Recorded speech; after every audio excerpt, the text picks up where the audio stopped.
W in the chat for that. I told you we're showing up here early. Is this the third day or fourth day we've showed up live? I think it's the third. Man. So we're keeping it going.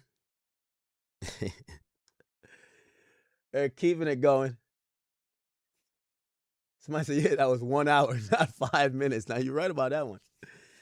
Okay. Oh, wow. Yeah, we got like 1,700 in the building on Kick. Oh, so y'all stuck around, man. Shout out to y'all, man. I love y'all. All right.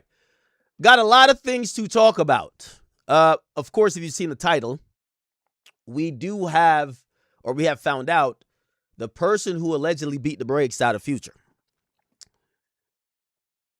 I think this information is like,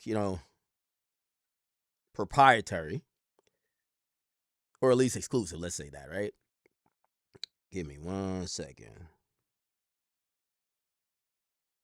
Give me 1 second. So I've gotten a new understanding, and unfortunately, I don't know if Future is going to just speak on it other than just like putting up random stuff on Instagram. But the word is out.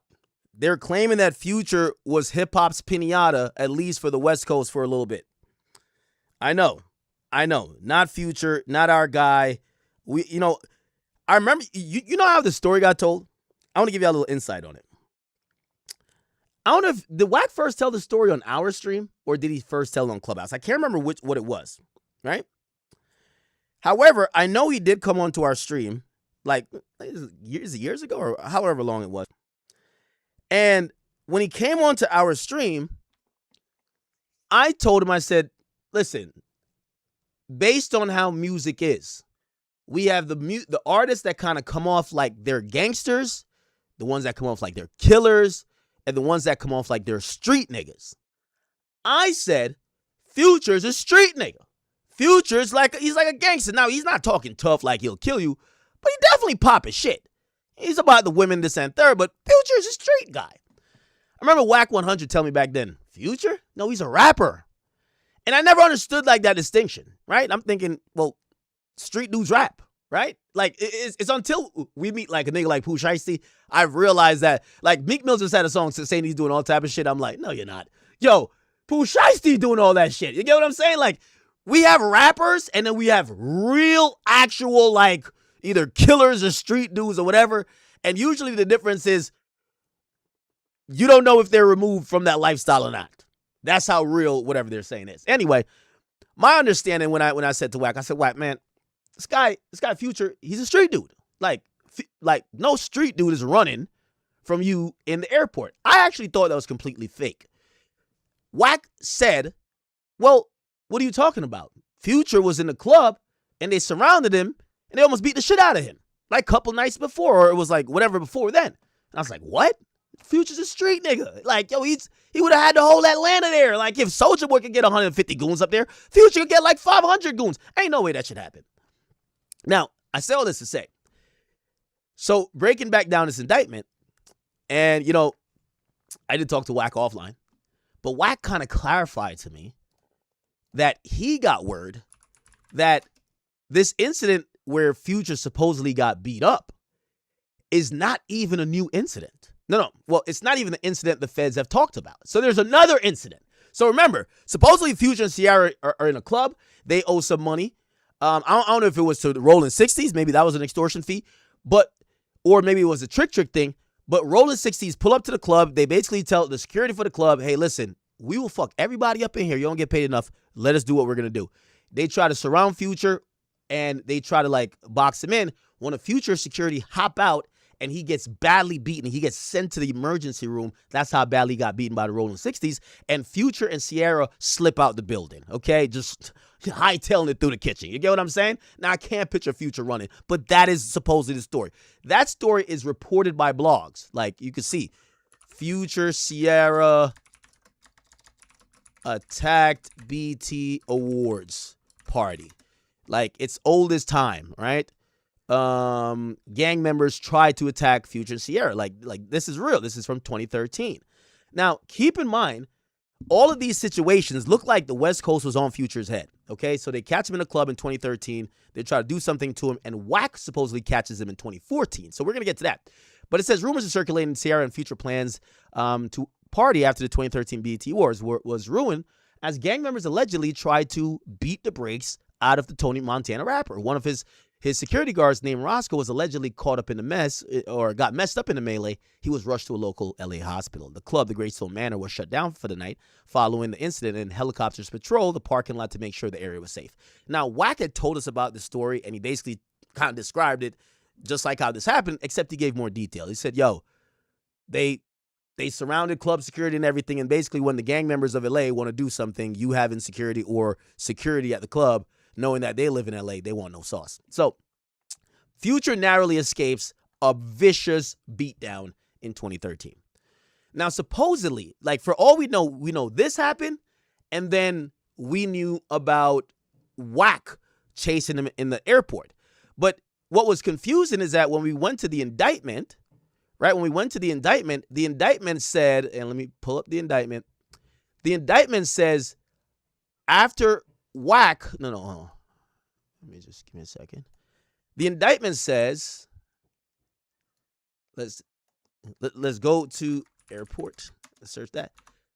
Now, right? So actually, the indictment does not mention the club thing. The club thing happened in 2013. Okay? Now, so if we start thinking, it says, and around 2014. Actually, this might be it. Well, anyway. Okay. Oh, here it is. In or around 2014, okay, after Future refused to pay and ceased answering the calls, they, Henley's associates, and it says Henley and his associates, which means he was there, committed violence against NDC and his associates and security for failing to show respect. Now, this is the issue with, I've seen Wack talk about this a bunch, and he's like, yo, man, there's something else in the mix, because I never said we touch Future. And he's right. He didn't touch Future. And supposedly the one in 2013, the bodyguard got fucked up, but not Future. But apparently there's another incident. So there's a third incident that the feds are talking about that doesn't involve Wack and doesn't involve that club thing that we know. But it just goes to show 3 incidents of niggas, like they were treating Future like a pinata. I don't know what was going on. Now, granted, they didn't get touched in other situations, but hold on. Here we go. Let me see. Do I got it? Maybe I do have it here. So, do we have it? Okay. All right. So, we get confirmation. We got confirmation. Check this out, chat. Check it out. Here we go. So remember, there's 2 incidents we know. Wack chased him in the airport, him getting surrounded and almost touched at the club, but his bodyguard got beat up. But the feds claim he got his ass whooped. Where did he get his ass whooped at? So someone reached out to Wack, and Wack sent me, the text messages of the person who finally cleared it up on when Future supposedly got his ass whooped. Check this out. So, and by the way, this is from Wack, but he's texting, you're gonna see this shit. It's kind of hilarious. Yo, the fact that Wack got a nigga saved like this is crazy. WS Kripotna 99. Who the fuck saves a nigga like this? WS Kripotna, whatever. Anyway, he texts Wack and he says, Hop is the one telling. He's the one that knocked out Future and Floss took his gun. So Wack says, knocked him out where? Future wasn't touched at the airport. That's cap. Then the Crip partner says, nigga, he knocked out Future at the SLS. I was there. Then Wack says, first they said it was a club, not a hotel. So that happened at a hotel Future was knocked out at. So now we're getting to find out. The club they pressed him, he ran out through the kitchen. Then they knock him out in the SLS. And then Wack sees him at the airport and chasing him. I ain't gonna lie to you, bro. They was playing Pac-Man with this nigga Future, bro. I ain't gonna cap. Everybody chasing him. Okay, so they said they knocked him out at the SLS. And he says, I already know what's one of Big U's homies telling. And it says, okay, because he was in touch with me. It says, Hop and Floss. He says, I never knew they caught Future slipping like that. He says Future security Hop betted them. So I guess like he put some work in. But I guess they got to Future somehow. He says Big U was there when this happened? Yes. So that confirms exactly what we just read in the indictment. The indictment says Henley was there with his associates. It didn't say he was there with his associates at the club. It just said Rolling 60s rolled up to the club. So this is a third incident we didn't know about, but apparently, according to the feds and according to WS Crip Partner 99, who's telling Wack this stuff, no, there was another situation that happened where Future supposedly got knocked out. And by the way, you know, I guess this is going into the narrative where Wack is saying there's people within Big U's organization that's telling. That's why these stories are coming to light. Because there's a kind of a question of, did Wack story from Clubhouse or my stream get in a federal indictment because he just said it publicly? Or did Wack like fucking feed information to the feds? His thing was, these stories that just got added, I only was at the airport thing, and the other stuff they added, I never knew about Future getting beat up. So he's being told that Future got beat up, and now he's being told who would know this or let it be known. So Hop knocked him out, and Floss took the security pistol? Yes, at my hotel. And he says, yeah, I didn't know about this one. Now it makes sense. They're mixing the situation with the hotel situation. So he's saying that they're mixing the airport situation with the hotel situation where supposedly Future got knocked out. And a dude, Crip Partner 99, says, yes, I seen it. And he said, yeah, and Hop is a co-D on the RICO. And it says, Floss is telling it'll come out during trial. I don't know who these people are. And Wax says, Wax says Floss is telling him to come out during trial. Then Crip Partner says, that's who telling. My brother got 2 kids by Hop's sister. Oh, shit. And then Wax says, Hop ain't never did no time, bro. And he got away from Big U. So right now, I could see Hop cooperating. You know? Wack got that, like, you know, cooperant radar. You know? Like, some people got a gaydar. And this nigga got a snitchdar. You feel me? So here we go. And he says, so Crip Partner 99 says, nigga, he is, Manny is... Nigga, he is, Manny is, they is. Okay, so there's a lot of cooperants. Okay. It says beer call telling too, bro. Loose cannon too. Yo, Wack just throwing a couple more snitches. It's like, nah, this guy snitched too, this guy.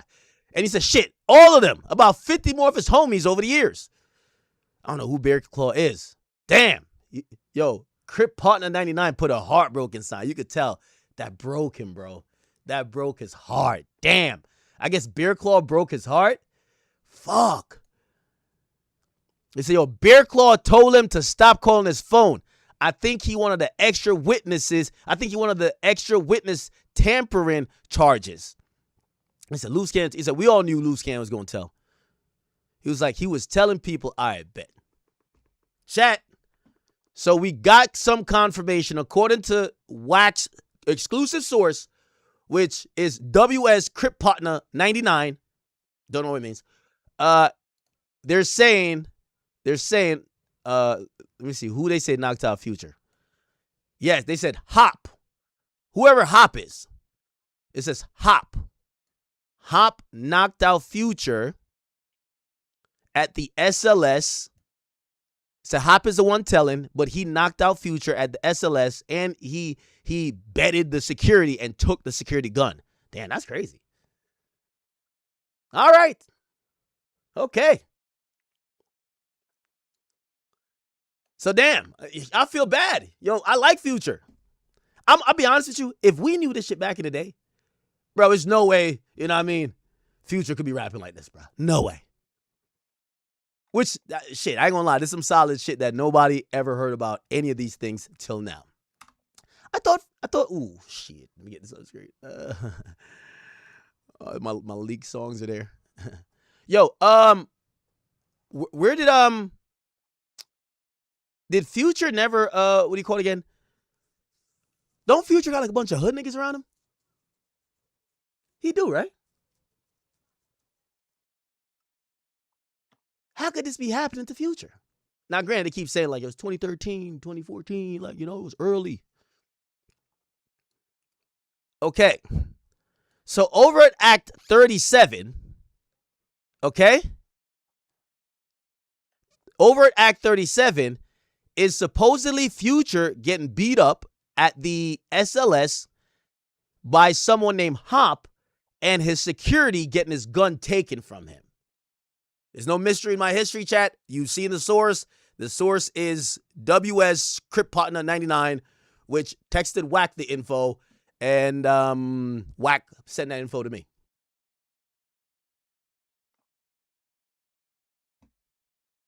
Somebody says there's 4 incidents. Is another incident? Type in Future bodyguard Ibiza. Yeah, but that's not rolling 60s though.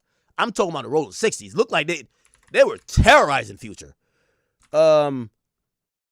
Future bodyguard Ibiza? What y'all talking about? What the fuck? No, his bodyguard got knocked out by fans. What the hell? I don't know the only difference involving. Yo, do you fire your bodyguard after he gets knocked out? Yeah, my bodyguard can't get knocked out. Lane Come on. Celebrity. You know, when you can't. Yo, my bodyguard getting knocked out is crazy. So Future, he get paid situation, which that with a lot more energy. If my they bodyguard wanted a start fight. planking? You know, they was 10 deep. During the beef? Future called them fake goons or whatever. But in the day, I hired a bodyguard to fight for me. It's a fame. You know? How's the bodyguard planking? Wake up! Yo, what the hell? You know, my man took a back seat, you know. Yo! God will Future. Oh, shit. No way. No way. Just woke up. Oh, nah. Yeah, check Future though. Oh, nah. My man took a back seat. Yeah, I don't know if I could keep that security on my team, bro. Y'all think that was a made-up text?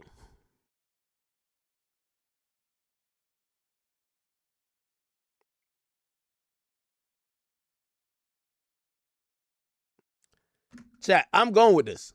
This makes sense to me.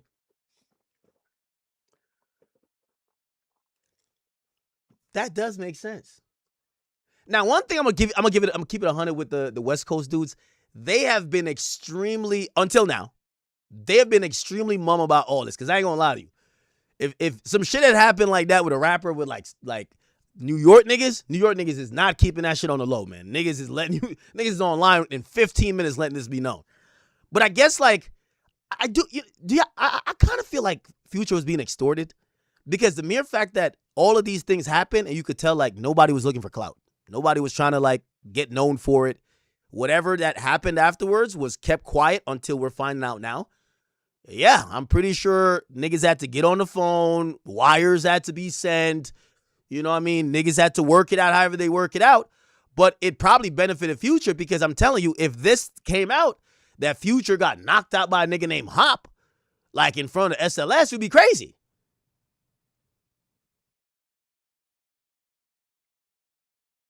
Somebody says, Whack is using you to push his fake narrative. Cut it. Okay, let's go back to the indictment. I didn't say over at Act 38. Over at Act 38 is talking about Whack. So this is not protecting Whack. And, you know, for all the people who cover this shit all day, Whack never said he touched Future. So I was wondering what Overt Act 37 was, right? I assumed it was the club thing, but from everything we heard, Future didn't get knocked out there. Future didn't get hit. His bodyguard got fucked up, supposedly, but he got out the building. Remember, Ciara even performed on like a late night show like the night after. So Future didn't get fucked up, but the feds have put in their documents that Future got stomped out, right? It says it says it in the overt act that they were going to talk about Whack. They said a few days later after Henley and his associates stomped out Whack. No, not stomped out Future. We never heard about Future getting stomped out. So it appears that this 2014 thing they're talking about, right, seems to be this SLS thing. So we now have 3 incidents. We have at the club, they try to approach him. They get out of there. They catch him at the hotel. That's another thing about hotels, especially in California. That's how I think Dolph got shot. Like, the labels book rappers at like 5 hotels. you know, the labels will handle all that type of stuff. You're going to run into everybody who's in LA, meeting with their label, like they're to do whatever business. Like, yeah. So niggas is running into each other. So I could imagine Future ran into them at the club and probably ran into them at the lobby in LA. That's one thing about LA I really don't like. Rappers, like, well, I guess rappers tried to do the Airbnb shit because everyone was running into each other and, you know, they never saw each other nowhere else but like there. And then they were sparking it off in LA. But then rappers started wanting to do the B&B in the hills, but then they started getting robbed. They started getting robbed. And obviously, we've seen with Pop Smoke, he died. But anyway, still, so okay, this is referring to an actual thing. And then it appears that a few days later, after the beatdown, Future is trying to get out of LA, and he's caught again at the airport. This time by Wack and Big U. Wow. That's crazy. That is crazy. Somebody says, who told him about the airport? No, Wack admits he's in this airport story. This is, when it says co-conspirator, they're talking about Wack. They're talking about Wack. My added commentary to that is that I know a lot of people keep saying, oh, Wack is like a snitch or whatever. I'm like, if anything, they're looking at Wack as a co-conspirator. I don't think they're trying to like protect him like he's our cooperant. Like they're looking at him like this is somebody, if we find enough evidence or more corroborating evidence, we might charge him. That's how I look at it when they say co-conspirator, because that's what the term means. Okay?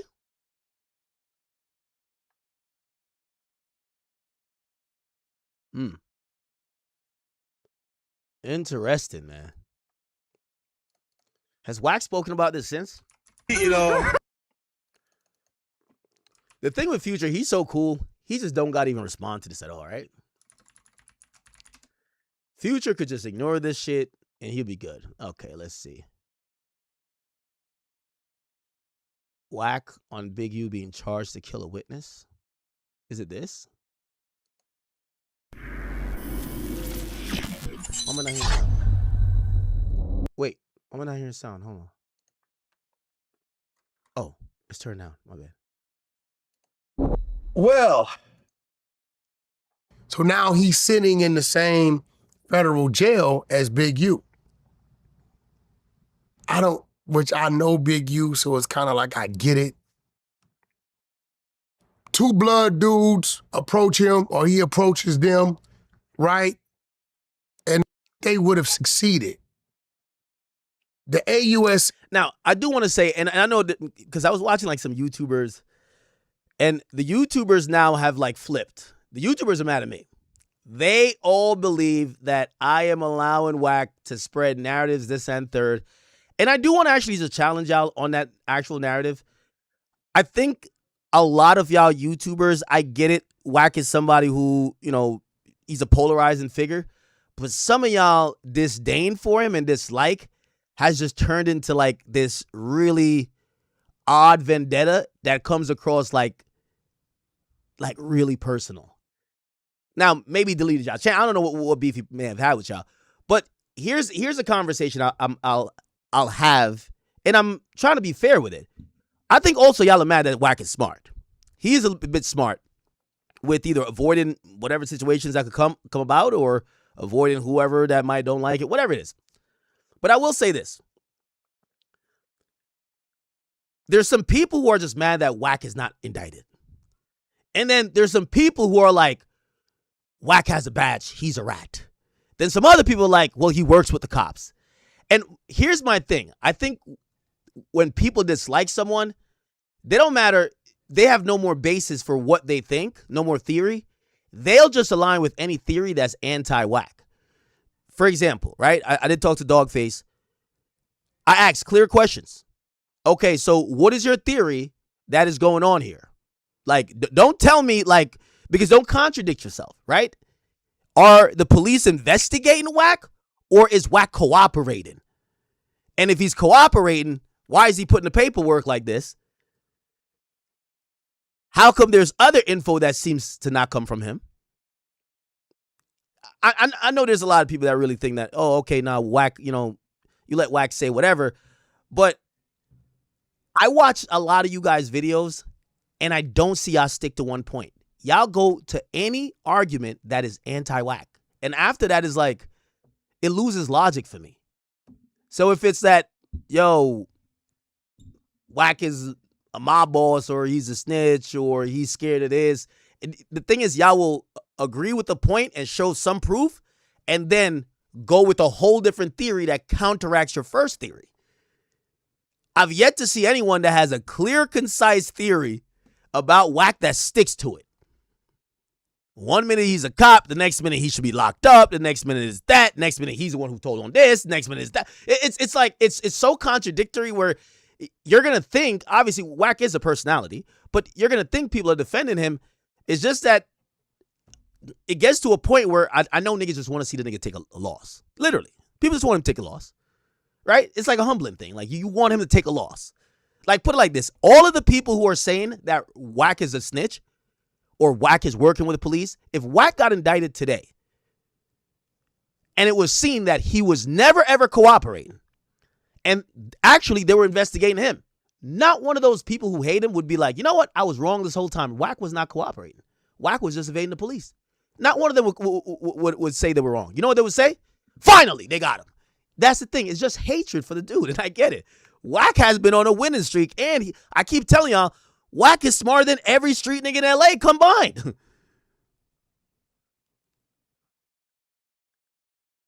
Somebody say he's a liar.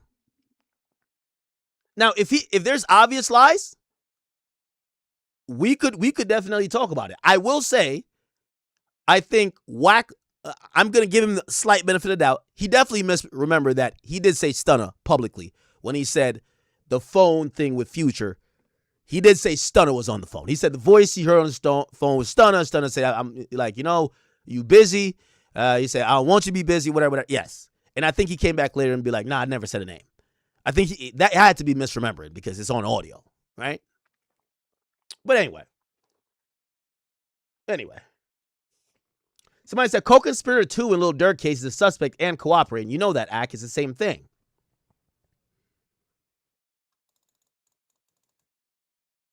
Okay, I'll give you that too. So you think that, again, I'm trying to get to the theory here. Nobody has no theory. That's what I keep trying to tell you. I like what this person said. Okay, so you think that Wack is a co-conspirator. So here's the thing, because you're likening him being called co-conspirator here to co-conspirator 2 in Durk's case. By the way, co-conspirator 2 is one of the shooters that murdered Lil Pop.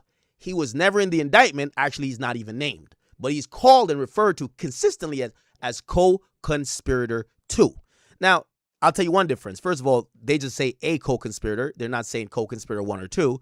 So it kind of insinuates that he's not like a unindicted co-conspirator, or maybe he has some type of 5K1 letter that he's cooperating. The guy in the case with Durk, he's listed as co-conspirator 2, and he's listed as doing the crimes that he's getting charged for.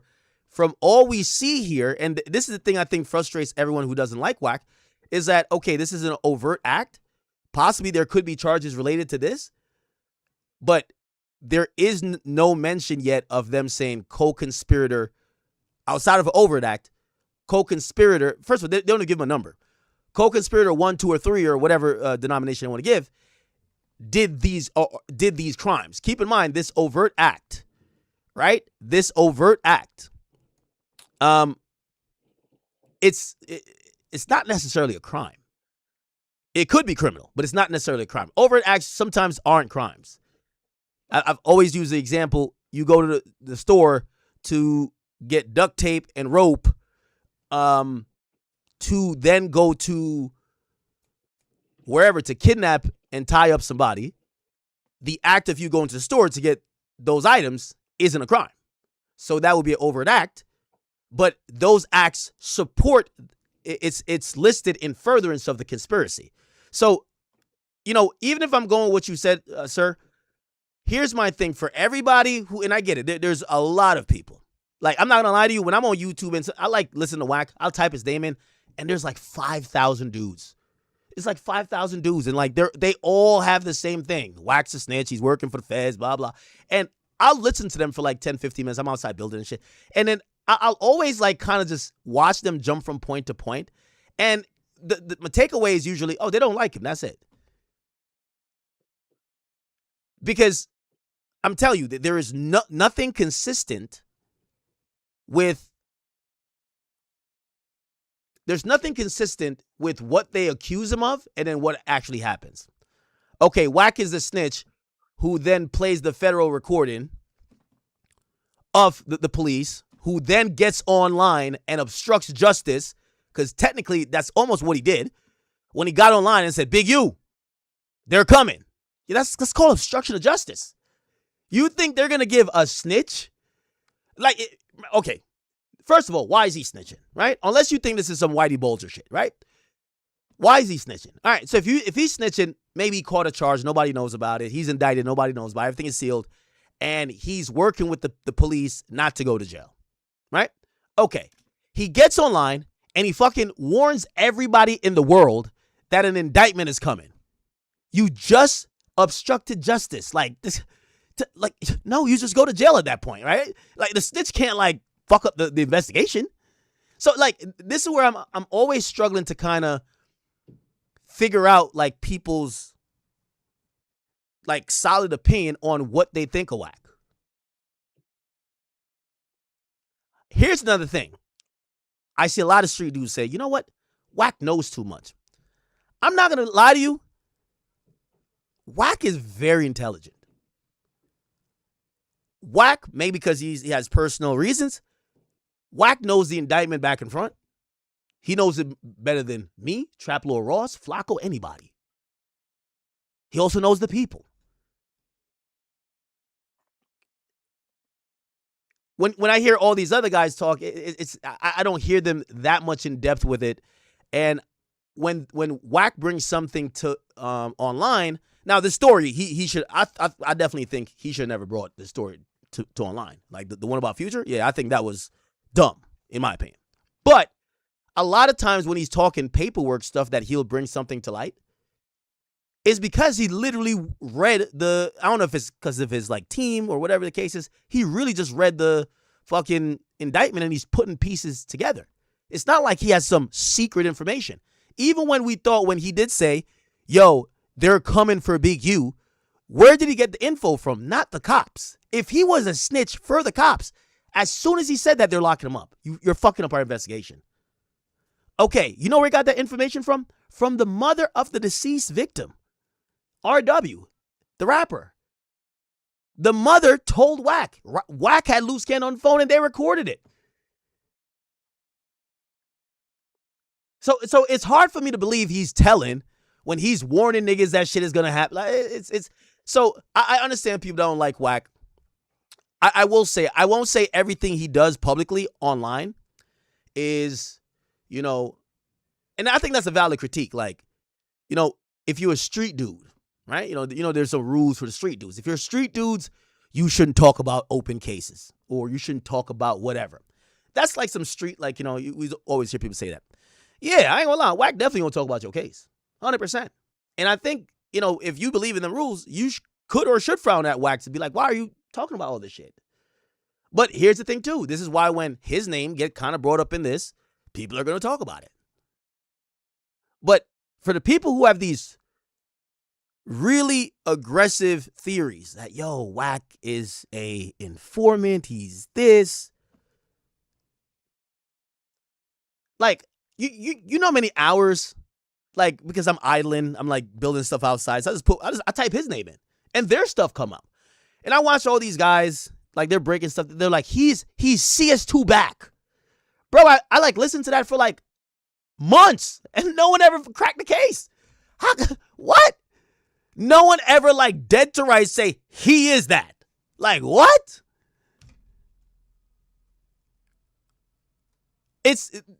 Unless y'all really want me to believe that Wack is really Whitey Bulger on some, like, he's the most well-hidden informant in history.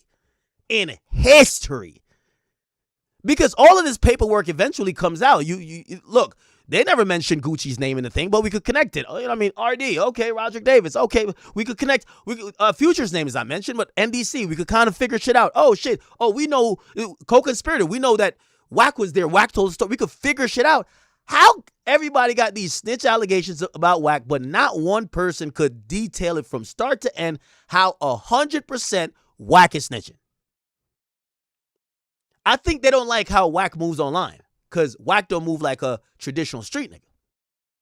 Wack will use your paperwork, use the fact that you're being investigated. He'll use it against you. Some slimy shit. But Wack don't play fair. It is what it is. Somebody said, accurate plain dumb, you incriminate somebody in a text. How do you incriminate somebody? Somebody else told him that. Anyway, man. Anyway, we'll get to it. Somebody say he's a credible CI. All right. Anyway, you want to stay on the West Coast with it? We can stay on the West Coast. So, you know who I feel the worst for, chat? Man, I feel so bad for the game. The game comes off, every time I hear Game, Game, I love you. And everybody knows, before Drake was my favorite rapper, you were my favorite rapper. 100%. You were my favorite rapper from like 2005 to like 2008, my nigga. 100%. Okay? I fuck with you. But I gotta be honest with you. You have always had this syndrome about you where you seek acceptance from the people who clearly don't fuck with you. You did it with Dr. Dre. My nigga, you named your second album Doctor's Advocate after he made it clear that he was choosing Aftermath, and he was basically rocking with 50. He just wasn't going to work with you. You weren't going to get a Dre beat. You named a thing called Doctor's Advocate. And by the way, I love it. That's a great album. But even the intro, you're kind of like whining about Dre not loving you and not accepting you. And, you have these songs like, shout out to that song One Night. You're like crying on the song like, drunk. It's about not being accepted. And you were my favorite rapper at the time. So just to put it in context. So, and I was thinking, man, fuck these. I watched you lead a campaign versus G-Unit. I think that you're one of the main reasons 50's run ended when it did. You and Ye. And I was thinking, why is the Game acting like he always need another nigga? He's that nigga. To me, I'm growing up. He's my favorite rapper. He's that nigga to me. But all I saw was him wanting acceptance. Even when he got into that little kerfuffle with Jay. It's like he was like too much of a fan. And I guess like that might even apply to me a little bit too in the media game. I was watching it. He felt like he wanted acceptance. He passes the torch to Kendrick Lamar. And I'm like, all right, great, cool, perfect, nice. That was kind of popping. He was having a wave. It was a new generation coming out. And I ain't gonna lie to you, I like what the West Coast did with that because, the elders and, the generations before just kind of like, instead of saying, nah, you gotta take the throne, they basically all got behind Dot. But as time went on and over the years, it became very clear to me by just, omission, Kendrick don't fuck with him. Now, have they done songs together? Yes. But after a certain point, you could tell Kendrick didn't fuck with him. And the funny part about it is that the Game, he's always like, I hated watching this and him talking about the pop-out show and how he felt like Squidward in the window watching SpongeBob and Patrick like playing like, wee, wee. And like he was like, damn, I can't come out there. I hated that for him. Everybody know what it is with me. I could tell it looked like he teared up a little bit before. And Game, we love you. Nigga, Drizzy, he know what the fuck it is with me. Nigga, ask him when you see him what it is with Chuck Taylor. Nigga, ask Top Dog, because I done broke bread with, nigga, before this internet shit came to be a motherfucking thing, nigga. So if anybody asking me how I feel about the shit that K-Dot doing, nigga, I think what he doing is amazing, nigga. I think what Drizzy doing is amazing. I think them niggas just came out of one of the biggest hip-hop beefs ever, nigga, and survived, nigga. Tupac and Biggie didn't. Nigga, me and 50, we beef, we survived, nigga. 50 doing his TV thing, that's cool. I'm doing my shit, that's cool. Everybody know. Okay. It wasn't As even far done. as the motherfucking Kendrick and Drake shit, nigga, that's Kendrick and Drake shit, nigga. You know what I'm saying? They nigga. Now, As far as the now he had whatever excuse, like why he didn't go to the pop-out show. Remember even Wack was trying to cover for him 2 years ago? Oh, no. Oh, this is what he said himself. You had to Here it is with the pop out, bro. Yeah. I sat it out on purpose. It's too much. I sat it out on purpose. Like I love the game, but the game is like, you remember when the game used to post edited pictures with him and Tupac? The game post edited pic with Tupac. Game explains why he posted a Photoshop picture of him and Tupac. Like, people are like, why did you do this, bro? You know what I mean? It's like, yo, dog. It's like someone never told Game, you're enough. I'm telling you, because to me, Game was the best. He just couldn't make hooks. I know he could make hooks. He couldn't make hooks. But I always thought he was like the best rapper, my nigga. I loved him as a rapper. But I would notice some personality things about him, that he wanted to kind of be in a certain type of club. Like, he wanted to be, like, accepted. Right? Like, he would just post up a picture of him and Pac. You're like, oh, shit, you linked with Pac back in the day. No, it's called Photoshop. Gang politics. So now he's explaining why he didn't go to Pop-Out, but according to him, it's his decision. With me when I come. This is like Mealy Mall saying why he ain't go to the Jay-Z, the Jay-Z Yankee Stadium show. Nah, I sat it out. Bruh, you weren't invited. So great, and I might do a show a day. And if you overdose on the pot, Wait, what the fuck? I can drink, lose a beat, Wait, what the fuck? and It was. And you ain't do, nigga, but you had to, though. You had to work that. Here it is with the pop out, bro. Yeah. I sat it out on purpose. It's too much gang politics with me when I come somewhere. It was niggas at the pop out that I don't fuck with. So why go to the pop out, bring homies to the pop out, right? Get into a confrontation at the pop out when a nigga is having a great moment, bro. No. We finna back up from that. Fuck all of that. Gang, this is where we stop. This is where the pop out is unity. Is stop the beef. It's all that. Is sitting on stage and we moving forward, that's nigga. cool. You talking know what I'm that? saying? You talking yeah, that nigga. shit? That's what niggas was doing that day. No, bro. That's what niggas was doing that day. You say that, but all it take is one nigga from this shit to get out of pocket with one nigga, and that's what comes with me. But why you didn't go by yourself then? What you mean come by myself? Come by yourself. Nigga, I'm not doing that, bro. I'm not doing that. Ain't no fucking way niggas gonna let somebody have it to you. Number one. Once you walk in there and niggas invited you and you was there, no fucking way. Here's the thing. I'm gonna say it on back. Smack, am I right? I'm not. Here's the thing. Here's the thing, bro.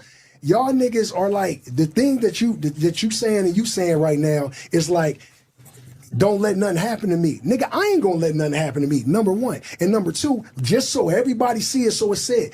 If you gonna clip anything, clip this. If something happened to me, whoever did it is getting smoked, nigga. Period. Because my shit is already in position. The niggas that love me, that is with me. Yo, the game's saying everything but why he ain't get invited to the fucking club, man. Why didn't they invite you to the pop-out, man? So anyway, the game been doing a really good job. Why my camera look like this, man? The game been doing a really good job of just not saying what it is. Yo, Kendrick, don't fuck with me. You know what I mean? Like, I think people are starting to realize. I definitely did. I'm like, yeah, Kendrick, do not fuck with this nigga, man. Anyway, finally, the truth has come to light. So Stack Quo, he does like a podcast or something like that, and he kind of blew the lid off of this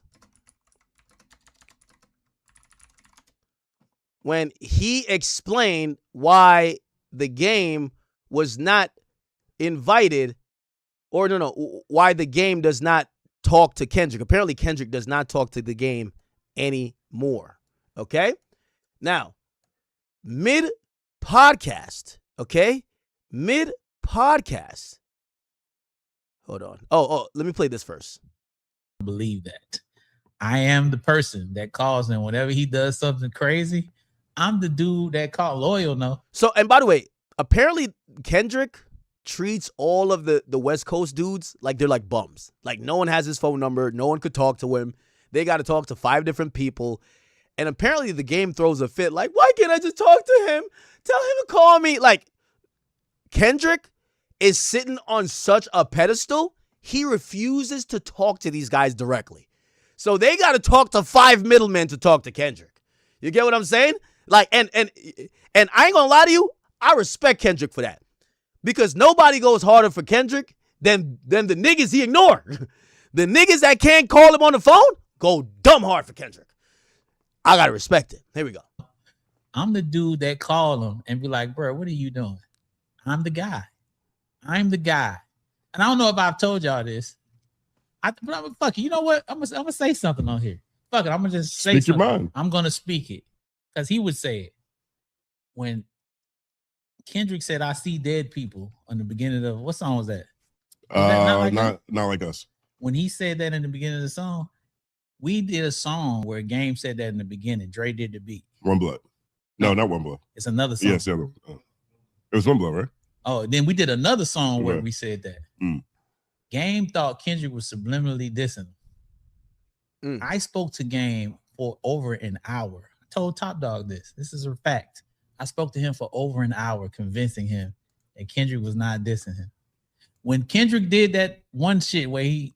Now, it's kind of interesting because Kendrick is so removed from these niggas. The Game is in a room going ballistics, losing his marbles because Kendrick doesn't talk to him, won't pick up the phone. He's not getting a verse. He's not getting no invites. You're not coming to the Not Like Us video shoot. You're not coming to the pop out. You're not coming to nothing. You're not even being acknowledged. And you're the one of the people who passed the crown to Kendrick, but he's just iced you out. And the Game is kind of just stirring in his own feelings. And he's like, yo. So I guess what Sacco was saying, like, yo, there was another song that there was a collab where it said, I see dead people at the beginning. So when Kendrick uses that again and he does a Not Like Us, he's wondering if he's being dissed. Here's the thing. King Kendrick is not thinking about, I'm sorry to say this, Chuck Taylor, a peasant like you. He looks at y'all like peasants. If y'all can't even talk to the king, if y'all can't talk to the king and y'all got to tell the courier to go talk to the king, bruv, that's what I'm saying about the Game. I can't understand why he want this nigga's acceptance so bad. The nigga won't even get on the phone with you. So the Game is going batshit crazy. Did he diss me? Did he diss me? Now, keep in mind, this is kind of also some, like, you know, Meek Mill shit. Remember Meek thought that Drake dissed him on The Girl of Your Dreams. It's probably not a thing to me or whatever.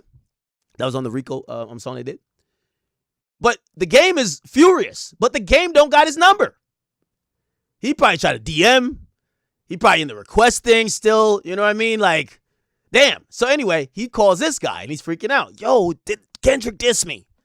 And they're going to let down Game slowly by saying, you're a peon.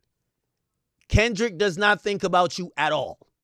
Like, yo, Kendrick is like, he's like the king of kings over there in the West. Holy. Was talking about Big Sean. Bro, at least with, I hate to compare it to Drake.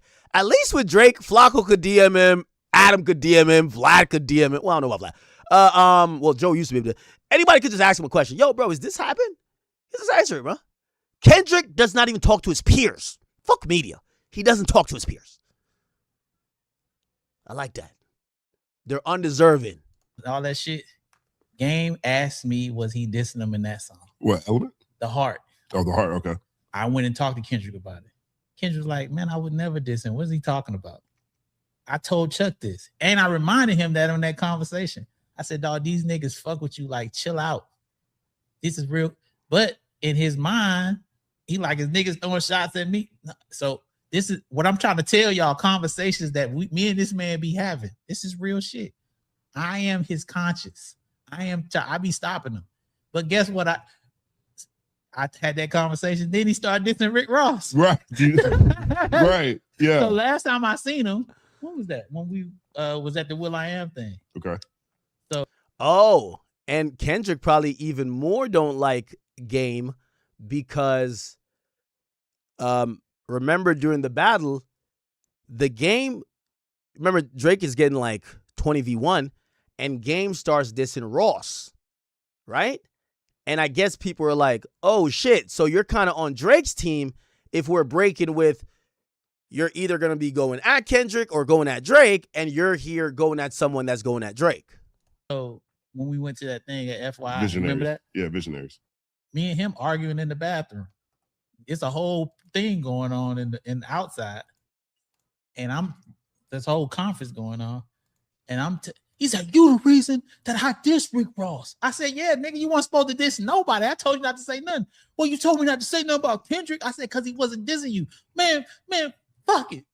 Oh. Oh. It was a whole thing. Then we had to walk out because it was literally like a Will.i.am was having like a conference thing. Right. Man, this nigga just really in there. He's like, man. Oh shit, what the fuck? Believe that. Conscious. Me and him arguing in the bathroom. It's a whole thing going on in the outside. And this whole conference going on. And he said, you the reason. Just really in there. So the game was throwing a fit saying that, he didn't diss Kendrick. And Stack was like, well, why'd you diss Ross? So that's why he wasn't invited to the pop-out. I don't know if he was invited. I think he could have went if he wanted to. That's true. It's not that type of deal. It was no invite or not. Right. You know what I'm saying? Him and Drake are friends. They're friends. Okay. So I want everybody to understand that. That's his boy. So him and Kendrick, it's a different relationship. You get what I'm saying? It's not like they buddy. Kendrick don't call Game to hang out. It's not that type of shit. We're gonna do a song. Let's do a song. They both from Compton. Kendrick was inspired. Game is a fan of Kendrick. It's not that type of deal. Game is a very competitive nigga though. So when somebody Game ain't J. Cole, he's not doing no interview and y'all ask him if Kendrick is a better rapper than him. He's never gonna say nobody can fuck with me. That's what he's gonna say every time. And as he should. Okay, so that was the first comment. So apparently after he says this comment, Top Dog, who is like, the boss of TDE, pulls the Jay-Z move. You know when niggas talk out of line and they say something wrong and Jay-Z get them that call and they clearing all type of shit up? So apparently while he's on air, right? While he's on air, he gets called by Top Dog, who tells him, nigga, if you gonna speak on the King Kendrick, nigga, get this shit right. Okay? So Top Dog checks him to get this shit right. Here we go.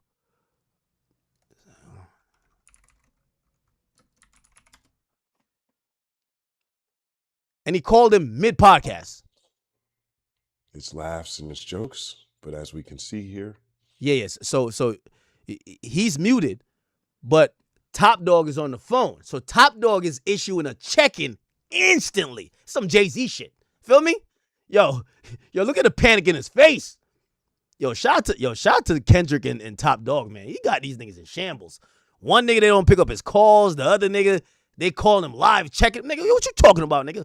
On the dead homies, nigga. What the fuck? You better correct that shit right now, nigga. Look. Look at him. He looking everywhere, panicking. Nigga, that's Top Dog on the phone. Nigga, he's muted up mid-show. He could even tell Top Dog, like, nigga, I'm doing my show right now. I'll call you back. Expression is evolving. Look. You can see. He said, I got you. I hear the script. I know what to say. You see when he says it? I got you. But as we can see here, that facial expression is evolving. I got you. Okay, I'm going to clear it up right now, sir. Tell Kim Kendrick I meant no offense. The lighthearted nature returns. Hello? I'm back. All right, now he comes back. Let's see how that check-in worked out. Okay, you're back. Okay. Everything good? How'd that go? Let me tell y'all what that call was about. Okay. Oh yeah, let's hear it. So let me go to the chat. Make sure there's some people in here. Let me tell y'all what that call was about. That call was about Top was calling me to tell me that when these clips come out, we got to tell the whole. He said, I know you telling the whole story, but you got to tell. It got to be in the clip of the whole story because he want everybody to understand. Dot didn't just stop talking to him for no reason. After that video that dude shot in Compton, that changed everything. Okay, so we get to find out that because the game was brought, oh shit, because the game brought Drake to Compton to shoot the 100 video. I don't know if you guys remember this.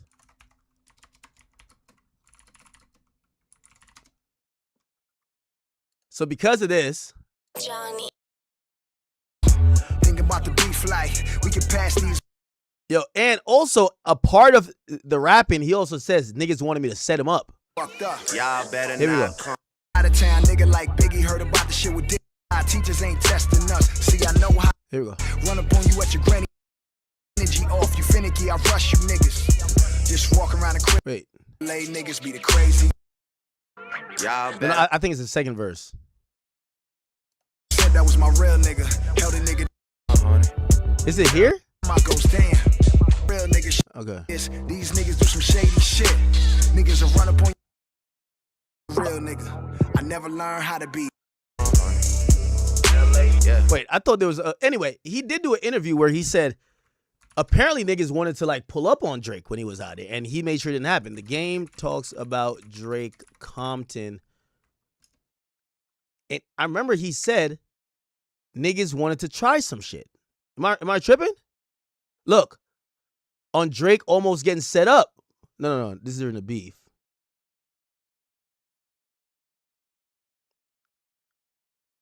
Is it in a beef? I remember him talking about. By the way, this was Drake. They keep saying Drake was like terrified.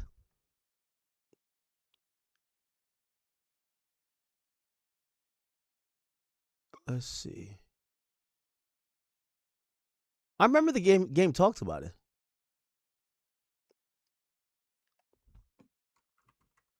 The game protected Drake and Compton. Let's see.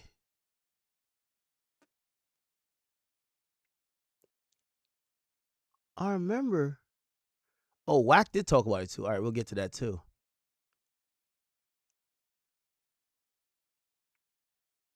Okay. Yeah, this is the interview right here. This is definitely the interview. It was 2 years ago. I remember him saying, wait, how could I find that part? You know, Vlad breaks it down in 30 parts. All right, yeah. Part 5. I didn't have Jesus Christ, we can't find it. The game. All right, the game. Drake, DJ Vlad. I think it was DJ Vlad. Or maybe it wasn't. Oh no. Fuck. All right, whatever. Maybe not. All right, whatever. Anyway, let's listen to this. The story of Adidot. Yeah, so this is where it gets a little tricky for me, right? Because I'm good friends with Pusha, and I'm also homies with Drake. You know what I'm saying? And You guys have music together. Drake is like a brother to me. You know what I'm saying? And so when they had that beef, I feel like whoever funneled the information about Drake's, having a kid that he didn't want out there, gave Pusha edge. Now Push can rap like a motherfucker, but then Drake is the like rap Michael Jackson. So it's like you can beef with Drake, and lyrically I feel like Pusha did his thing. But I feel like you beef with Drake, you don't win no matter what you do. So it's like that one gets tricky for me, because it's like I feel like I know in beef, in a rap beef, that was clever, that was dope. All right, cool now. At least for a while. I mean, think about it. Like even Ja in 50, you know what I'm saying, which we'll get into. Like when 50 did Ja, like everybody was off murdering. Come on. If you can't be killed, right? And I can. And I'm like shooting at you, and I got all these motherfucking guns, and I'm shooting at This is why I was considering not even putting this one on here, but I'm like, the Pusha song was so strong, I have to just put it in here. Well, here's another from a beef expert, right? Sometimes no response is a response. True. Like Hove has one. At one point, what exactly was that about? Oh no. You found out that they're trying to set up Drake? Oh, yeah, here we go. And then you get killed that way, like later on. So, go. I mean, sometimes not responding is a response. Well, you talked about how you found out that they're trying to set up Drake in L.A. at one point. What exactly was that about? That was about like him and Diddy were beefing, right? They had a little beef over something in Miami outside of Live. I think Diddy allegedly assaulted him or something. What year was this? Let's look it up. What year? What year were Diddy and Drake beefing? Oh, okay. Their main feud was between 2014 and 2015. Okay, there was in December 2014. That's when the altercation happened in Miami. Live. That's what he's talking about. Keep in mind that song he did with Game. When was 100 by Drake and The Game released? That was released the next year. Oh, so yes, that was Drake. That was Drake in LA at that time. So yes, he's talking about this time. All right, okay. I just had to make sure the time matches. All right, let's hear what he said here. Sorry. The hell? Okay, here we go. Something. It was. I think it was over the start from the bottom beat, where I guess it's supposed to go to Diddy and Drake took it and something silly like that. Yeah, I mean, when I think about started from the bottom, I don't know what Diddy would have did with that beat. I know. It's like a Drake beat. But there were like calls, going around LA, and it was like, Drake here, Drake there, who will run up on him. I'm not saying it, it didn't come from Diddy directly, but LA get tricky. So, when there are beefs and they are here, no matter who it is, like there's certain people that are gonna get called, and I'm one of those people. So, I had privy, Drake to a little information. Like I said, I don't know where it came from, but I always, it's like my brother. So I hit him. I told him like, yo, this is what it is, but I got you. We over here. Man, was Kendrick trying to set him up? Holy. All right. Let's hear what Wack had to say about it. Oh, by the way, let's watch Game and Drake in Compton. This is months after the Diddy shit. And also Kendrick was salty as hell,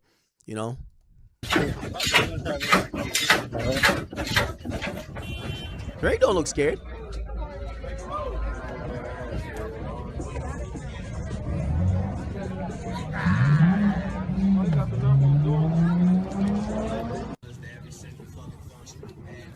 If Kendrick was like that, if Drake showed up and sneak this you in Compton, nigga, you should have shot not like us at the CN Tower, nigga. You got to return, nigga. If you say you this big demon, Kendrick should have shot not like us at the CN Tower.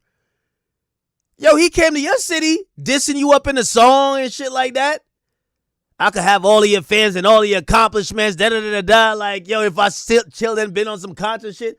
Yo, you got it. You should have did not like us have them niggas crip walking around and see him tower, bro.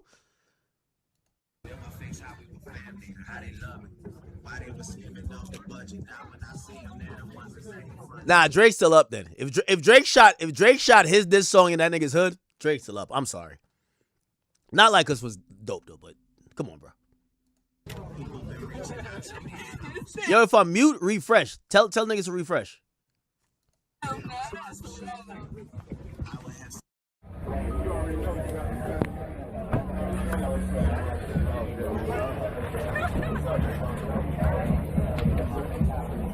Good on, man. On top of the pyramid, might go to Jamaica, disappear again. My circle got so small that it's superior. Saying to myself, y'all better not come to my studio with that fake shit. Y'all better not. OVO shit.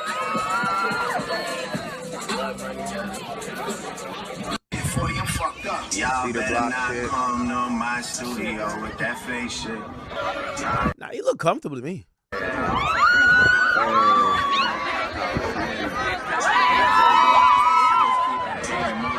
Okay. What the fuck? Is Soulja Boy mad at somebody? Is this new? Oh yeah, no, it's old. It's old. Okay. Ah, fuck. What I just closed? Oh, I wanted to. There was a Wack video where Wack was talking about it.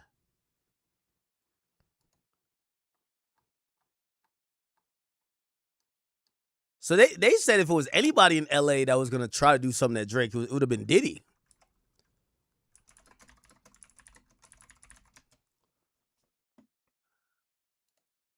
things went left.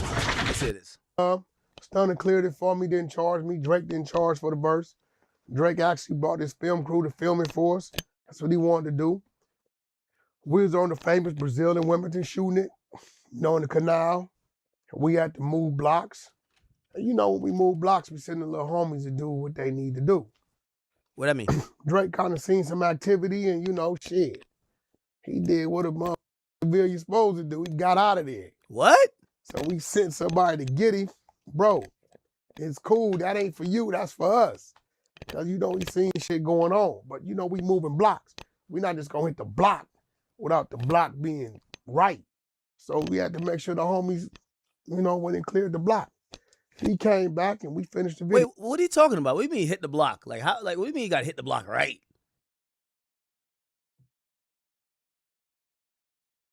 Nigga, Drake was out there thugging, nigga. What y'all niggas talking about, man? Yo, you know what I'm saying? So, but I don't fault Drake. Was the B team on the block? Hey, yo, B team, tap in, B team. Wait, what are you talking about? In the canal, we had to move blocks. And when we move blocks, we send the little homies to do what they need to do. What that mean? Drake kind of seen some activity and, shit. He did. Nah, Drake might have seen the back door. You might have seen the back door opening. Oh, word? All right, man.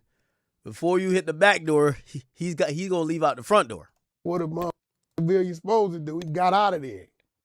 So we sent somebody to get him. Bro, it's cool. That ain't for you. That's for us. Because, we seen shit going on. But, we moving blocks. We not just going to hit the block without the block being right.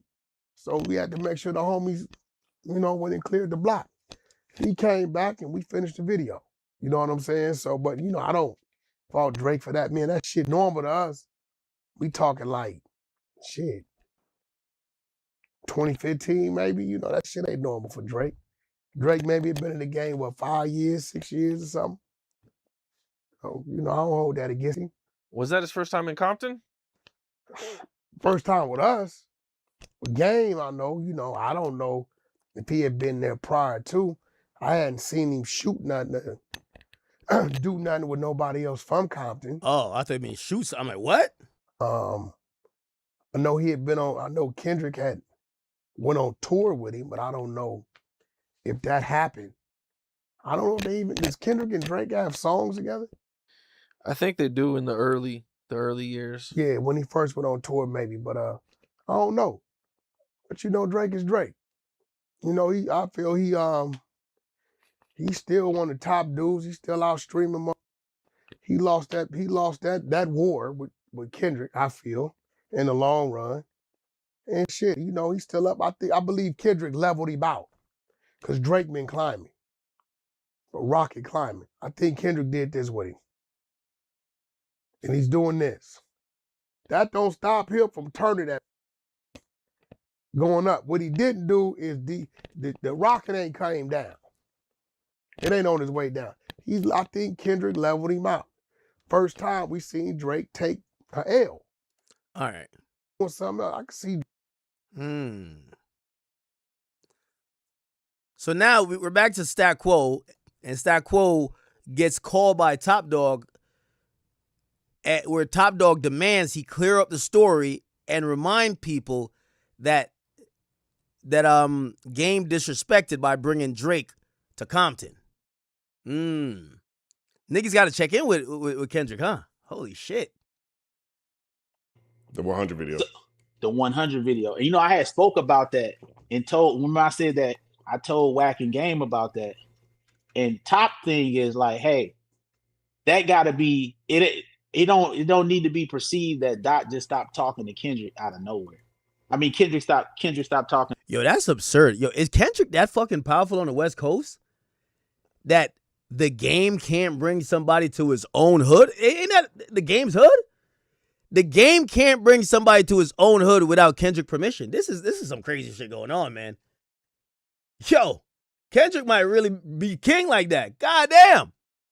In the Game out of nowhere. Right. That was the thing that, you know what I'm saying? Yo, asking another man permission to bring somebody to your hood is like asking another man. It's like asking your neighbor permission to bring over a bitch to your crib to fuck. Like, yo, what?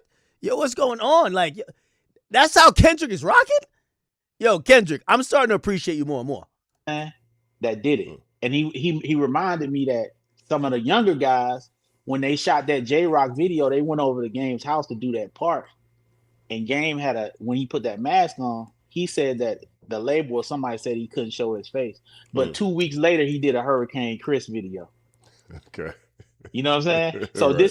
these are the things that Top is reminding me on the phone. And I told him, I'm like, who from the crew that we need to have on, you know what I'm saying? Right. To make sure that it's done correctly. He's like, nah, I'm loving everything you're doing. I'm just telling you. He's like, I was talking to Doc last night. You know what I'm saying?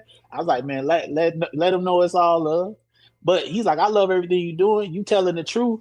Just that clip didn't have that part in there, so I don't want it to. Okay, so they basically wanted to clarify that the beef started, or not beef, they blocked the Game from Kendrick's contact list, and he lost access to talk to Kendrick because he brought Drake to Compton in 2015. Damn, that's fucked up. Okay. To look like this nigga Doc just was like, I just stopped talking to Game for no reason. So that's what he wasn't upset about it. He just wanted to make sure to tell me, which is true, that whenever I'm reiterating saying something, I got to get everything in there, because I did not mention that when I said that on even Culture United or the show, that I didn't reiterate the Now, here's the update. The Game, and this is what I'm saying, I can't understand Game, bro. Game has now turned back around, okay? And he has reached out back to Stat Quo. And here's the thing. The Game is still saying the same shit. He's like, yo, that's what I was saying. Why he didn't call me? Look, so there's an update on it today. Let me play the update. Is this an update? Okay, yeah. He points out, okay. He says, Game. Wait, hold on. Team. Wait, hold on. I'm trying to find it. Okay. So basically, Game's response was, damn, if I held grudges like niggas, where would the West Coast be? But this is the Game responding to the claims that he was cut off because of, he brought Drake to Compton. Here we go. He reiterated that to me on the phone, that he didn't know that Kendrick felt the way about that. He reiterated it, but now he said in retrospect he could see and understand it. God damn, yo, he apologizing to Kendrick for bringing a man to his own hood? But guess what? This is the bomb. Yo, King Kunta got it, bro. This is one of the bombshells I'm gonna drop here today. But he said when Kendrick did Power, and this is what he said. When Kendrick did Power, and they knew that 50 Cent was his arch nemesis, he didn't feel away. He felt like he enjoyed it. So he's like, I didn't care that Kendrick did Power. I didn't, you know what I'm saying? But that's what he said. Another thing that he wanted. Okay.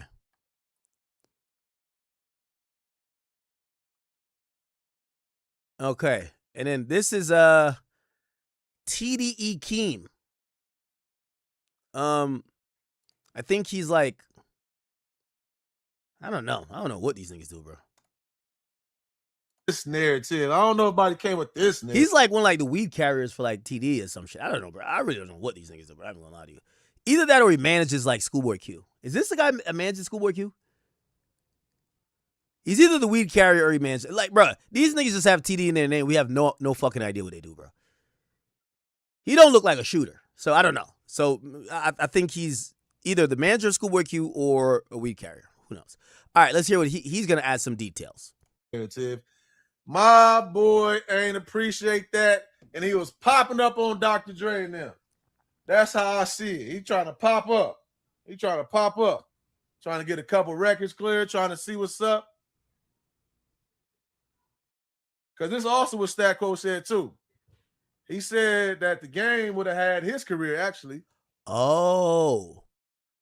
So now they're making Game look even more lame. They're saying that when Kendrick got the torch passed to him in 2011, He just popped up. It's not like he was like part of like the committee of we're giving the torch to him. He just popped up. Like, yo, he's like the uninvited nigga that just pop up like, man, who invited this nigga, man?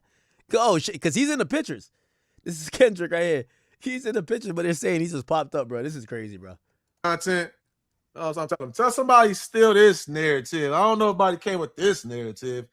My boy ain't appreciate that, and he was popping up on Dr. Dre and them.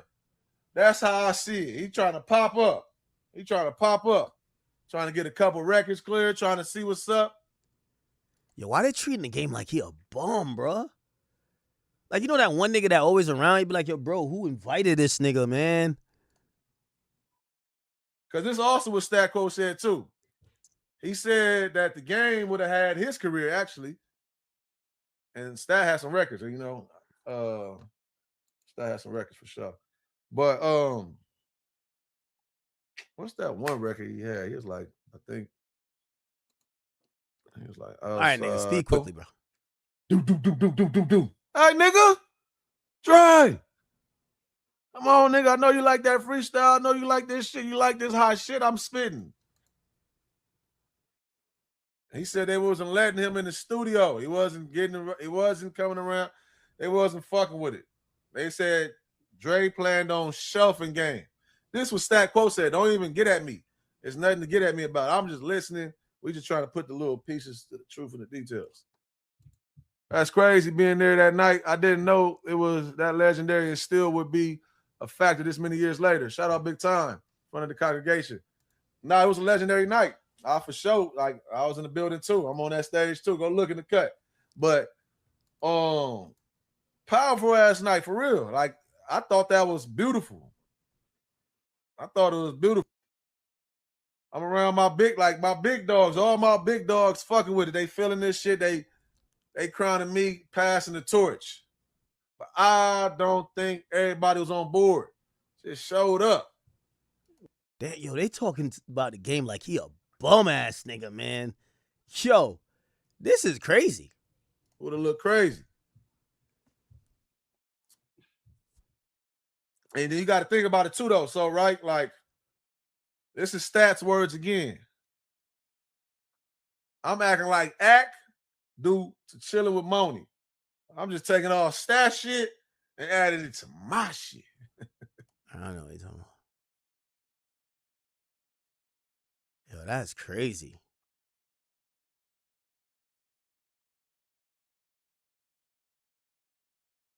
Okay, here we go. Full thing. The most impactful thing he said to me was, so the game called him up after yesterday. He named a bunch of deceased rappers that we all know that we can no longer talk to. And he just was talking about how dangerous it gets. I think kind of like what Lupe said too. You know, how dangerous it gets for certain situations. And, you know, he's outside, no security, just game. You know what I'm saying? So it's never the artist. It's always the different entourages. So he said he loved Kendrick, so it's not even a thing. So that's another thing. I don't like people, and I know you got to get your views, and I feel it, but there's no beef between Kendrick and Game. He reiterated that to me on the phone, that he didn't know that Kendrick felt the way about that. He reiterated it, but now he said in retrospect he could see and understand it. But guess what? This is the bomb. This is one of the bombshells I'm going to drop here today. But he said when Kendrick did Power, and this is what he said. When Kendrick did Power, and they knew that 50 Cent was his arch nemesis, he didn't feel away. He felt like he enjoyed it. So he's like, I didn't care that Kendrick did Power. I didn't, you know what I'm saying? But that's what he said.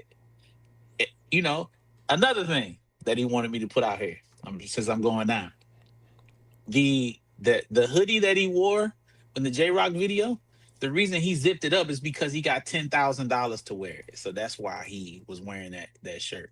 So everybody that held that grudge from him, he got paid money to wear the. Yo, Kendrick says he don't fuck with the game, and the game is still explaining 10 years later why they should fuck with him. Bro, they don't like you, nigga. It's like you don't get it. They don't like you, nigga. The hoodie. You know what I'm saying? Niggas can't fuck with him lyrically. Just period. And he said niggas don't, all the motherfuckers, when people talk about lists and he not on the list, but he didn't, but he went up against Jay-Z. He went up against this one. He went up against that one, and he's still here. He's still here rapping, walking around, running his miles, living his life, lifting weights, living and breathing and eating good food. And I said, this was my rebuttal. I said, hey, well, the video shoot, he felt the way about that. He said, well, if I held grudges, like niggas held grudges against me, where would the West Coast be? He's like, there was a time where I was the only nigga out here. So if I was like that, when niggas was trying to do what they was doing, where would we be? Where would we all be? And that was his rebuttal. So, damn, bro. You know what the game remind me of?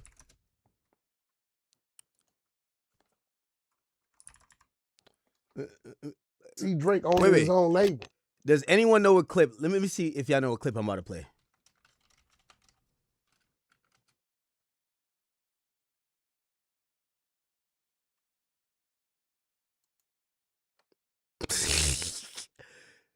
Does anybody know what clip I'm about to play? Chat. This is game, bro.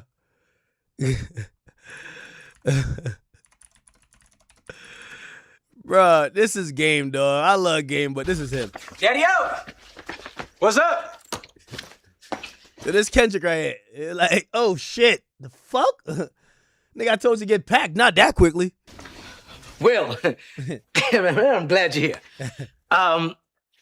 Some business came up I gotta handle. So we're gonna have to put our trip on hold. You understand?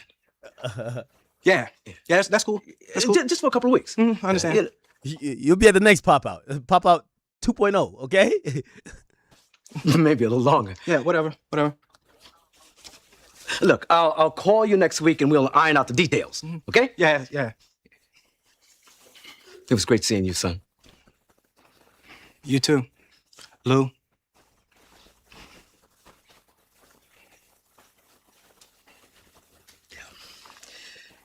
Better for me, the Slimmies of summer. Nah, this is a game right here, bro. I got pretty damn good at it.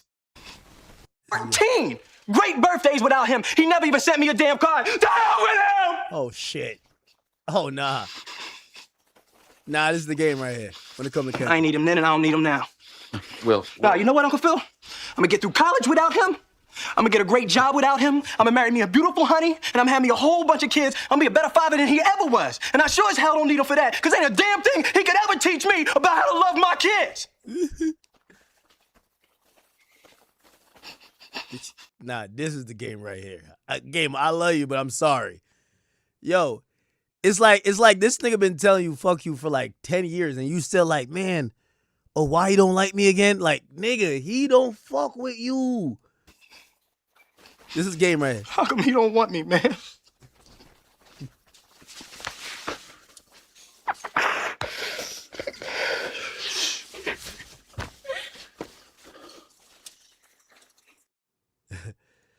Fucked up, man. That's just fucked up.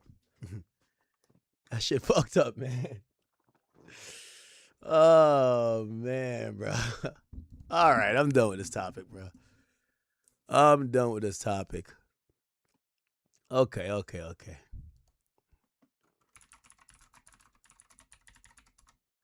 Oh, we didn't do a Lil Durk topic yesterday, right? Okay. So, chat, it's going down. The trial for Durk is upcoming. I believe it's, let me see, when does the trial start? When does Lil Durk trial starts? The trial is going to start later this month on August 20th. Okay, so 14 days, 2 weeks exactly until the start of the trial. Lil Durk is facing murder for hire charges along with some other enhanced charges of conspiracy. What's happened recently is that they're firing off a bunch of motions in court, and these motions are really important because they're called motions in limine, and they're important because it kind of sets the rules of what cannot be mentioned or brought into court by the prosecutor or by, witnesses to a certain extent. So they've been firing off motions. They want to make sure that it's not all lyrics that could be used. It's going to be a very narrow amount, and, it has to have some type of relevance or whatever the case is. And they are issuing a fourth superseding indictment. Why? To kind of separate the charge of the murder and also the stalking. So count 3 is going to have the stalking of TB, which is Taekwon Bowman, which is Quando Rondo, using a dangerous weapon in violation of 18 U.S.C. And count 4 is the stalking of SR. So they previously had put both of them together. And they separated the stalking charges, and that's what the fourth indictment is. Since the fourth indictment hasn't brought in anything new, remember the third indictment did, and 2 of the counts got X'd out because they brought in another murder, and the judge was like, hey, you got to try this separately. You can't just go ahead and just add another murder in a month before trial. It's not going to work like that. Regardless, the government, so the prosecutors, they are pushing for a motion for a limited gag order prohibiting prejudicial extrajudicial statements. So they don't want any more press conferences or interview. So the plaintiff, the United States of America, by and through its counsel of record, the assistant U.S. attorneys, Ivan Y. Yanello, and these other people, right? So these are the assistant U.S. attorney. They filed this motion to have a limited gag order prohibiting these statements. The motion is based on the attached memorandum of the points and authorities with that. Okay. Now, let's look. It says, despite the imminent trial date, the counsel and surrogate for the defendant banks continue to engage in a public press operation that creates significant risk to the jury pool and fair administration of justice. Yes, Brian Steele and also Drew Finland, they have been routinely, as they walk out of court, updating the press. So Drew Finland, press conference, I'll put press conference, Durk, but they've been having, just standing outside of court and talking about it. And they want to stop this because, obviously there's going to be fans that's going to be there. And, they're worried about the jurors getting in and out, and people might figure out who the jurors are to fuck with them. Filings and briefings done. And you got, Mr. Brian Steele in the back. Anyway, as a result, the government respectfully requests the court impose a narrow gag order to prohibit further unnecessary extrajudicial statements about the case. A defendant is entitled to zealous advocacy, including counsel's forceful argument on the briefs and in the courtroom, but the right to a fair trial. Well, we got Whack 100 calling. Whack 100. As you trying to get shocked out by JC bro, my phone going crazy. I'm on my way to No Jumper. No, Whack, we got to talk about it. Crazy about Game. No, Game will shock your ass out. No, and everybody know Game was my favorite rapper from 2005 to 2008. But we gotta bring this to light. The Game is too good of a rapper to be trying to get acceptance from niggas who don't accept him for whatever reason. Kendrick got something against him. I don't know why he keeps trying to ask 50 different questions on. Oh, he got mad at that. He got mad. It's one of those things where a nigga just don't like you, man. Like, What are you talking about? When you see Game trying to get acceptance from Kendrick, bro? Because listen, if we knew that they haven't spoken, okay? If we knew they haven't spoken since. But the problem is that 100 is my record. You know that, right? I know. Oh, you gotta remember, we talking about 15? Fuck, we do that. Some shit like that. Okay, so why would y'all even act like he was invited to the pop out then? That's 9 years later. Like, yo, if Kendrick ain't talked to that nigga in 9 years, why the hell would you even think he's invited to the pop out? No, because I think we gotta. Did I get some feature work from Kendrick since 100? I think I did get one more. But not for Game though. Yeah, I believe I did. I think it was. Whack, we gotta come clean, man.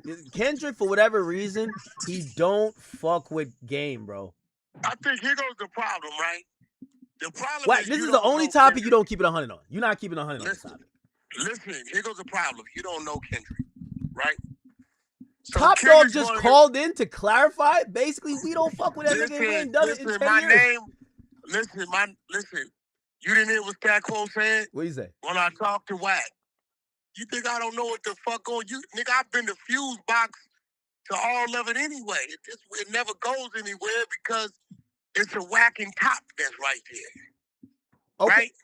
So what you're not getting is this. No, you're not gonna look up, or you guys didn't look up in the last 10, 11 years that Kendrick dissing Game and Game dissing Kendrick. No, right? Game's disposition is this. Hey, Kendrick, I know who you become. But when you were becoming that, I had a relationship with this man. Now, I know y'all doing y'all rap shit. And I've never expected you to jump in mine. And I know you don't expect me to jump in yours. I don't think it's that serious because it ain't no gangster shit going on. You got to remember, The Game, Jason Taylor, every beef he had, it was some gangster shit going on. So in Game's mind, this ain't that. Now, in Kendrick's defense, he's feeling some type of way. Did he just straight up go tell Game, hey, bro, this what it is? No, if he would have, Game would have picked the phone up, called Drake, and had them niggas on the phone to fix it. Because in Game's mind... Do you actually think that okay. Hey, yo, act, before it was you knew Drake and Game have been very, very close for a long, long time. Trust me, I know. No, hold on. I'm not saying him and Drake are not close. What I'm saying is that Game, yes, I believe Drake. It looks like he doesn't have any. I know for a Stat fact. Quo literally says. Let me read you this quote. Stat Quo says that the Game was mad that he couldn't get on the phone with Kendrick. Why the hell would he? Why would? No, he could have got on the phone with Kendrick because Stat Quo says otherwise. Listen. See, you don't understand it. Even if Kendrick wouldn't have picked the phone, what I'm saying is, if Kendrick would have called Game and told Game, hey, bro, I ain't whoop-de-whoop this nigga, whatever, Game was still gonna say, I fuck with Drake. That's bro, been bro a long time. And nigga, you my bro. We both from Compton, nigga, you my nigga. Let me get this nigga on the phone and fix this. You gotta remember. So if Kendrick would have told Game that verbally, that would have been Game's move, right? That would have been his move. Or if Game would have thought it was that serious and he couldn't get Kendrick on the phone, he would have simply called me and said, bro, holla at Top, let's fix this shit.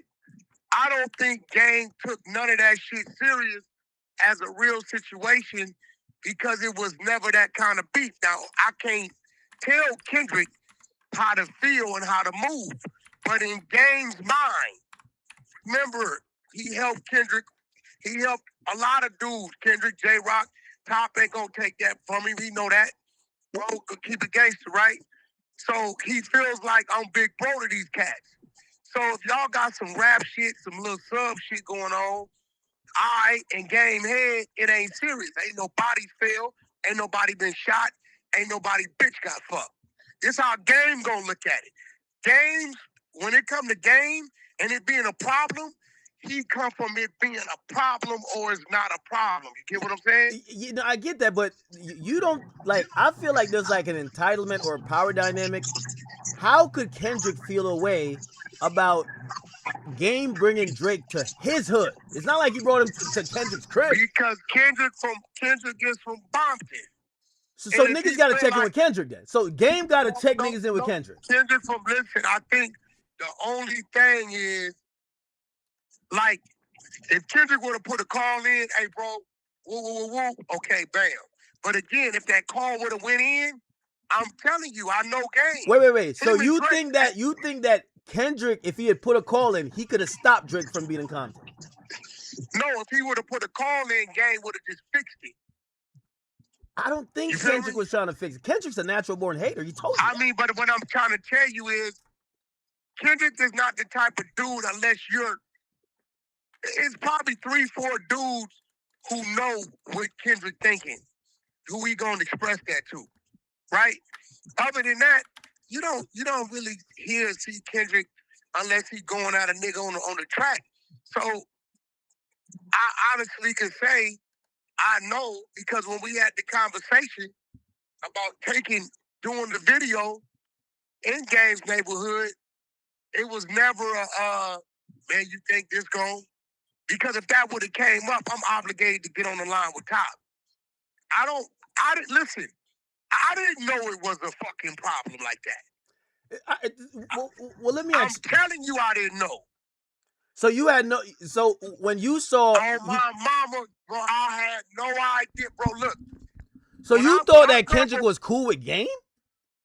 No, I didn't know that Kendrick and Drake at that time had a problem. Oh, okay, all right. Listen, I come from no Vaseline dish, right?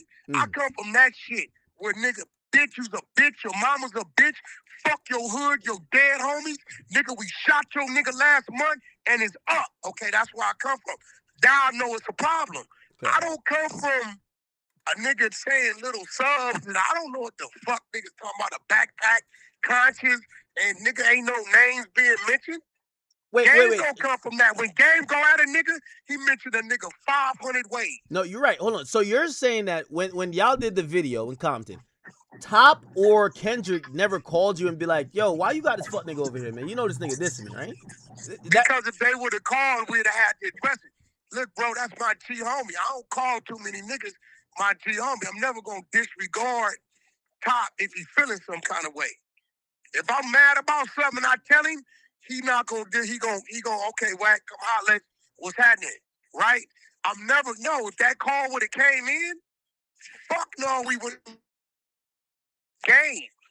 Game would have simply got Drake on the line and fixed it.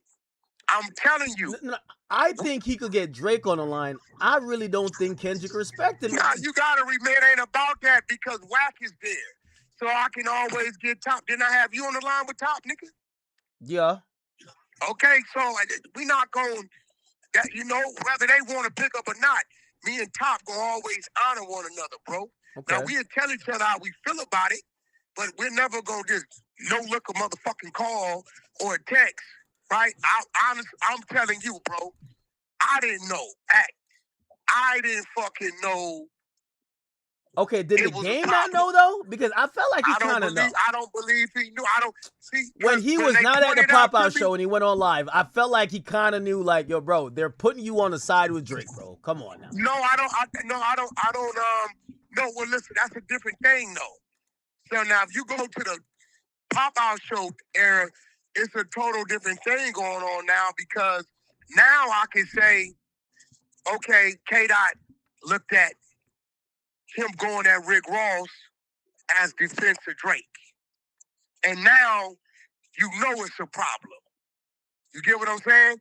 Like, it ain't no 2015, whatever they were saying, is nothing like what they was just saying a year or two ago, bro.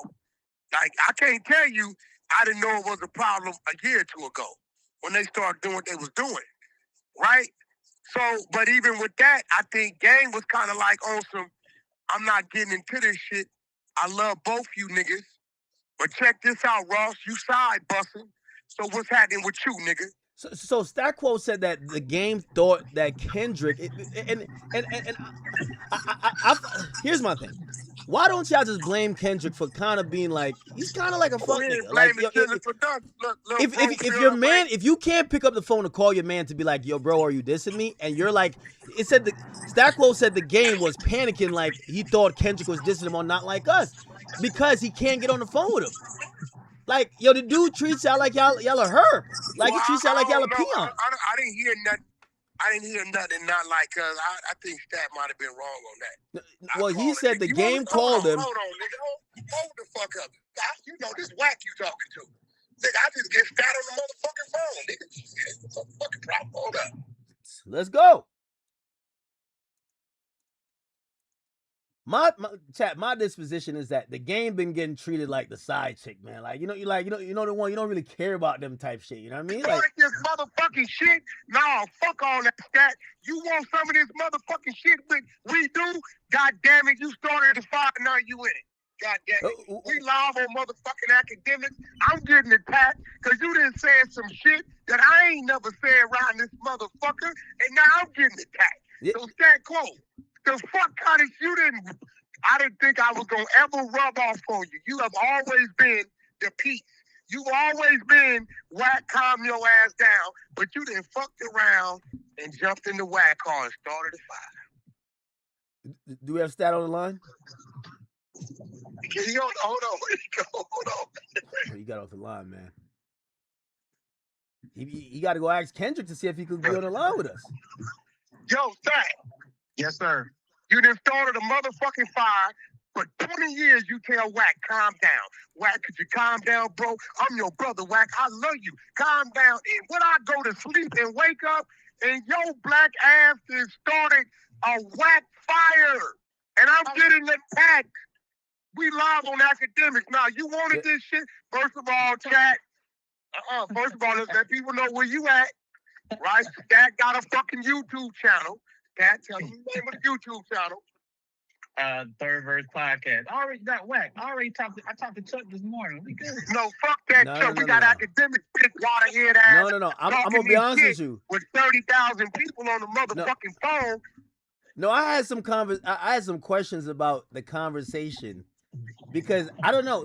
Here's my overall opinion, and you obviously talk to the game, and you talk to Top. My thing is this: I feel like the game is looking for acceptance. Like, I mean, everything that you have said.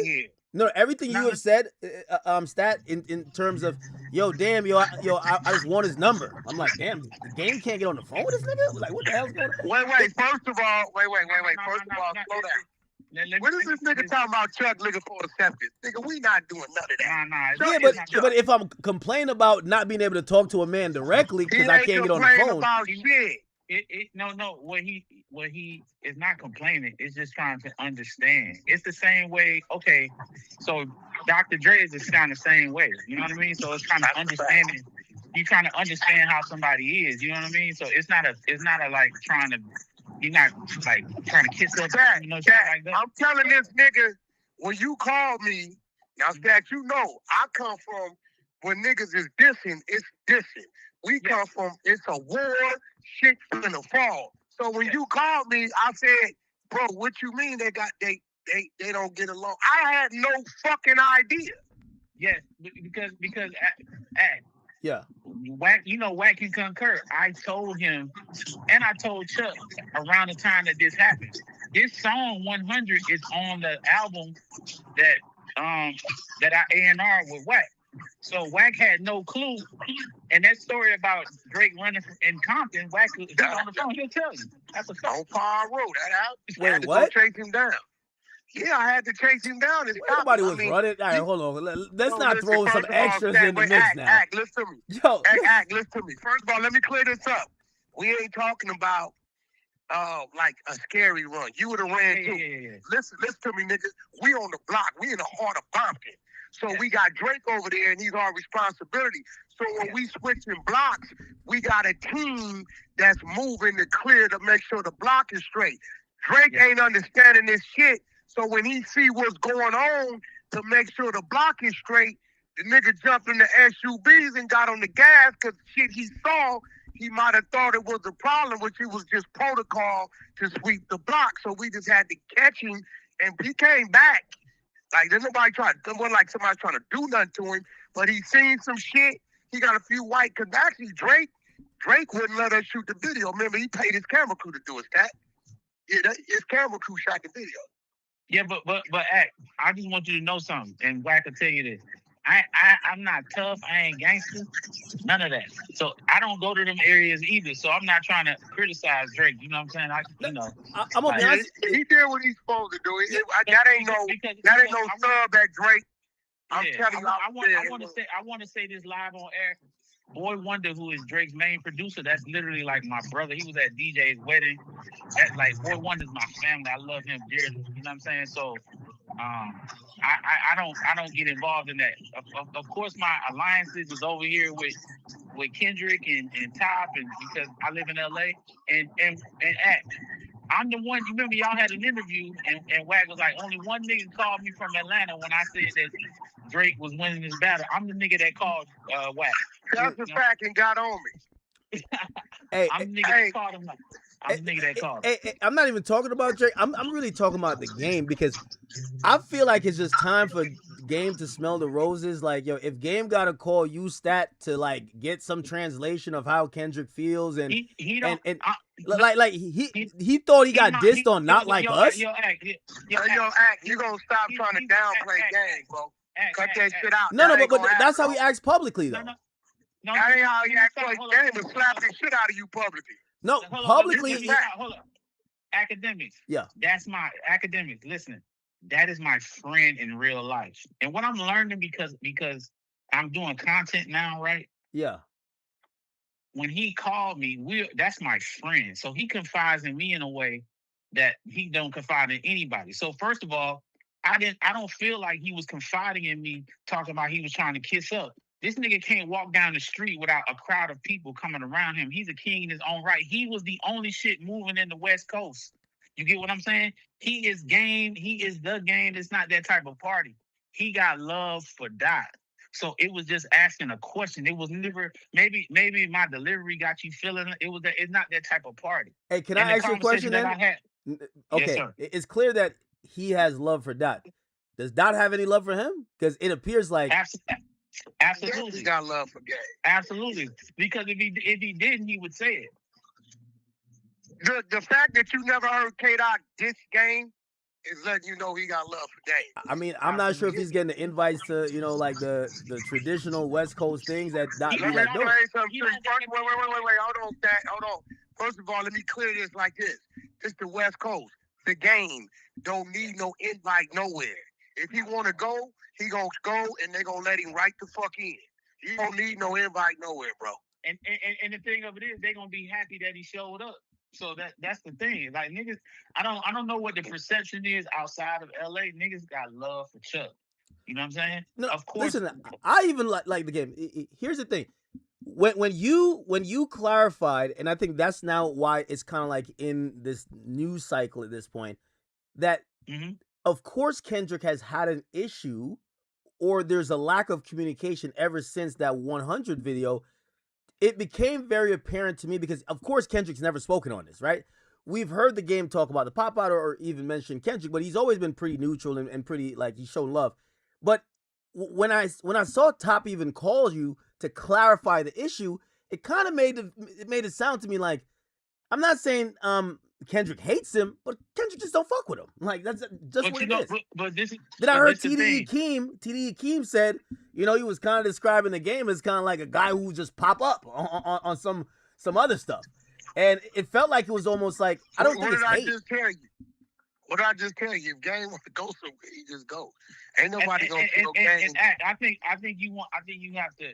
It's like a lot of history with some people still have certain grudges against things, but at the end of the day, so wait, you confirm that? Can we at least get a confirmation here? So you confirm that Kendrick is still having a grudge against him? Because when you no, I ain't talking about. I haven't talked to Kendrick. I'm talking about some of the, like you said, Keem, some of the other guys that have their feelings because they're making it known. I can't tell you what Kendrick is saying or not saying because I haven't talked to him.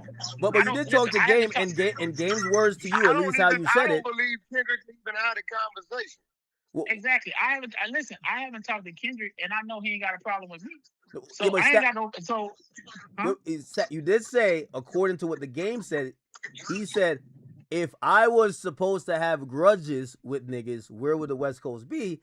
That kind of insinuates that maybe niggas been having grudges against him. No, hold up. But that's his conversation, not just directly at Dot, but just in general of what his experiences have been in the music industry and something that an example. Yeah, because we was dead out here. Game brought this shit back. And what I was talking about, I wasn't talking about nothing dealing with Kendrick. I was talking about a video shoot that he got paid $10,000 to wear a hoodie and he had a mask on it.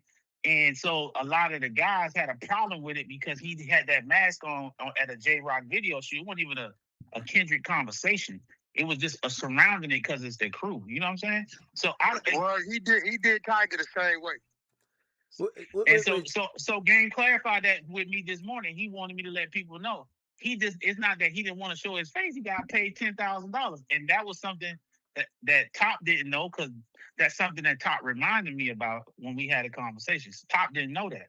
You know what I'm saying? He didn't know that. Why didn't you just put them in a group chat, man? Because it sounds like, you know what I mean, he wants to be on you see how we all on a three-way call? Is Kendrick too above talking to the game? I don't know what Kendrick is. Hey, look, first of all, Kendrick, I'm going to be real. He don't lead with the conversation anyway. He got a team that does that, right? And then when that's going to happen, when they get in the studio and they doing whatever they do, then they have a conversation.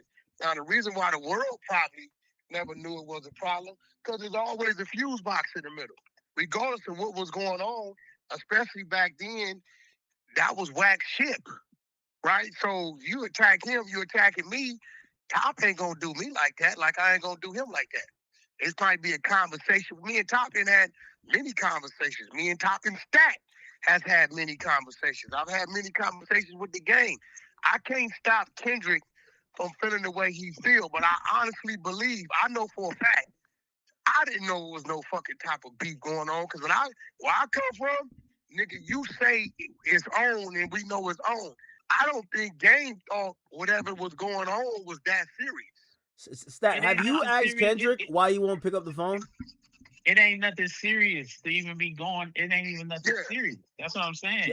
But have you asked? Talking 11 years ago, ain't nobody uttered a word about it. It ain't nothing serious. Well, thank you to Stat. He heated it back up. You know, we could talk about some shit today. No, what it is, I'm gonna tell you what heated it back up.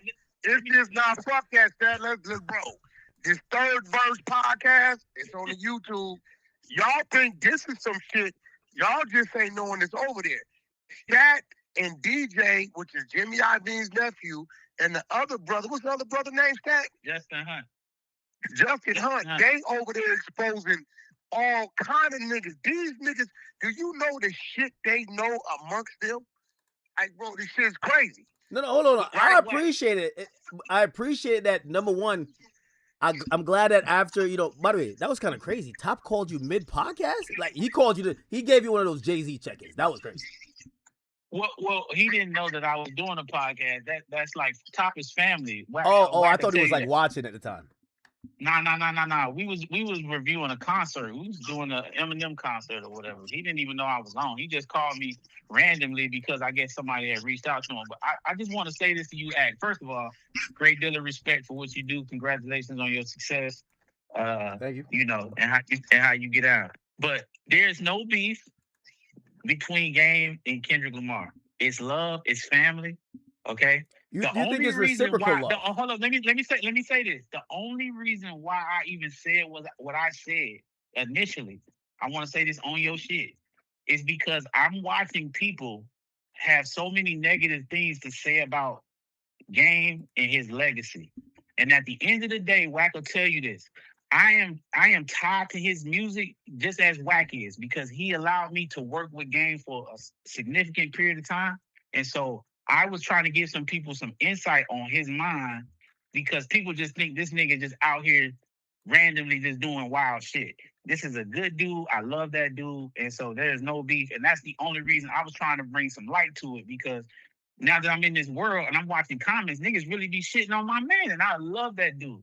So it's like, nah, I'm trying to step up and let y'all know where he coming from to kind of give you his mindset. That's why when me and Glasses was talking about it, Glasses was like, yo, this is good, so people can kind of have a better understanding of him and how he thinks. You know what I'm saying? Okay. So, it ain't no beef. And let me respond to that by saying this. Despite what Wack is saying, I was a huge fan of the Game. He was my favorite rapper from 2005 to like 2008. Loved his first two albums, classic, absolutely. I've always thought he has one character flaw, okay? I never liked I know he was heavily inspired by Dr. Dre. Dr. Dre had a whole whatever, especially with documentary. But that second album, and that's what I was saying about Acceptance, like The Doctor's Advocate is literally an album basically like saying like, damn, why you don't fuck with me? Like, come on, we all know that narrative. And for me, that was my favorite rapper at the time, I look at it, I'm like, you're him. Like, when you look at, you know, rap is still like a gladiator sport. So when I see even now, like, I would rather both of them, like, when I see Kendrick never address Game, I see no association there. Hear nothing on that side. And then even when I hear, like, Game have to speak on his relationship with Kendrick, it kind of feels like, if it still feels like that same energy I was saying with the Dr. Dre thing, where it's like, I agree with y'all with everything, and I didn't even know that people were talking about his legacy like that, but I think that's also assisted by the energy that he kind of also puts out. Like, he's looking for acceptance, when in reality, if we're going to go in the hierarchy or not, the lineage of people who ran the West, he's one of the most significant people. And I don't think sometimes he exudes that energy. Saying that looking for acceptance shit, bro. Yeah, Game is such a lone wolf. He's such a wolf, a shark. Game don't give a fuck. Listen, bro. He ain't looking for acceptance from nobody but his motherfucking kids. I'm going to tell you that right now. So it's not a thing that he's looking to be accepted by Kendrick Lamar, because Kendrick Lamar was once a student to the Game. How the fuck what you mean? The teacher is looking for acceptance from a student. The student just has now become a teacher. If they got some disagreements, cool. But guess what? You ain't heard no diss music. You ain't heard no none of that shit go on. Hey, so you should go listen to Black Boy Fly from Good Kid, Mad City.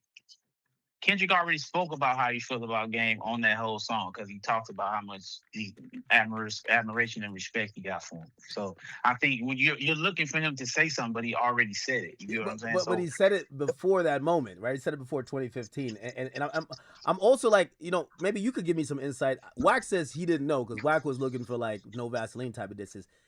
Yeah, I didn't know it was a problem. Yeah, Wack didn't know, because when I told Wack, I told Wack was like, nah. Wack. You got to remember, bro. I come from it's a problem. I don't come from Wack was like, nah. I don't. Because I remember vividly telling Wack, I said, Wack. He's like, hell nah, he ain't doing that. Okay, you know what I'm saying? Do you believe that the Game was oblivious of it? And by the way, chat, I have the lyrics on the screen to Black Boy Fly. I don't think the Game thought it was verse 2. He's talking about the Game. I don't think Chuck was thinking about it like that, because he didn't. I didn't even know that they had issues like that. Even me, I didn't know it was like that either. But nigga, I'm telling you, we didn't know. When I think it was like some freestyle that happened, or I had saw something on YouTube, and that's when I thought about it, like, oh shit, but it had already happened. You know what I'm saying? It wasn't a before thing. It had already happened when I found out. So niggas be in their own world. Like when people talk about Lil Wayne just go to the studio. He don't be thinking about nobody else. No, he just go. Exactly. So Chuck was in his own world, and that shit happened. And so, I don't think it was ever spoken about after that. I think. Do you feel Kendrick feels like he's owed an apology? I don't know what Kendrick feel like. I can't speak for that, man. You talk to him. You're one of the only few people. I didn't know Kendrick was this hard to reach. I don't talk to Kendrick. I don't. Hold on. I have not talked to Kendrick. I talked to Top. I've not talked to Kendrick Lamar at all. When's the last? No, not recently. But when's the last time? It feels like you're one of the people that could talk to him. It looks like he's. I don't. Yeah, he go in his sessions. Listen. Let me. So academics, listen. I'm the kind of. I don't know. You never met me, but I'm not the kind of person that is a could talk to type of nigga. It's either I'm not even that type of person. I'm like my phone's on do not disturb. Wack is one of probably 7 or 8 people that can get through and talk to me. So I don't reach out to anybody. Top Dog is another one of them. So if generally when people reach out to me, it's people that call me. I don't really call niggas. You know what I'm saying? Like I don't do that. You know what I mean? So okay. I wouldn't even. I love Doc straight up. You know what I mean? But I know. I come from the Dr. Dre school, so I give niggas their room and their space, and I know that niggas still love me, and I love them all the same. You know what I'm saying? That's just that's how I'm. You got to remember, Stat is really a real behind the scenes dude. Like, just some of his accolades, everything from 2013 to 2022, he A&R Games projects for me. Lyrical Lemonade, Stat was managing that whole situation. Little Xan, Stat is who birthed Little Xan. And we ain't gonna talk about the people He gave Nipsey a bunch of guidance for the marathon. Nipsey asked him to come in personally, and along with Dr. Dre and Eminem and a host of others. So you dealing with somebody that, like he said, he that way because he can be. Like, and I'm telling you, there's no way it could be that type of problem back then with my relationship with Top, Stat's relationship with me and Top, and Kendrick and Game. Kendrick felt whatever way he felt, and we can't tell him how not to feel, but we're never going to just do some shit knowing it's that serious, because we got to remember, where Kendrick grew up, half his neighborhood was on the block when we was doing the video. Where Top from is 8 lights up. Nigga, we not finna put Drake in that type of danger zone, bro, if we know it's that type of problem. Like, we really didn't know it was that serious. And it's a Drake feature. We just trying to get some work done. Hey, Wack, okay, since it's your record, if you had known, right before the video comes out, you guys have the record, and they're like, yo, bro, yo, you know in that verse 2, like, yo, he diss and dot. Would you have asked the Game, or you'd have asked Drake to change? Would you have asked him to change his lyrics? What would have happened was, I know Chuck, right? Chuck would have probably got Drake and Kendrick on the phone to try to deaden it. I'm telling you. That's what he would have did, bro. Because me and Top, if I get the call from Top know I'm gonna go put it on the table. Game gonna know Top called Wack. And then Game gonna listen to it, and he gonna get Drake on the phone and Kendrick on the phone and try to get some understanding with it. That's all it would have been, bro. I'm telling you. Niggas just didn't know. When Stat told me, I said, Stat, get the fuck. What you talking about? Where is that? I had no idea. Because I come from when you diss a nigga, fuck your mama, bitch ass nigga. We like, nigga, it's, you know it's on. I don't know nothing about the backpack diss shit.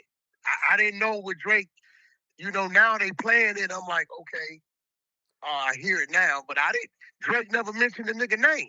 Where I come from, you mentioned the nigga name. You know Kendrick responded, I believe, on Element.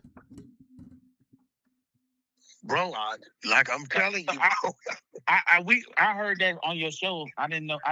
When I first heard that, I didn't attach that to Drake. But when I heard you, when you broke it down, that's when I first heard it.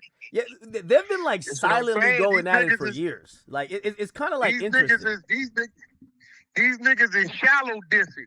We deep sea diss, nigga. Listen, Stat will tell you, it ain't too many niggas.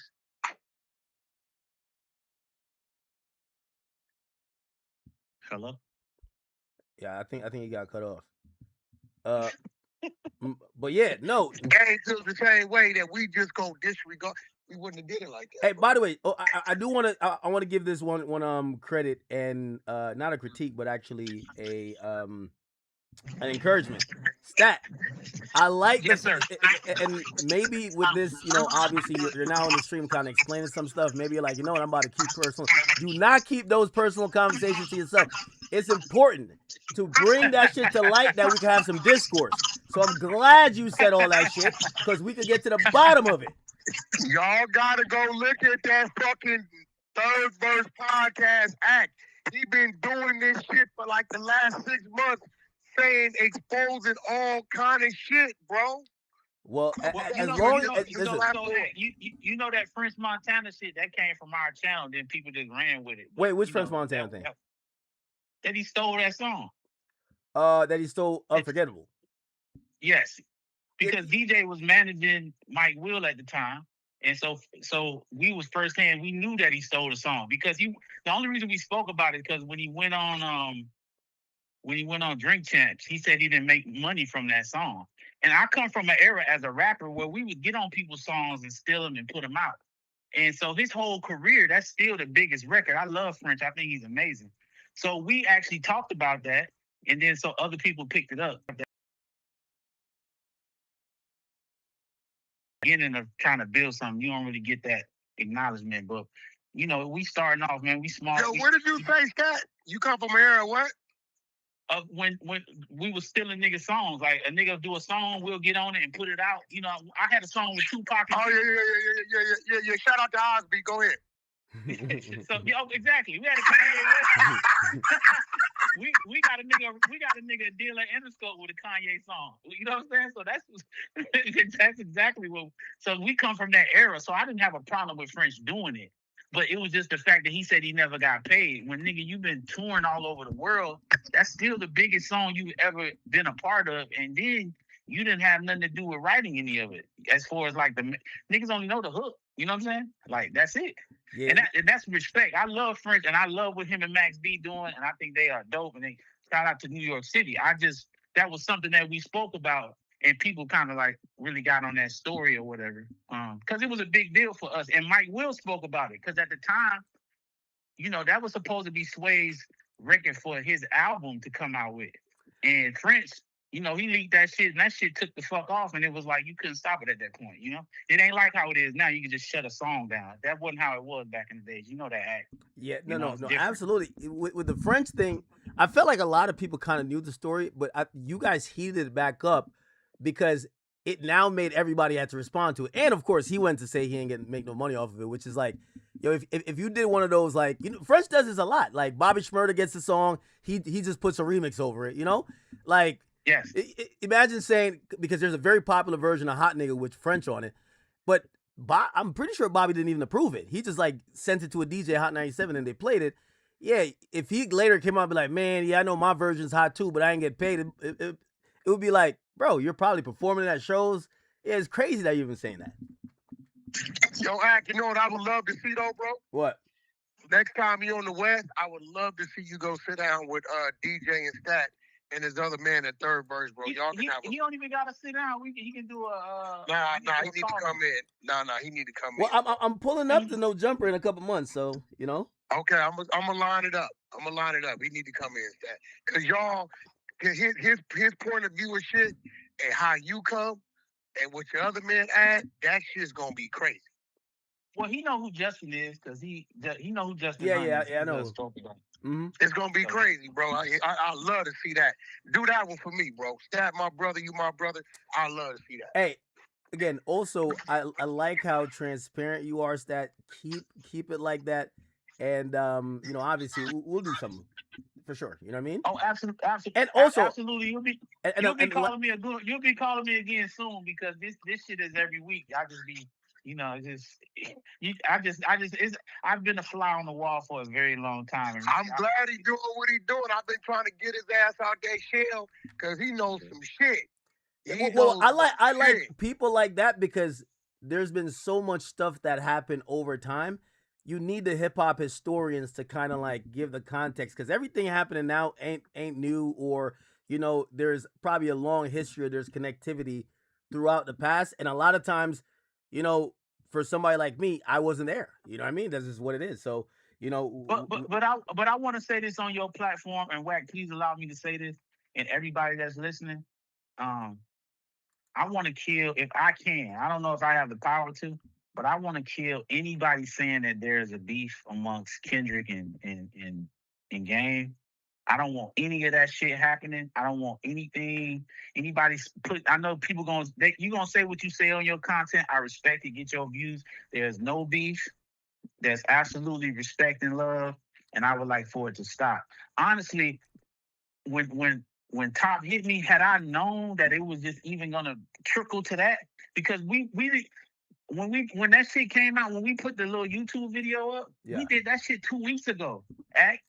We weren't even gonna put it up there. You know what I'm saying? Because the guy who do our little segments, we was like, we ain't have nothing to put up, so we threw it up.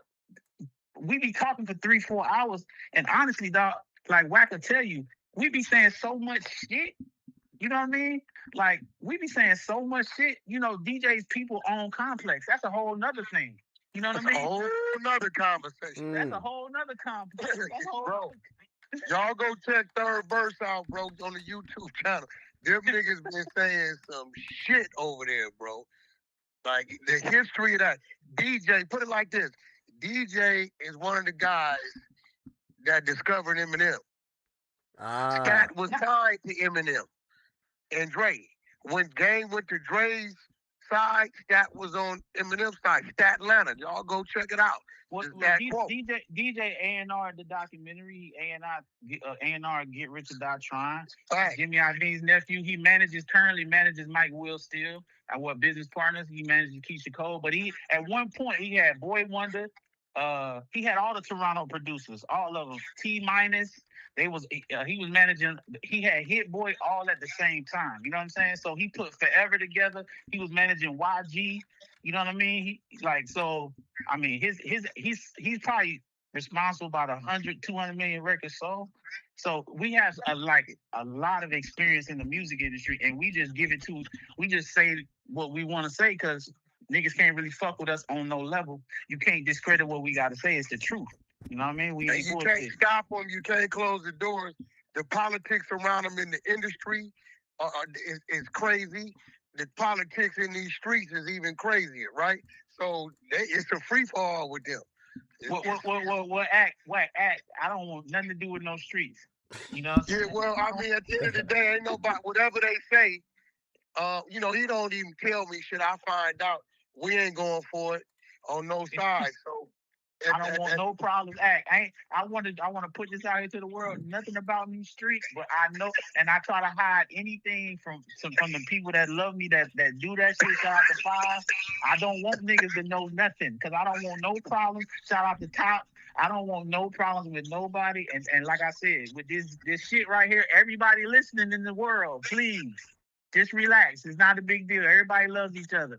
Shout out to Drake. Shout out to Kendrick. Kumbaya. All love. You know what I mean? Yeah.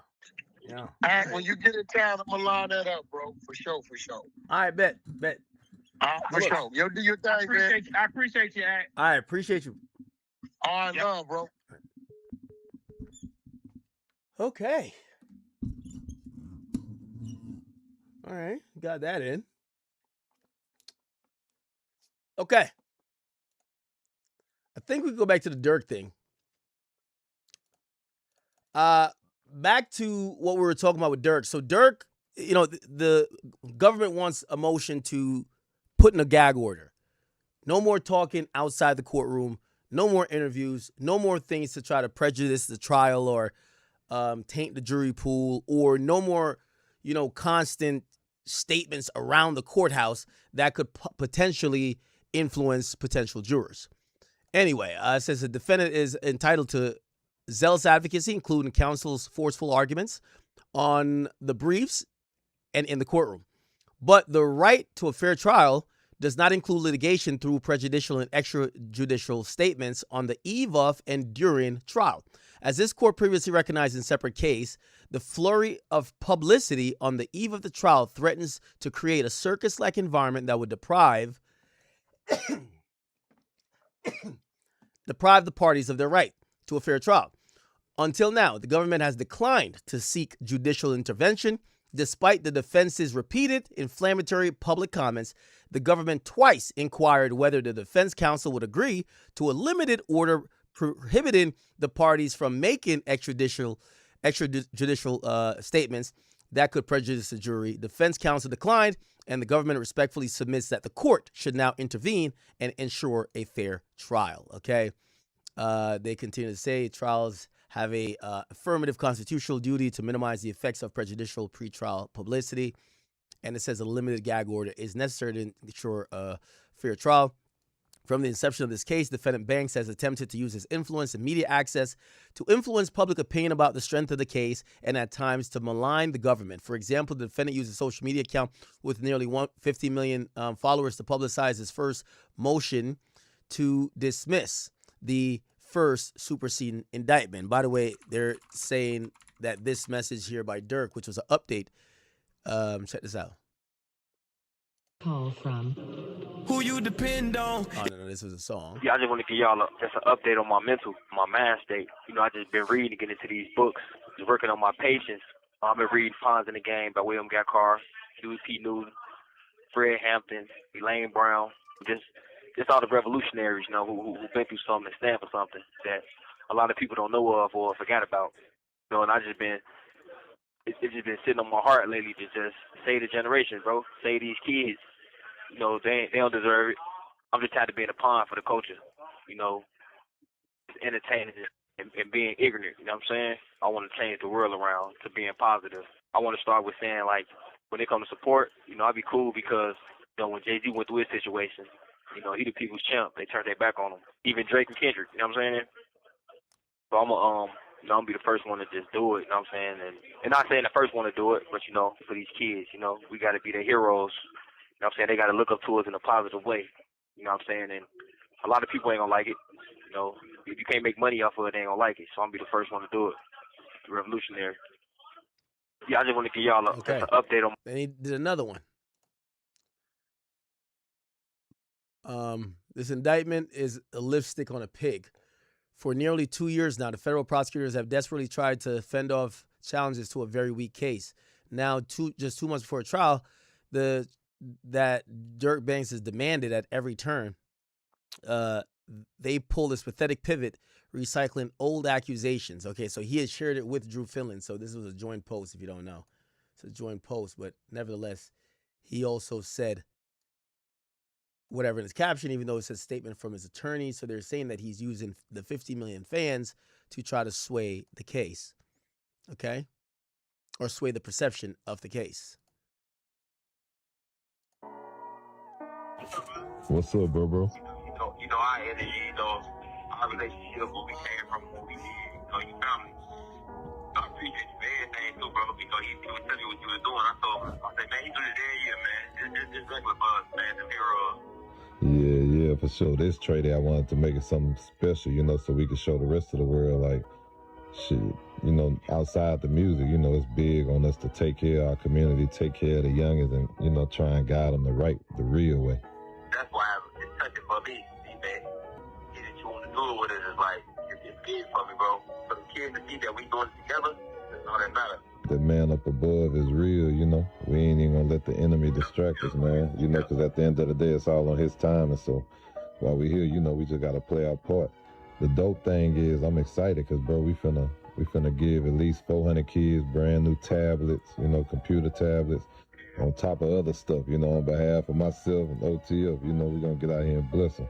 I just want y'all to know I'm with y'all 100%, you know what I'm saying? Like my situation, I'm always gonna be the hero, always open and genuinely for y'all, for y'all, being guidance for y'all, and let the world improve. Okay. All right. So it says it was falsely claimed that the government was using this murder case to criminalize black artists for their creativity while the motion was pending. Defense counsel appeared on popular podcasts with hundreds of thousands of views, providing commentary about the merit of this case. They put three of them. Let me see. Number 3. Oh, shit. They fucking put my name. Yo, don't try to whack 100 me, nigga. Don't put my name in no fucking indictment, nigga. Put my name, like, what the hell? No. Why they put my name in they linked to Vlad? Oh, no. Oh, it's below. Okay. They put me and Vlad. Fuck.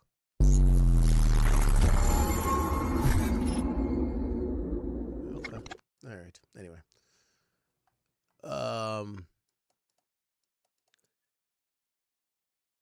Popular podcast with hundreds of thousands of views, providing commentary about the merits of the case. Then following the filing of the third superseding indictment, the council issued a press release using Defense Bank's social media. We just read that criticized the new charges, calling the allegations false and lipstick on a pig, and contained other rhetoric suggesting the government was scrambling and pathetic. Counsel then gave the interview where he criticized the government and boasted that the defense have been defeating the government on so many legal issues and claimed the community, including law enforcement officers, opposed the charges against defendant Banks, walking up to counsel saying, "Free Durk." Which is this? Let's go to 5. 5 right here. Oh. I have people coming to me off the streets going, "Free Durk, free Durk," literally. I have law enforcement officers walking up to me and saying, "Free Durk." Okay. Yeah, so it's been really an amazing experience. I'm glad I've done it.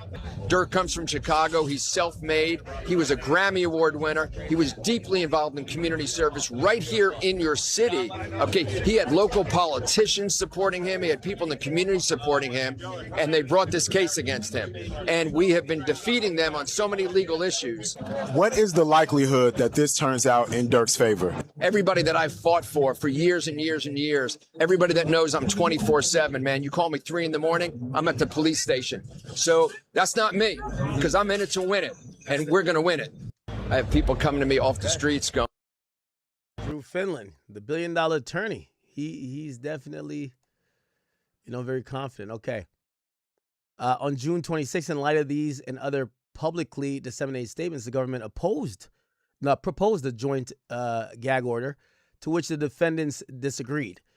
Following the July 14th hearing before this court, defense counsel conducted an impromptu press conference on the steps of the courthouse, and last week the parties met and conferred about this and other motions the parties intended to file. The defendant bank's counsel indicated that the defendant opposes the requested relief. For these reasons set forth below, including that trial is in a matter of weeks, the government respectfully requests that the court enter into an order prohibiting further press conferences, releases, and other media operations that could improperly influence the jury. While evaluating whatever, okay. All right, so they're citing some cases and yeah. Okay. All right. I'm trying to get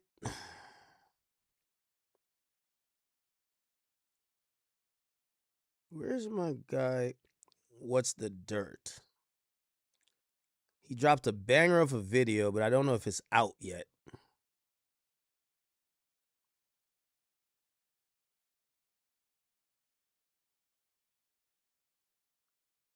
Hold on.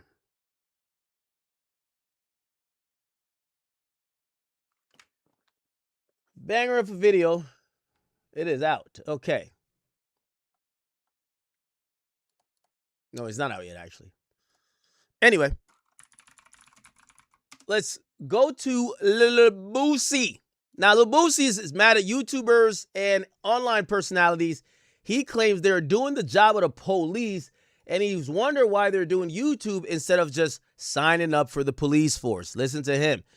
He posted a video. He said, "Stay woke. It's bigger than the police who you got to worry about." Check what Lil Boosie got to say. Rolling out on Instagram, bro. It's bigger than the police. All y'all podcasters, not all of them, but YouTubers and people on Instagram. Damn, who you talking about? Y'all the golden egg to the investigator. What? All they got to do is hashtag your page and hashtag who they want to hear about and build their case.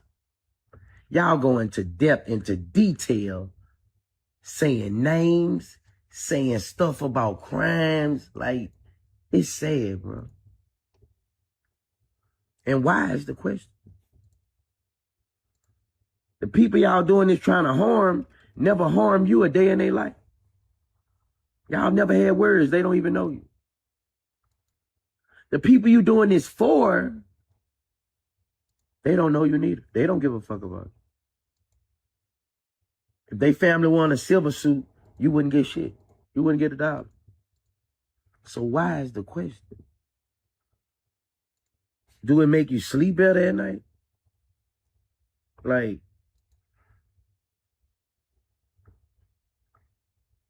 why are we so happy in the world with someone's downfall? And why is always us doing this to us? You never see a white man doing this to a white artist.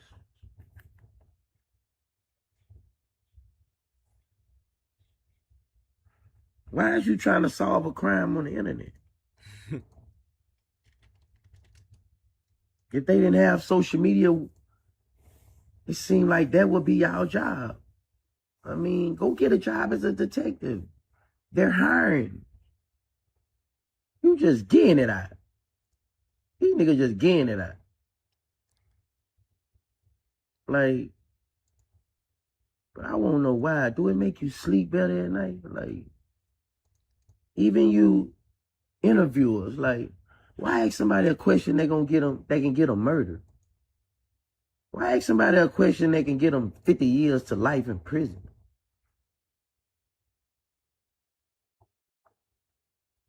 Give me a Ricky Smiley interview, bro. Like, this shit bigger than the police. This shit is bigger than the police. Police could be looking way in somewhere else. Y'all gonna put them right there.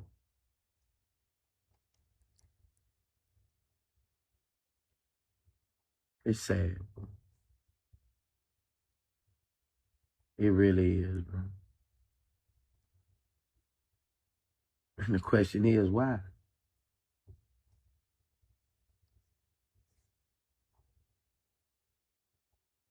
Nobody from both sides know you. It's sad, bro. I was scrolling out on Instagram, bro. This is an interesting turn of events. Boosie's now saying why to all the podcasters and media personalities and bloggers and YouTubers and TikTokers, whoever else who cover any type of criminality in hip hop. It's interesting because Boosie gained millions of dollars over the years sitting down with Vlad TV, and repeatedly when Vlad would mention what was usually accused of him, like, yo, people used to say, Vlad, you the police. Boosie used to defend Vlad by saying, hey, it's not about what you ask, it's about what I answer. And Boosie used to take the attitude of, you can't blame the interviewer for you getting jammed up. You got to be smart enough not to get jammed up. And he used to say that while defending Vlad. Of course, he's not working with Vlad anymore. Now he's back to blaming the interviewer. Why are you asking police questions? Right? The reality here is, okay, Boosie has a point, but then he doesn't. I hate this idea in hip hop or otherwise that people think that criminals should be helped. Right?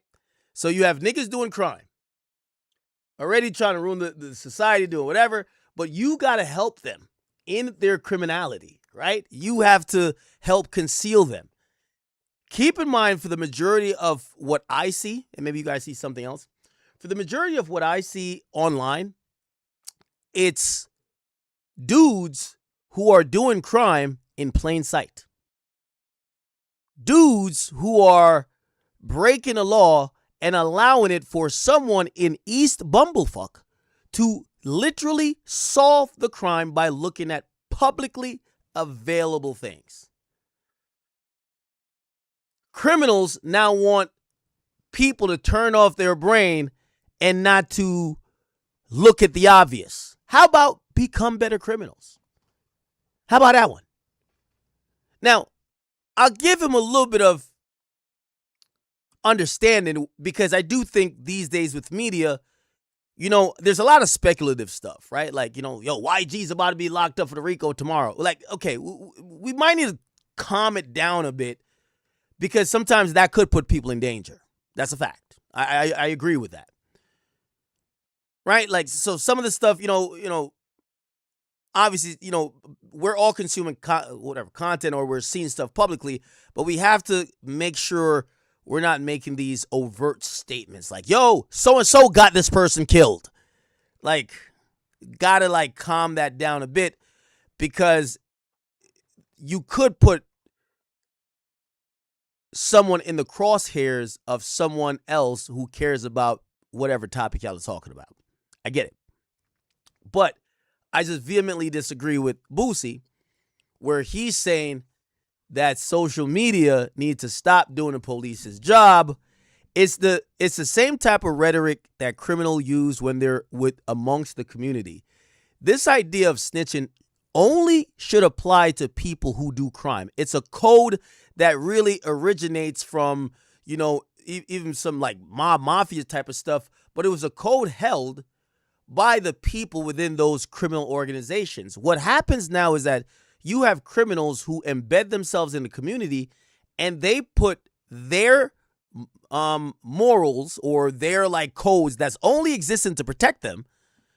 They push it onto the community, whether through culture, music, whatever, and they hope that everybody else got to protect them. So you could terrorize the community, sell drugs, shoot at niggas, but now when the police come around to arrest you, the grandma up the street's supposed to keep quiet. The little kid who, he's a square, he doesn't do anything, he's supposed to keep quiet. You know why? Because it's all to protect you. Criminals are the most selfish people possible. That's why I keep saying, tell them criminal niggas to go be better criminals. Don't get mad at the civilians that they could solve your crime. If a civilian could solve your crime online in 15 minutes or less, what do you think the police is going to do? And this idea, like, in what world are we, like, trying to protect the criminals? I'm not saying, like, obviously if your thing is like, no, maybe you're doing too much, but who cares? Who takes the demeanor of, we need to protect these guys? Who takes that demeanor? So that's where I kind of depart from where Boosie's thinking. In hip hop, I've seen this. A nigga gets locked up. And you know what people say? They blame the media. Man, it's niggas like Ak, he the police. Yo, it's niggas like Vlad, he the police. It's like, at what point you say, yo, it's that nigga that's a fucking idiot. That's why he's locked up. In hip hop, they treat the criminals as if they're kids. Like, it's lack of accountability. Right? They'll be like, oh, say someone gets locked up and then an interview they did gets used in their case. Nah, it's because Vlad the police. That's why this happened. How about you blame the fuck nigga for doing the crime in the first place? I've never heard them say that. Never. It's a bunch of cop and pleas, coddling these guys, trying to shift blame. You know how many times they've tried to blame me, not even for incarcerations, but for murders. They blame me for the murder more than the guy pulling the trigger. So when Boosie says this, respectfully, you niggas need to learn to do crime a little bit better. Because if a nigga who's sitting in Idaho could solve the crime that you're committing, maybe jail is the place that you belong. You're not that smart. Cut it out. You get a regular job. Don't tell the civilians to get a If you are doing crime that niggas can solve and they haven't even left their bedroom or even brushed their teeth in the morning, you need to get a regular job. Okay? The reality of hip-hop is that the streets try to appeal to civilians, and it's always going to be fucked up because of that. Because civilians owe you nothing. Civilians are entertained by your fuckery. They're entertained by this and third. But truth be told, listen, I'll keep it a bean. Y'all want me to tell the truth? I'll tell the truth. I love hearing about King Von. I love this music. I would never want King Von to be my neighbor. Fuck no. It's the reality about it. And this is what people don't remember. Like, this rap shit, y'all make millions off it. This is entertainment, my nigga. I would never want Lil Jeff living next door to me. Are you crazy? No. Some of y'all niggas need to go sign up for the army. Honestly. We got to be honest. Listen, half of these rappers that we hype up, I would never want. These niggas would not be my neighborhood, man. No. You think, God rest his soul, but you think if they told me, yo, you got a new neighbor. Well, who's my new neighbor? It's Julio Fulio. He's coming through. He's having a Don Julio party tonight. I'm good. Nigga, I might call the cops on him. Yo, I think it's a noise complaint. Get this guy on out of here, man. I'm entertained by him online. So this idea that people in hip-hop think that, like, we just love criminality. No, nigga, we're fucking entertained by y'all. And y'all make millions. Get over it. Don't be like, yo, they be so heartbroken. They be so heartbroken that we don't support their crimes. They be like, yo, you're not even in this life. We're like, bro, you make millions of dollars. Shut up. Who cares? What's wrong with these dudes? It's like they want to be protected by you. Like you're getting paid. You know they exploit their criminal nature. This is why street rap and drill rap exist. They exploit it for money. When you see them buying all them cars and they're flexing on you, at no point they say, you know what, man? These fans would have definitely held it down if, like, the cops was looking at it. They wouldn't help. So, let them drive the Maybach. No. So, like, I hate when they start saying, yo, these guys online, the fans is doing too much. Half of the rappers get more attention because their Reddit is breaking down the shit that they rap about, saying, nah, this nigga real. Yo, this nigga's real as they come. Music going up. As soon as they get caught, man, y'all niggas doing the job of the police. How?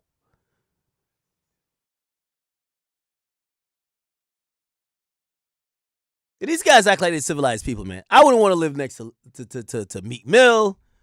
I don't want to live next to who are these other belligerent niggas, man? Like these rappers really think that the regular society loves them.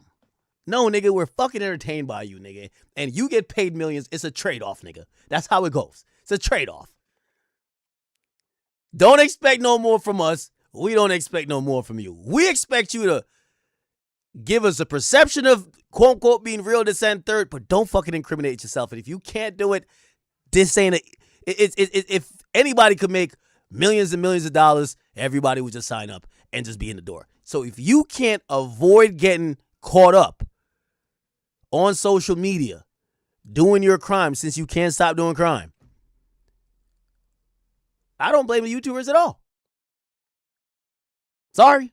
The only time I'll say YouTubers should chill if they're being too speculative. Like, you know what I mean? They're like, oh, they're going to get arrested or this person did the murder. Then we chill. Anyway, Boosie, we love you though, man. I think Boosie need to go back on Vlad, man. He stopped doing them interviews on his Patreon. I see him did one with he just did Boosie, Ricky Smiley. And I think he's getting some traction. Is it? You know how happy Vlad is? He's like, yo, bro, I'm not paying $25,000 for 269,000 views. I'm good. Anyway, Boosie did appear on the podcast with Ricky Smiley, and he talked about the Trump pardon, which was hilarious. I will say he's still hilarious, and the pardon, he basically admitted.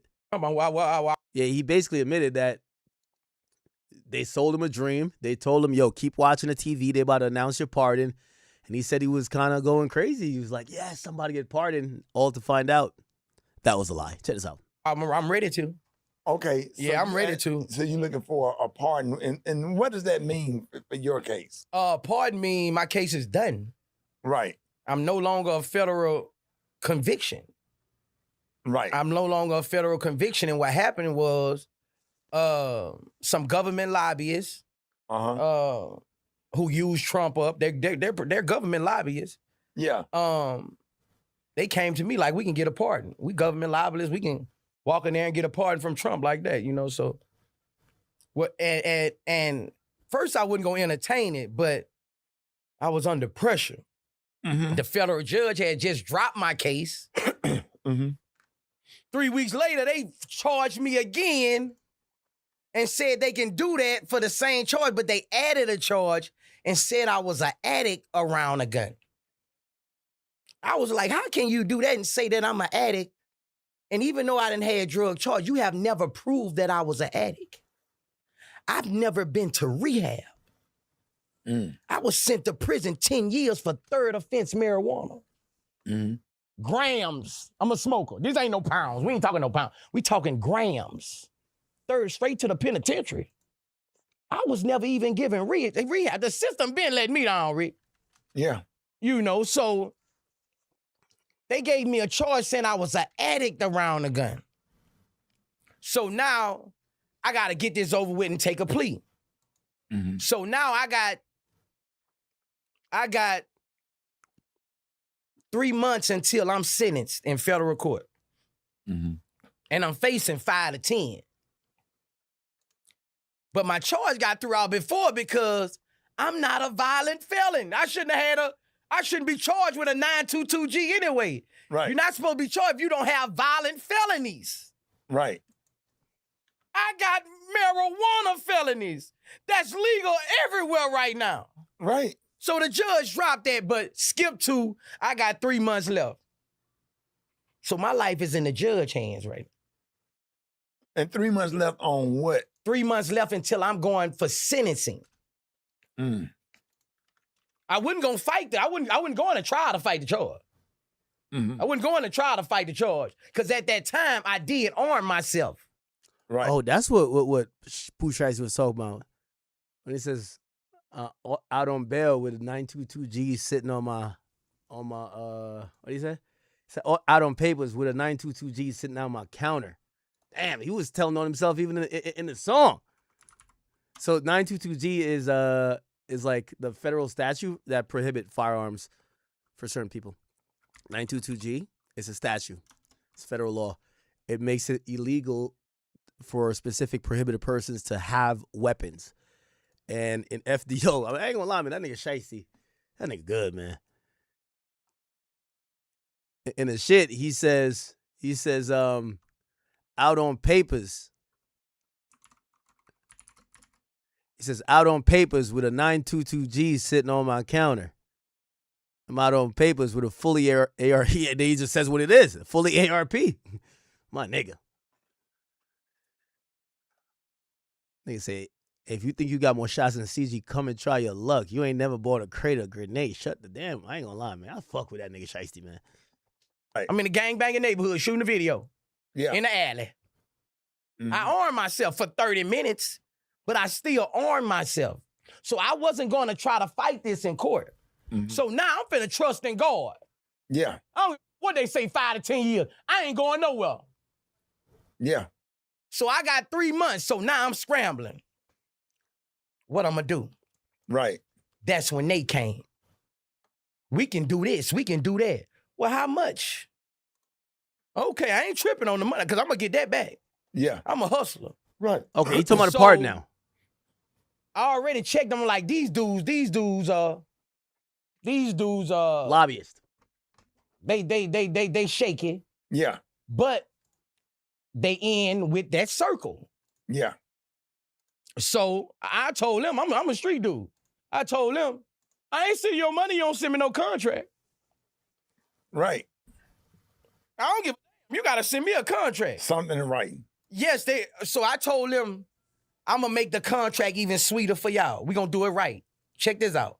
If you don't give me the pardon, we agreed, by January 30th, right before my sentencing, you have to return half my money back.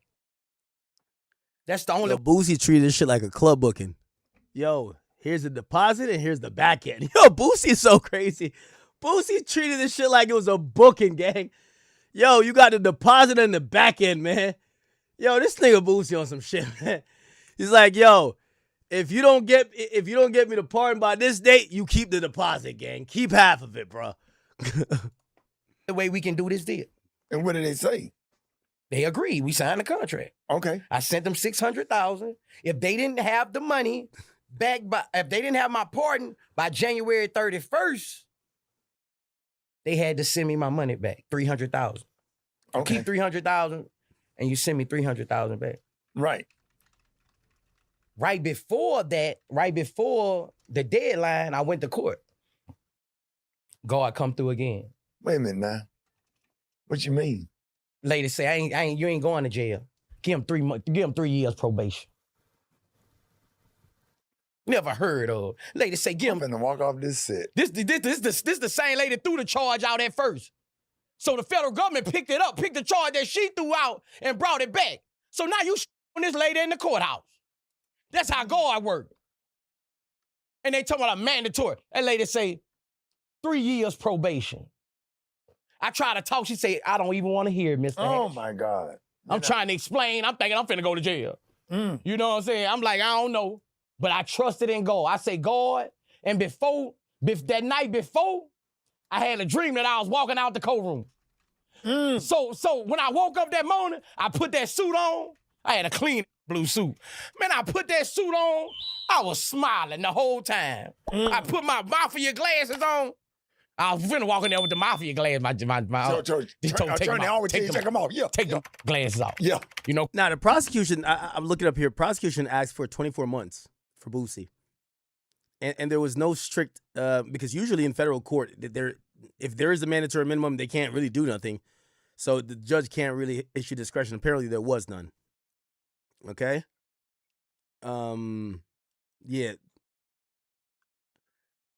Yeah, the defense wanted. They got exactly what they wanted. That's dope. Oh, because it's memory, bit. It's memorable. Yeah. You know, if I'm gonna come out the courthouse, I won't be fresh. Yeah. Because social media never leaves you. Right. So I want it to look nice. Right. You know what I'm saying? Right. So that lady said, 3 years probation, Mr. Hatch. God. But God. Nothing but God. 3 years probation. If I would have knew this, I wouldn't even never talk to them about no part. Right. You know what I'm saying? But do you get half the money back now? Nah, that's what I'm suing for. Okay. And the worst part about it, and I have texts in this that's in the lawsuit. On 3 days before Christmas, they text my lawyer and say the pardon has been signed by Donald Trump. Got me running through the house with my shirt off. Got me running through the house with my shirt off. I'm jumping all on the bed. Donald Trump to sign the pardon. Yeah. We just waiting on the news. Yeah. I'm by the news for 5 days. I ain't see all I see is Trump bombing people. Look, we finna throw a pardon party at the house and everything. Yeah. I'm getting the balloons. We finna throw a pardon party. Yeah. I'm by the news 5 days. Every day I'm getting mad and mad. I'm finna punch. You were looking like your granddad and looking at you in church. I said, oh, these the playing game. So when the deadline came, I told the man, return my money. Yeah. Return my money. I'ma sue you, bro. Yeah. This is business. What did they say? Okay, we gonna return it. Give us 2 weeks. We still might have the pardon. I think we got the pardon. 2 weeks left. Yeah. They gave him the cam treatment. Yo, nah. This is the last week. This is the last week. Album coming out next week. Do it now, Cam. They gave him the cam treatment. They sent them off. Yo, chat. I told you he got Clay Davis. Anybody know what I'm talking about? He got Clay Davis. Nothing. I call him again. It's no, I'm giving you 2 more weeks. I still gave him a month after, before I went to my lawyers to sue him. I say, bro, I'm suing you. I'm going march in Georgia with signs saying return my money. What? I say, I don't know who y'all think y'all is, but I am a powerful black man. Right. Yeah. They love me. Not just like people love me. My story is gonna be heard. We do. So they like, we ain't got all the money. How much you want back? I say, I just want you to follow the contract. Right. I just want my $300,000 back. Right. And this is over with. Nobody never knew that. Well, we can't give you $300,000. What? You got me fucked up. Right. Okay. Yeah. I got you. So I sued him. Oh, yeah, my then he God. said, okay, well, we'll just file for bankruptcy. I said, so this is a Ponzi scheme. Soon as I say something about, so you say file for bankruptcy, you done did this before. Right. If you taking people money, then when it's time to get it back, you filing bankruptcy. Right. This is a Ponzi scheme. Pretty much. And I got over 8 emails where he used all these people name up. All these people who worked for Trump, all these people, he used their name up, emailing them. Right. That's why I put all their names on the list on Twitter and told them to make a statement. Yeah. And let me know that you was not a part of this. Because how I'm thinking, I'm a street dude. Right. If he naming all y'all names on this thing, who else got some of the money? Yeah. So a lot of people responded like, Boosie, we had no idea about this. A couple responded saying, I got the email, but we never put nothing in action. So I'm using all this in court. Yeah. To show these people, and like, like this just business. And people talking about I'm snitching. Who the f is y'all some ignorant? Right. You's a ignorant. This like a contract. This like a record contract. Right. Right. Boy, you is ignorant. Either you ignorant or you rode that f***ing short bus. Yeah. If you don't understand this. Probably rode the short bus. You don't understand this. You crazy. Now, the short buses ain't short no more. They put them on the bus with the regular kids, and they don't have the special ed no more. Now they have. They got a section, huh? Now they got 2 teachers in there. So the special ed is blended in with the regular students. They just put an extra teacher.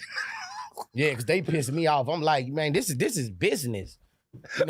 We sign. Once you sign a contract, you have to abide by that contract. That how God just be coming through for you. That's deep. Cause I had no idea that you went to court and the lady just said 3 years probation or whatever. And just I like the way you just really broke that story down, how you put that blue suit on. God gave you that dream the day before, and you went in there with faith. Yes. And you talked about faith. I told my the lawyer, I size say, of a I ain't going to jail. Oh, wow. I said, I ain't going to jail. I saw it. I saw it that moment. I woke up out of my sleep at 3:30. I stayed up all the way to court. I woke up at 3:30 in the morning. Mm-hmm. And I knew I wasn't going to jail. Boy, that's deep. Now, I have to ask you this because you said nothing is off limits. I thank you for your transparency. Several of the Divine Nine organizations have adopted "Wipe Me Down" as their national stroll song. Yeah. Did you? Yeah, I think the Kappas do that. Yeah, Kappas use "Wipe Me Down." You ever imagine that would happen when you was making the song? Boy, that come on, man.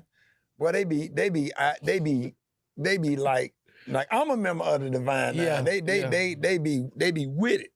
It's like that record when it was brought to me. Fox brought me that record, and it was like I knew it.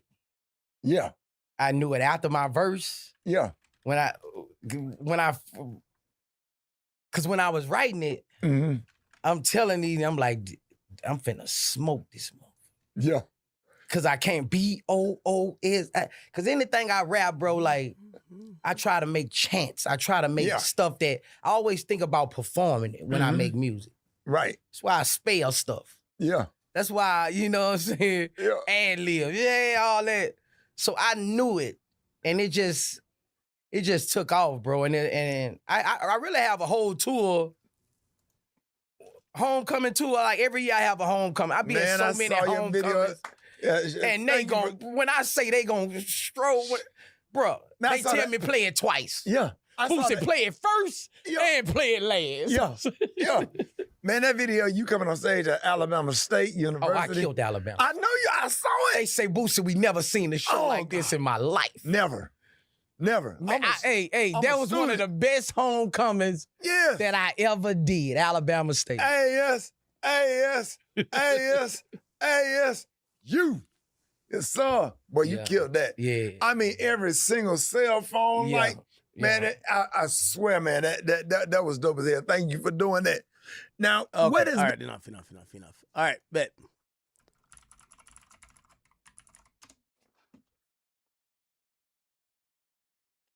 So this.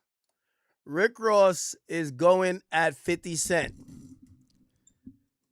50 actually reposted his video and said, this fool is at an open house talking about a $100 million house. His house is available on Airbnb. What the fuck? Everything fake. The fuck out of here. It's crazy. Hold on, let's see. Game with the young hustlers. I'm a boss. Keeping it true to the culture. If I wanted to sell 250 the first week, you think Rose couldn't have played that game that was played to sell $250,000 the first week? That shit cheap. Them y'all be talking about can't even show you a motherfucking palm tree in their front yard. This $100 million house. Love to share game with the young hustlers. I'm a boss. These say they could sell 300 gazillion streams in the first 3 weeks, but where your clothesline at then? Oh, shit. Why you ain't selling no shoes? Damn. You should be able to sell protein shakes if you sell that many streams. Y'all should be selling peptides. You should be able to sell anything if those numbers weren't inflated. Now, Google all of their other assets outside of music. They spirits business, clothes business, this business, everything else. SMS audio, out of business. It's crazy. These say they could sell 300 gazillion streams in the first 3 weeks, but where your clothesline at then? Why you ain't selling no shoes? Before he had also said something about I want to go viral. About 50 Cent's Shreveport business opportunity that looked like it might be collapsing or whatever. He ran into some little hiccups in Shreveport. He wanted some tax breaks and when you move like big businesses to like towns like that, they usually give you incentives to come there because you're going to create a job opportunity for a lot of people in the town. And whatever 50 wanted, he didn't get. I could Google it real quick and kind of show you Shreveport 50 Cent. The latest on it is that, let's see, he was threatening to pull back on Shreveport projects basically he can't get the deal he's really looking for. He says the people who are in position don't want things to get better. And he says these people in Shreveport just don't want to get things to get better. He said, I only make deals that make sense. I'm going to have to pull back. So he's threatening to like kind of, not do the deal. Anyway, we had Rick Ross who spoke about it. This morning, so Curtis, I ain't finished with you. I saw you making excuses of why you was kicked off the shows, blamed it on the black woman. She's the creator. She wrote it. It's her show. Ghost was her show. Kanan was her show. She gave you $3,500 an episode. Just to do little posts and all that. Be loyal to the black woman the way you are to Eminem. She gave you an opportunity. But I heard you say you finna release new music with Eminem and Tupac. Why you laugh like that? Hey, boy, Pac been dead 30 years. Let the man rest in peace. Man, Eminem, come on now. Come on. Come on, Curtis. Put them shoes out, let them flop, and do your Tony Yayo, Lloyd Banks. I'm kind of glad this beef is like heating back up just for the commentary and fuckery. Like, this is hilarious. You know what's crazy? These guys been beefing for, it's going on 20 years. I think their beef started like 07. No, 08. 08 or 09? Okay, at latest 09. But like, I think it's 08. We're like almost 20 years since they've been beefing. And I'm so happy that they're kind of like still both funny and they're still like take shots at each other. It's 06? And shit, I mean, I guess 50 and Ja Rule, they've been beefing since like 01, right? Yeah, so for that's a 25-year-old beef. Damn. Remix, baby. Come on, baby, let's go. I want to go viral this morning, so Curtis ain't. It got awkward for the writer, for the showrunner, because she felt like it was registering as a 50 Cent show instead of her show. And that turned into, it got weird with her behaviors and the things that was going on behind the scenes with her. And then it also was friction between her and Omari, because he was feeling like he was the lead and the star of the show. So she was having a problem with anybody who was leading the show because she felt like it was her show, like it was hers. And it was a show rightfully as a writer, but he is the star of the show. Omari would have died. Ghost Must Die. He would have died where Kanan died, that much earlier. She planned to kill Omari's character off right there. And I'm like, nah. I could feel how the general public was feeling about it. And I knew that was not the right decision. And I was saying, well, she said, well, then if he doesn't die, something has to happen. Something big has to happen. And I'm like, me, like kill my character. Like I got other shit to do. I could go be 50 Cent and then I don't have to be here anymore. Like, look, it got awkward for the right.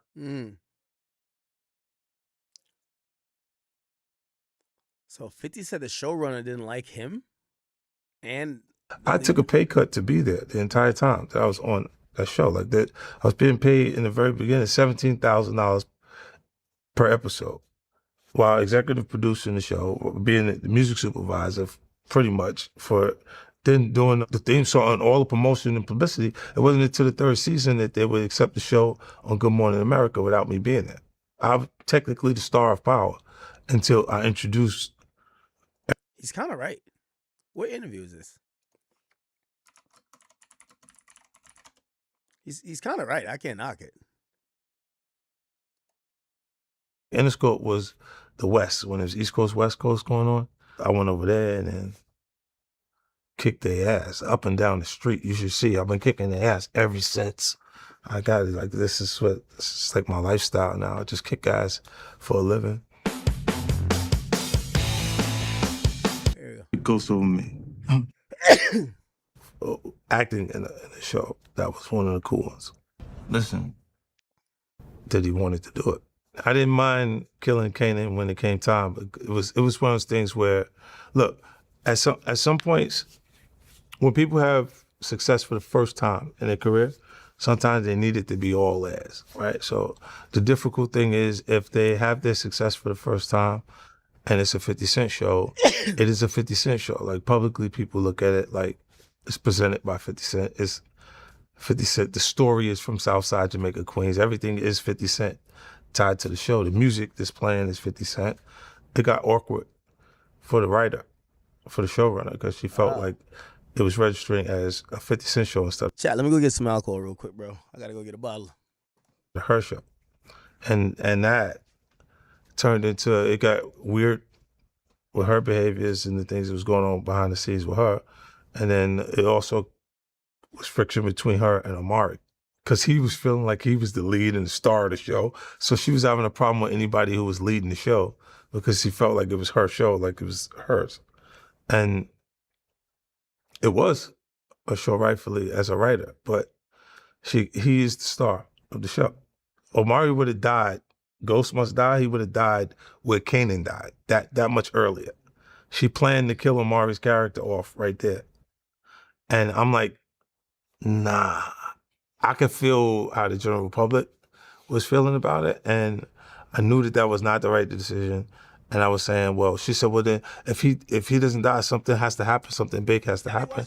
And I'm like, me, like kill my character. Like I got other shit to do. I could go be 50 Cent and then I don't have to be here anymore. Like, look, I took a pay cut to be there the entire time that I was on that show. Like that, I was being paid in the very beginning $17,000 per episode, while executive producing the show, being the music supervisor, pretty much for then doing the theme song and all the promotion and publicity. It wasn't until the third season that they would accept the show on Good Morning America without me being there. I'm technically the star of Power until I introduced everybody to it, and then Omari Hardwick turned into the star of Power. Do you agree with them killing Ghost? I wouldn't have killed them. The shit could still been running if it was right now. It just was creatively a decision that she made because she was not feeling them no more. It turned into almost hatred to him feeling like that. They say this is a big rich town. I just come from the poet's part. From the music perspective of Power, you tried to do the remix. You feel me with Trey? Tried to do the remix. You know see how he talked about me? That's crazy. And on the fucking camera, he says this to me. You tried to do the remix. That was crazy. I sold over 40 million records. You want to tell me I tried to do the remix? Look. I did the theme song for Power, and then I did a remix to it. And the remix was doing extremely well, like at radio with me and Trey, but they just had a funk around Trey. Like they just was not publicly. They was like, ah. All right, anyway. Okay. I went to do Jimmy Kimmel specifically, right? I did Jimmy Kimmel's first show. The first show, 50 rarely does interviews. This is a different, it's a GQ interview. Version of what I did at the present moment than other artists that I watched come before me. Like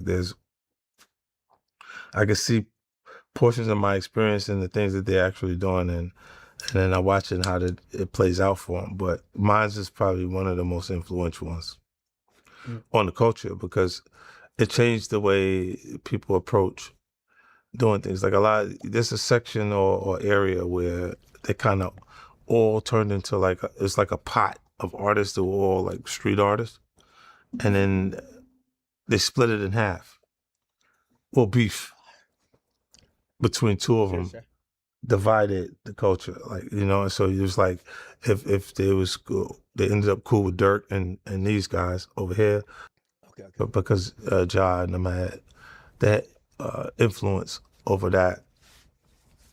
those particular companies and different things. So I was patient until something came that made sense away from everything. Like Interscope was the West. Okay. So he's explaining why he went to Interscope. Interscope is normally a West Coast type label. Interscope is like more of the West. Republic is more of the East. That's why the whole thing with Drake and Kendrick was also interesting, right? And it's two biggest label in Universal. When it was East Coast, West Coast. So it's interesting that 50 is kind of like relating that to his play because he's saying that Ja Rule and his ops had influence of the other, whether it was Def Jam or whatever, but the other East Coast labels. And because of that influence would have probably kept him out of the game. So he went to the West Coast label. Interesting. Coast going on. That was the West Coast. So it was a better place for me because I had so much smoke going on the East Coast that I couldn't get like a fair shot or launch of anything.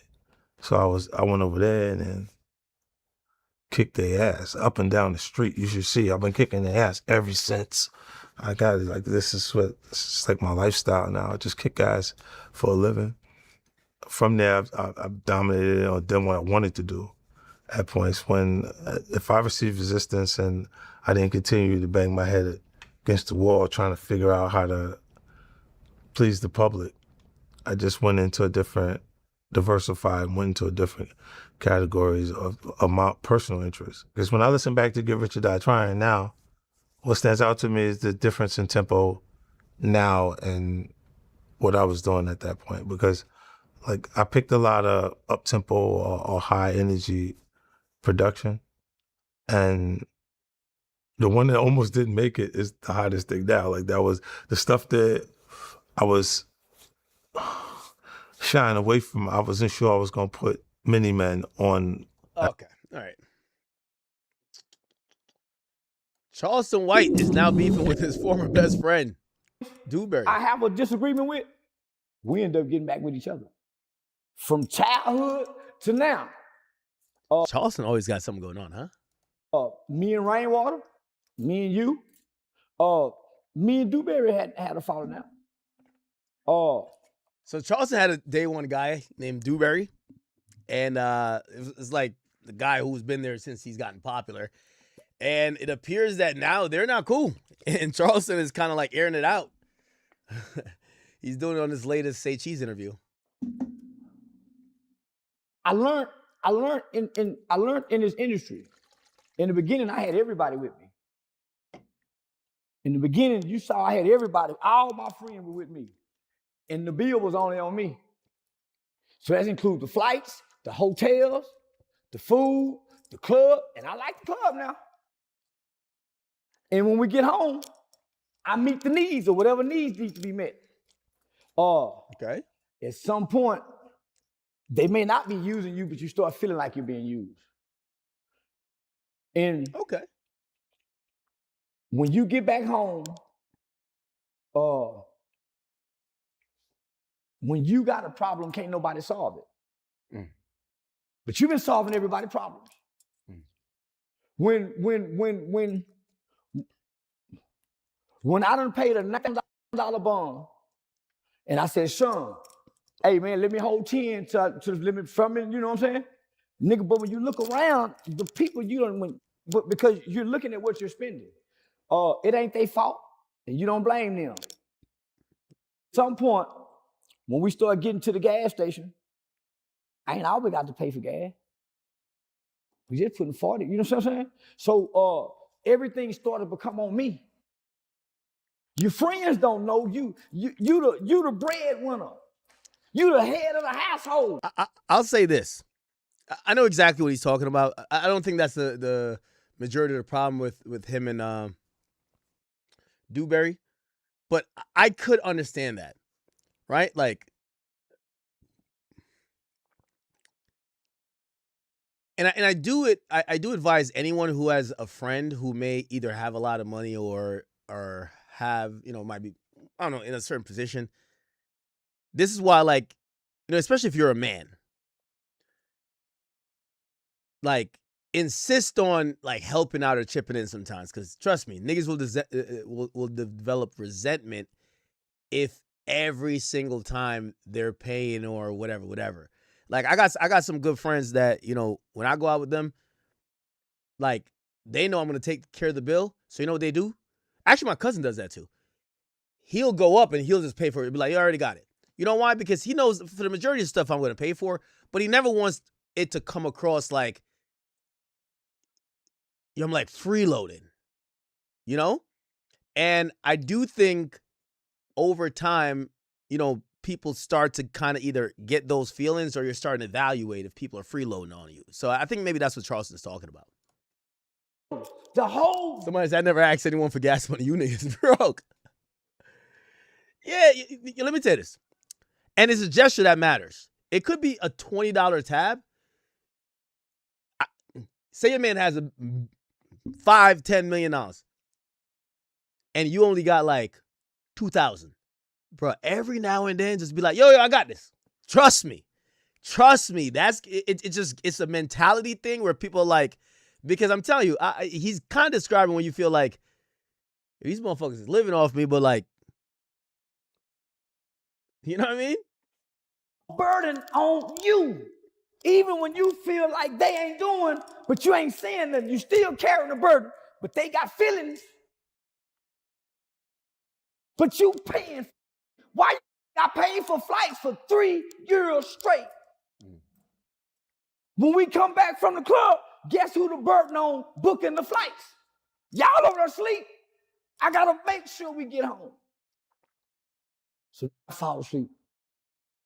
And we missed the flight. And 4 more flights I got to pay for that I ain't put no insurance on. You on the phone with your, ain't nobody helping me leave. Yo, Charleston, welcome to being an entrepreneur, man. Nobody gives a fuck about the boss and the guy. You get what I'm saying? It's like, nobody gives a damn about you. Is it their fault? No. This is your heart that you have for them. But also, I disagree with him. Like, you know, you shouldn't have people around that's not part of your business and that's not, you know, doing something in a work capacity. Because if you look at it like, oh, I just have a good heart. No, it should be like, these people are my friends that have now turned into employees. Like, you're not Santa Claus, my nigga, right? And if you think you're Santa Claus, you're gonna start hating them because they're not your kids. If you think that you're paying people that are not working for what you're paying, you're gonna start hating them. But if they're working, no, you're giving them what they're owed. That's just what it is.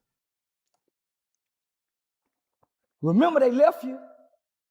Remember all your homeboys, all your childhood friends, when you changed your life and gave your life to the Lord and started working with kids, they kept pimping and selling, they kept doing crime. You changed for the better. When all of them came home, you said, hey man, I got this for us. All right, let's get to the beef, man. What's his beef with his friend? I remember I got on. I got that call. I hadn't talked to my nigga in years. I was offered a podcast like Gillian Wallow. We got a deal on the table. They was gonna call it Gangster Chronicles, Digital Soapbox Network. That's Charlamagne them. Got a deal on the table, but I don't want to be a gangster. So I said, no, we gonna call it game related, not gang related. And God put in my spirit, Dewberry from Dallas, Percy from Fort Worth, put them two together, and you go to Atlanta with the contract they offered you. I called both of them. I ain't talked to money in Europe.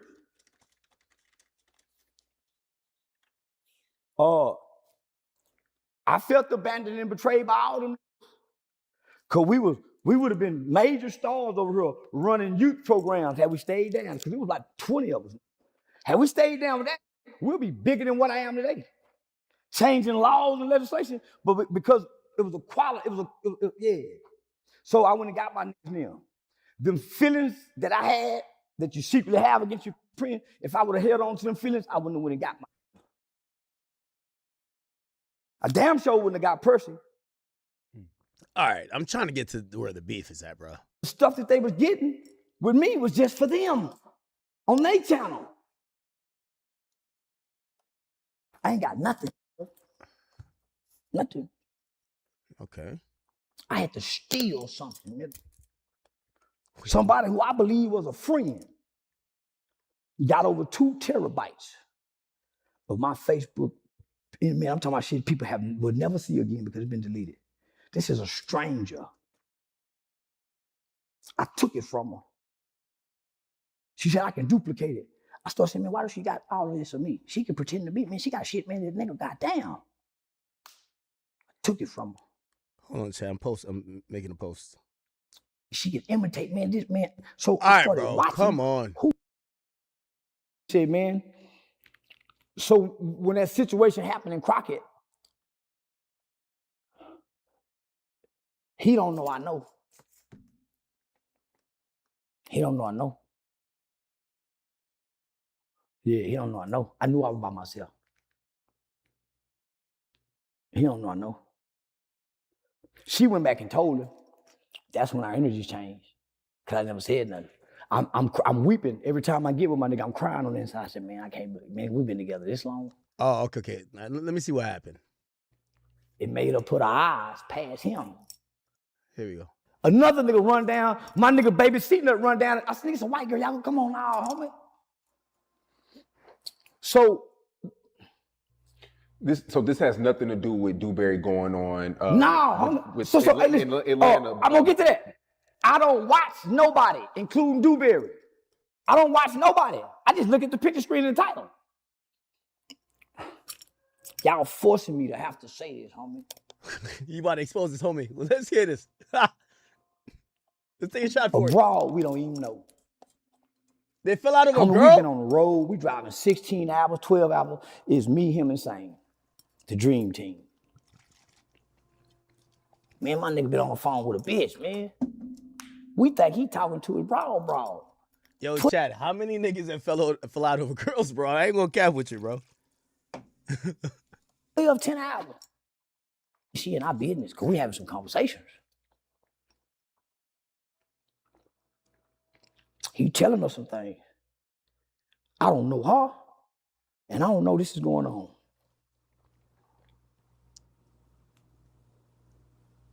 He steady, he got it, our business, nigga. She know details, man, nigga. Okay, wait. Is he saying, he's kind of detailing that he fell out with his homie, like his longtime homie, because his homie's fucking a girl and pillow talking.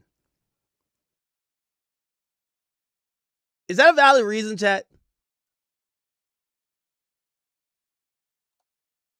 It fucked us up, homie. Because first she hit Sane and told Sane everything my nigga pillow told. He was trying to fuck on her. So that pillow got soft, nigga, and he shared some things. Oh, so he's saying that Dewberry told this girl he's trying to fuck all the secrets.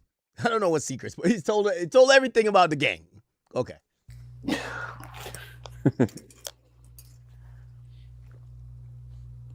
But how do you know this stuff is true? Let me finish my story, my nigga. Damn, he hurt. It's some things me and you know about one another in our business. Yeah.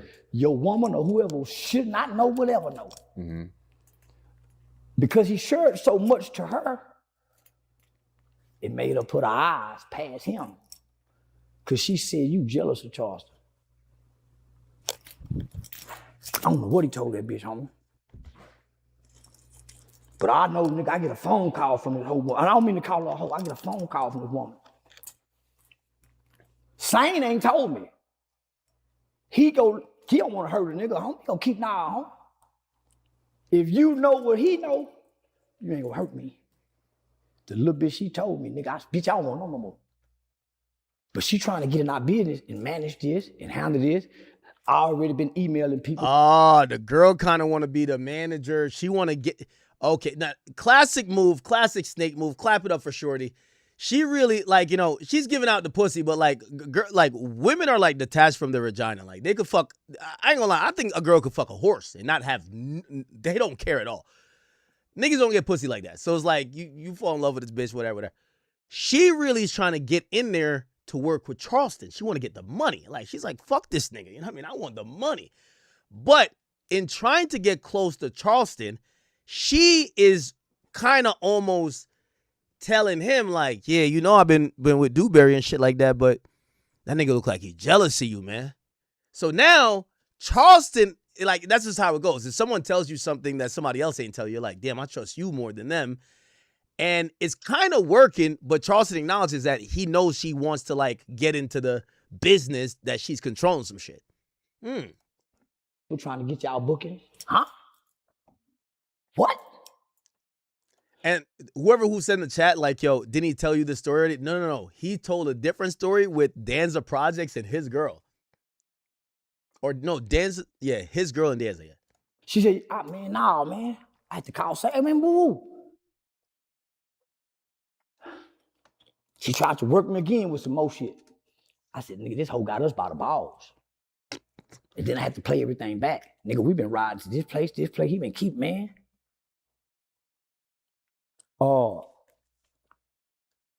He was mad about the Juanita situation, the V situation. He felt like, oh, nigga, we've been together. Yeah, man, I don't know what he said, but she told me enough to close my ear. See, I can tell you, man, she said, man, so when that situation happened in Crockett. Classic move, chat. I could already tell what this is. Trust me, it even happens to me. Classic move. When someone has some power or some money or whatever, the person who has the most, like, you know, who's gonna probably benefit the most, the person closest to them. And what usually happens is everybody else, like I've seen it. You realize something very cannibalistic that happens, right? So if I got 10 people around me, all of the 10 people, like whoever I'm closest with, the other 9 keep telling me things about the 10th person because they want to be the person. Like, it is what it is. So everybody's snitching on each other. That's kind of how, like, it's kind of, but you kind of have to, like, discern from that, because now everyone's like, yo, you know, oh, you trust her? You know what she did? Yo, you trust him? You know what he did? I'm telling you, it's nonstop. I get it. And I think that's what happened with Charleston, too. He don't know I know. He don't know I know. Yeah, he don't know I know. I knew I was by myself. Wait, hold on. I know I'm like pausing before I get to that part of the story, but wait, Charleston, a random girl tells you some shit that your man who's fucking on her pillow talked about, and you don't even ask your mans? You're just like, oh man, wait. Well, I guess he knew the info was so valid, like it had to come from him. But you don't even confront him? Let's see. He don't know I know. She went back and told her. That's when our energies changed. Cause I never said nothing. I'm weeping every time I get with my nigga. I'm crying on the inside. I said, man, I can't believe, man, we've been together this long. Nigga, I used to drive your hoe when you were pimping. I used to play chauffeur boy and drive to the hotel while you go home with your teacher woman, drop them hoes off, never tried to fuck. I'm playing chauffeur pimp. Chauffeur pimp. Yeah, nigga, I'm playing chauffeur pimp. But got to go home. I can only do this on the weekends. I'm daddy Monday through Friday, but I'm chauffeur pimp. So, Same won't even tell me what she told me. Same won't even say, nigga, he said, nigga, you don't need to know. The man do wrong. For at least a year and a half, nigga, we rode in silence across the country. Not even talking to each other with these secrets. He know what she done told that bitch. Is this woman from? We don't know. First she hit me email. See, he started trying to fuck on her, I think, for her to lose respect, because she wanted to keep it professional, and she's a very good looking lady. Wait. This nigga was pillow talking, but wasn't laying even on the pillows with a bitch? Oh, hell no. All right, violation. He not even fucking her and he pillow talking? All right, that's crazy. I said, I ain't getting her that kind of power over me to hurt me, to know what he done said. Shit, just enough. She reached back out to me recently. Yo, chat, when I tell you, one day, God willing, we get to, how old is Stat Quo? Like 55 or something?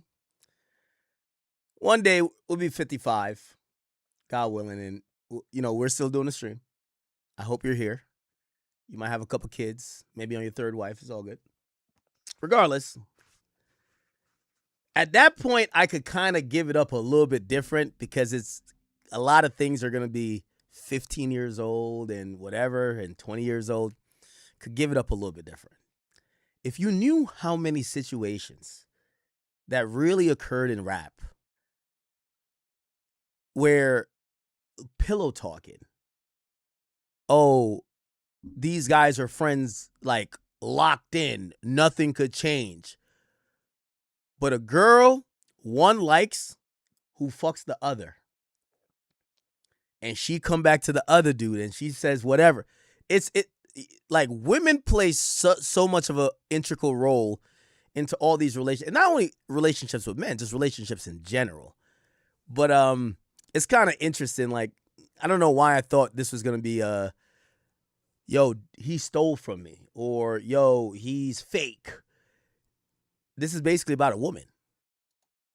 Nah, homie. I don't want to know if it's gonna hurt me. So Same won't tell me.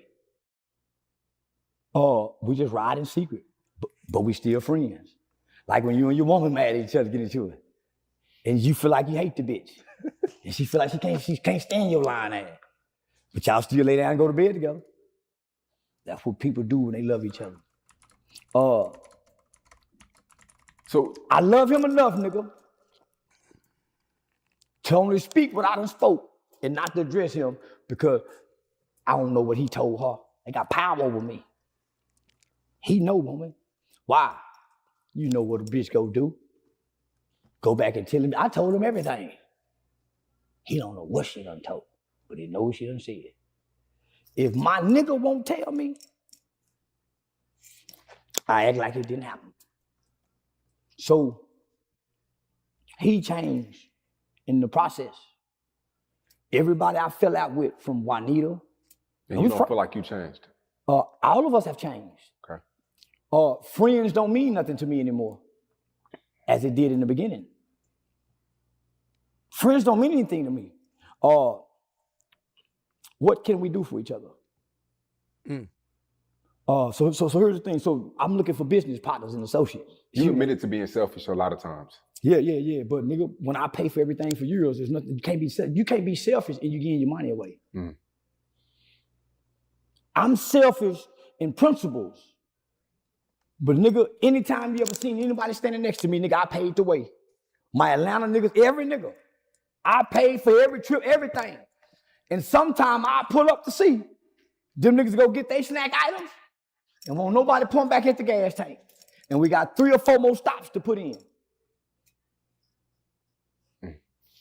So nah, homie. So if I was selfish, I would go hurt myself to know what he done told her, so I can lash out and be selfish. The people I brought with me that y'all now know on the internet wasn't internet people before I came. I showed, come on, man, do this. You get yours. A lot of these people manage my accounts or our account, and they got all the banking information. Dr. O ran off about $8,000, $10,000. The relationship we had with the guy in North Carolina, that was our deal, because he ended up selling the company, and we could have bought into it. My nigga and his people know music. They're in the music business. From the Belly Gang Cushion, the burden became on me. And everybody put the burden on me, and they saying, nigga, you doing this wrong. You wrong for this. You wrong for that. But nigga, I don't even know what I'm doing that's working for us that's right. I'm doing this wrong, but it's working. I'm coming on the internet doing everything wrong, but it's working. I'm gonna keep doing wrong, nigga. So I'm still doing wrong on the internet. Y'all looking at me what I'm doing wrong, but nobody's building with me. Nobody's building with me. And nigga, nobody's giving unto me. Nobody. So let me just stick, nigga. I'm finna answer your question. We never fell out. We never had an argument. When it was time to fall out, I became Jesus. I became the sacrificial lamb, nigga.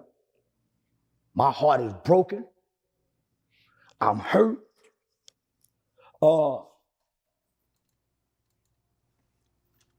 Nigga, I got this place out here in Dallas for them. Okay, I know exactly. I've been there before. I got this place for them. They're at the park, so they don't want to go home to their women. Just go be our boys club. Nigga, I fill it up with groceries. And one day it's all gone. Nigga, I got the cable for y'all to watch sports. But nigga, when they leave, and they got to go home to them women, nigga, this badass house look like a trap. Look like a trap. I start saying, man, who done wash my clothes? Goddamn, nigga, y'all don't know to separate the whites from the colors. I start leaving 400 in this pocket, 800 in that pocket. I got 20,000 in there, and I took all the rubber bands off. When I started zipping up that bag, checking them pockets, clothes stopped getting washed. But I ain't saying nothing, homie. Why?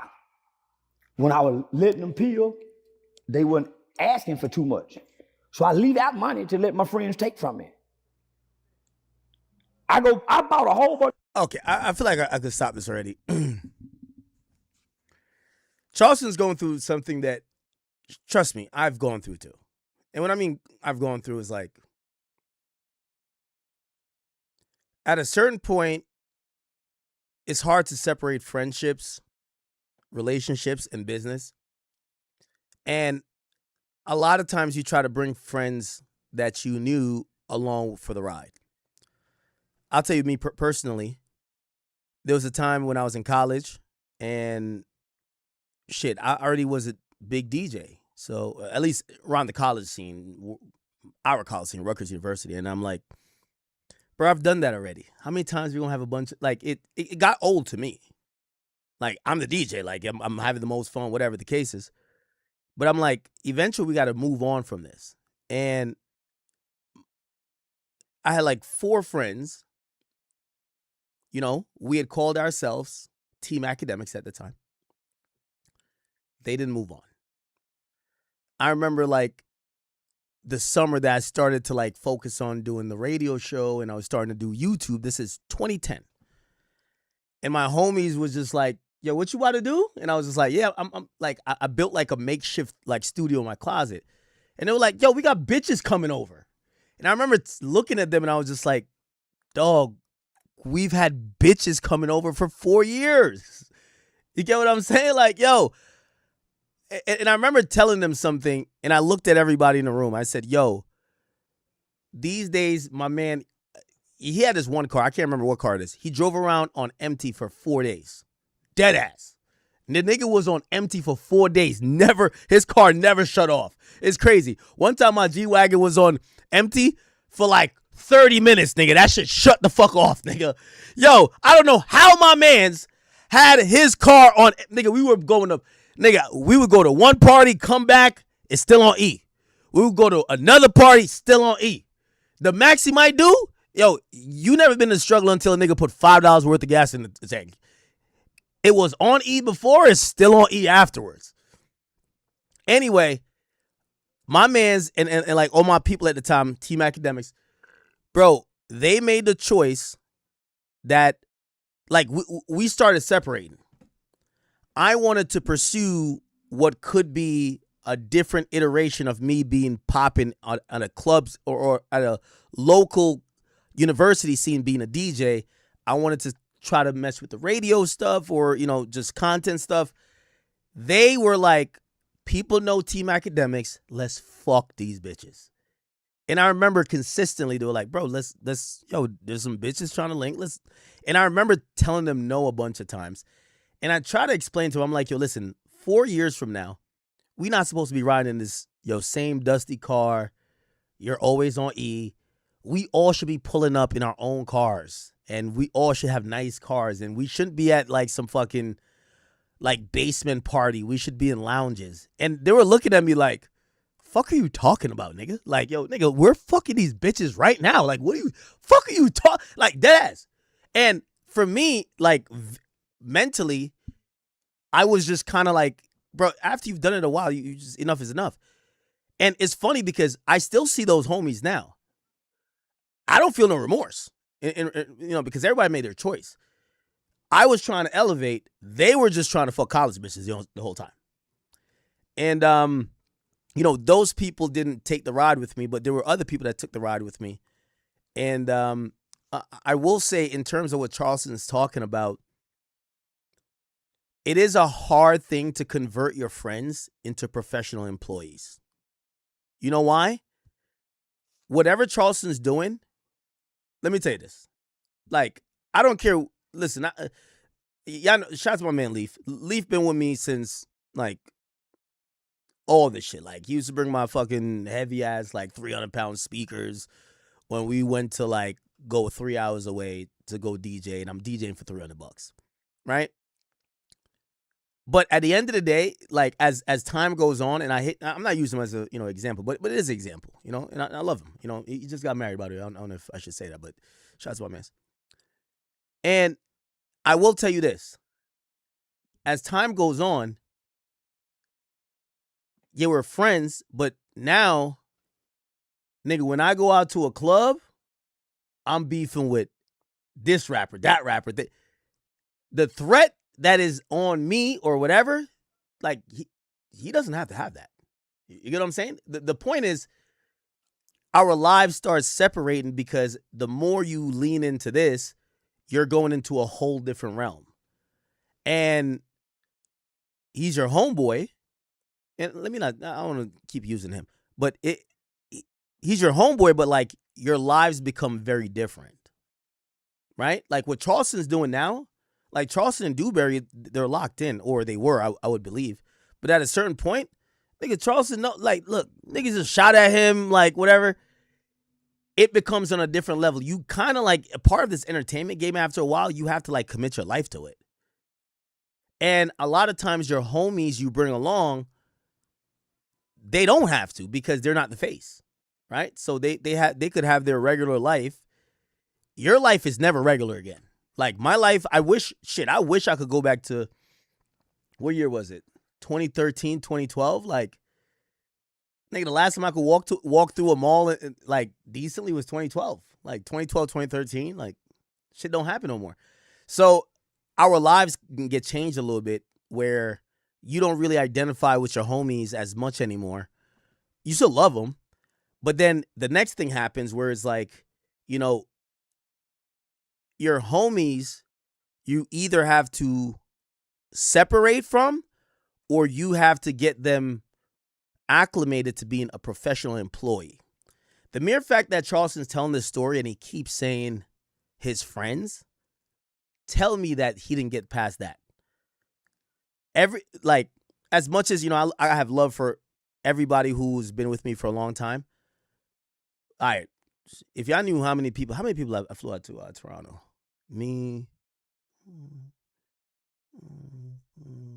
I think it's, 7? 7 people to Toronto? At a certain point, you get to, like, yo, listen, we're cool. We could be friends, but you could just meet me at the spot. Or if you're going to be around, you guys turn into employees. That's how it goes. Because I got to show a professional everywhere I go. Right? And I'm only saying that because I think, I think Charleston went through the same thing. But I could also see where he's not, like, connecting the dots of, you either have to let your friends go who can adjust to this industry, and the ones that can, you have to make them either employees or business partners. Simply that. And it's really hard making your friend a business partner. Because normally y'all be talking about bitches, y'all talking about this. Now you have to tell them they're fucking up. Now you got to tell them, like, yo, bro, you're supposed to be a manager, nigga, and you don't know what a fucking standard contract looks like because you just think you're the manager because you're my friend. So those things happen. The girl thing is a little weird, not gonna lie, but I understand what he was saying in terms of trying to acclimate your friends to employees. Because everybody who, they'd be like, yo, started from the bottom and we here. You want the guys you start with to be the people you end with. Like, shout out to LeBron, right? Didn't LeBron start with, like, the Maverick Carter nigga and the Rich Paul nigga? Didn't he start with both of those guys? Bro, here's the thing. With me, let me tell you this. What I do, and I say this confidently, and this is not to, I'm not obviously not throwing shade or nothing like that, especially, my team or whatever. Nobody loves what I do more than me. There's no job that I hire for that I wouldn't do better. Because this is what I genuinely love. I say that to say it's my passion. It's their job. And I've had to learn with that, right? With me, I don't mind working at 2:30. I wake up sometime. I gotta take a shit, nigga. I'm like, let's go do some shit. But when you have your friends who are not working for you, they're into the vision, but it's like at the end, that's like your goal. You know, they're kind of there for the ride. So you got to kind of motivate them, kind of give whatever. And I think Charleston's going through that with his friends and other people around.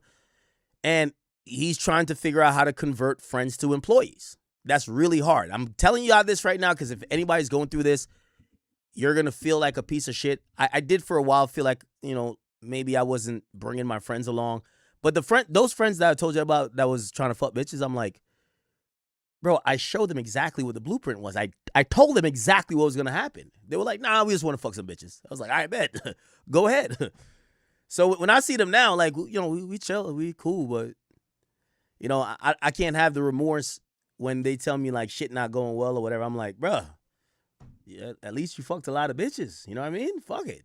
That was your destiny. But he's going through the same thing a bit. Bunch of counterfeit money to see who's stealing from me. Lay around the house. Say, boy, I see that shit up there. Nigga, what you doing up there looking? But I know you niggas got to feed your niggas. Why? Because you eating over here. You trying to show them how to eat.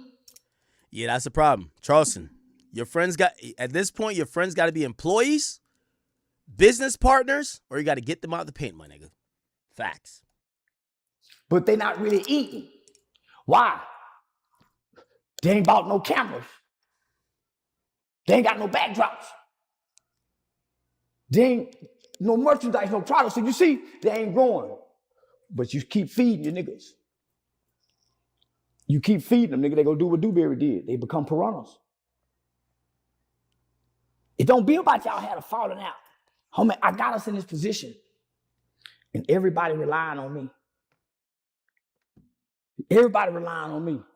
My nigga had to say, yeah, nigga, you can't try nigga spend his money on a hoe on the club. I trick on the hoe, you gamble. I win tricking. You lose more than you win gambling. It's all a gamble. In 5 years, at least 2 of my friends should have came with a business idea or a business proposal. In 7 years of me being successful, having this much money, I haven't had one friend other than OG saying, come with a proposal. All right, I think we probably watched enough of this. Just even add on to that, I'll say this, and trust me, I know I've learned. There's no training manual for this industry. Charleston has to realize this is your passion or this is your calling. Your homies, they're probably on for the ride. They're not dumb. They probably would come with ideas, but they also don't want to feel like they're stepping on your toes. They also don't want to feel like, you know what I mean, if they work something out on the side and come to you that you're like, yo, what you doing? You doing some other shit? They don't want to do that. I'm pretty sure that's what it is. So the big, you know, it's a conundrum that his friends are in. You know, and shout out to LeBron on this. LeBron empowered his friends to be entrepreneurs, like the Maverick Carter nigga and the Rich Paul nigga. He empowered them to go do other things to help build him. That doesn't happen often. And trust me, you know, as much as we laugh about LeBron on here, a lot of people would want their friends to go build a multimedia empire where you're a sports agent, Clutch Sports, or Maverick Carter, who seems, what does he do? It's like multimedia or whatever. It is what it is. All right. Let's keep it going. Enough of that. Have y'all seen this chat? Yo, Luka Doncic bitch is wilding out, man. Y'all see that Luka Doncic ex-fiance wants $50 million? Yo, bitch, you wasn't shooting in the gym with that nigga, man.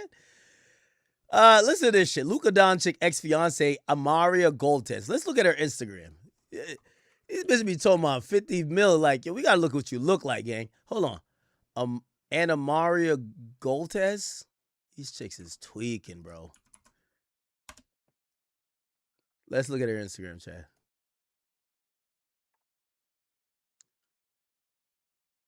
Oh, they probably got a kid or something. Wait, is the kid just born? Oh, no. 139 weeks ago. Wait, what's that? It's 52 weeks. Okay. So that's less than 3 years right now. Okay, let's look at her, shorty. Let's look at the shorty. Nah. Yo, it bitches be wildin', man. Like, what do you think this is like? Yo, what do you think this is like? Drake handing out Birkins? Nigga, get the fuck out of here, nigga. Like, yo, look at this chick. This chick is mid. Are you kidding me?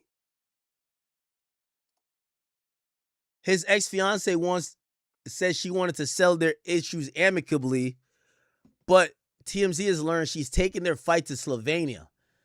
And as far as she's concerned, the cost of the settlement is $50 million. Yo, what she think this nigga is, James Harden? You not getting hold on. Sources with direct knowledge tell TMZ Anna Maria has filed a new claim in Slovenia. She's seeking $40 million for us. What? $40 million for herself? And she won $10 million for the 2 kids. Yo, chat, I ain't even gonna lie to you. You might as well hire a hitman for this bitch, man. Fuck. Yo, she won $40 million for her. Yo, look at this chick, bro. I would imagine if she said, oh, I want $40 million for the kids. Apparently they got 2 kids. $40 million for the kids, $10 million for me. This is an able-bodied woman. No fucking way. She wants $40 million for herself. And Luka has said he'll do anything for the kids. So $10 million is realistic for them. But 40? Of course.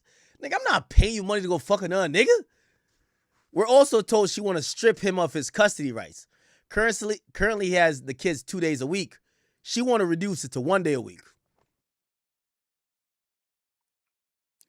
She probably don't care how many days he has the kids, but it's leverage to make him agree to the money.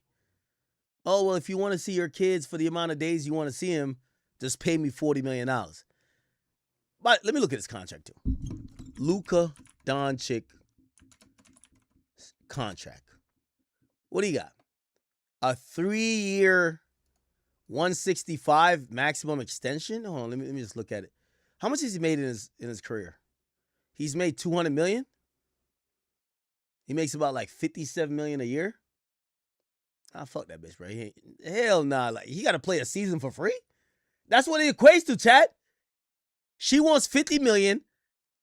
Yo, last year he made this coming year he makes he makes $49 million. So this bitch wants him to play a whole NBA season for free to pay her ass. Fuck that, man. Hell no. Wait, hold on.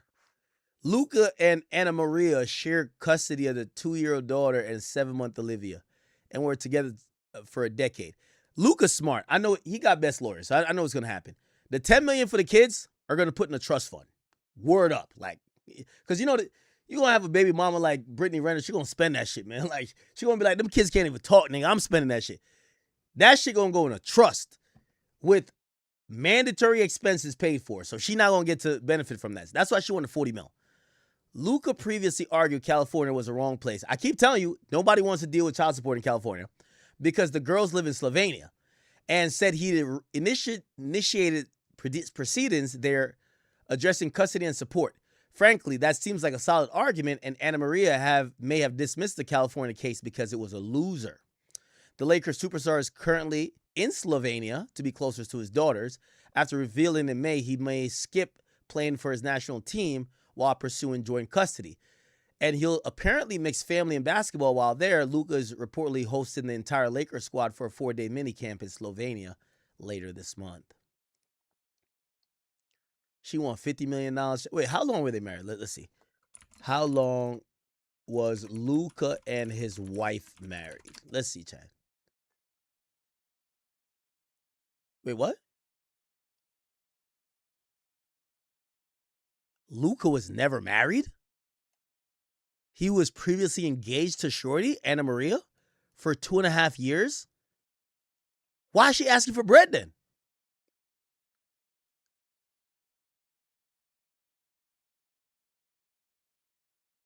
Wait.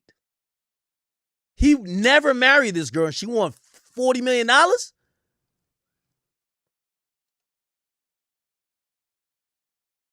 Am I tripping? She won $40 million for herself. For what?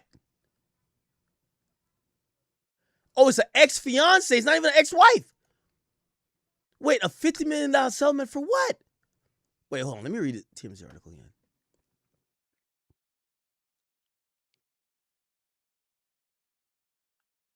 Yo, hold on. How is Slovenia? Wait, you got to pay like baby mama child support? Or like you got... No fucking way. Anna Maria Luca. Is this shit serious?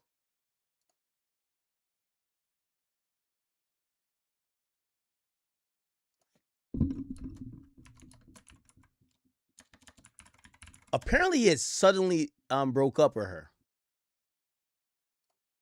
Let's hear what happened. The intersection of professional sport, All right. defensive rotation, or Some late AI game. shit, man. Come on, bruv. All right, let's hear this. Let's get one thing straight right out of the gate. Anna Marie Goltz filing for child support in California against Lakers superstar Luka Doncic is 100% about getting more money. Let me tell you why. Yo, never fuck a bitch raw in California. Facts. If you in Texas, do it all day. California, you're done.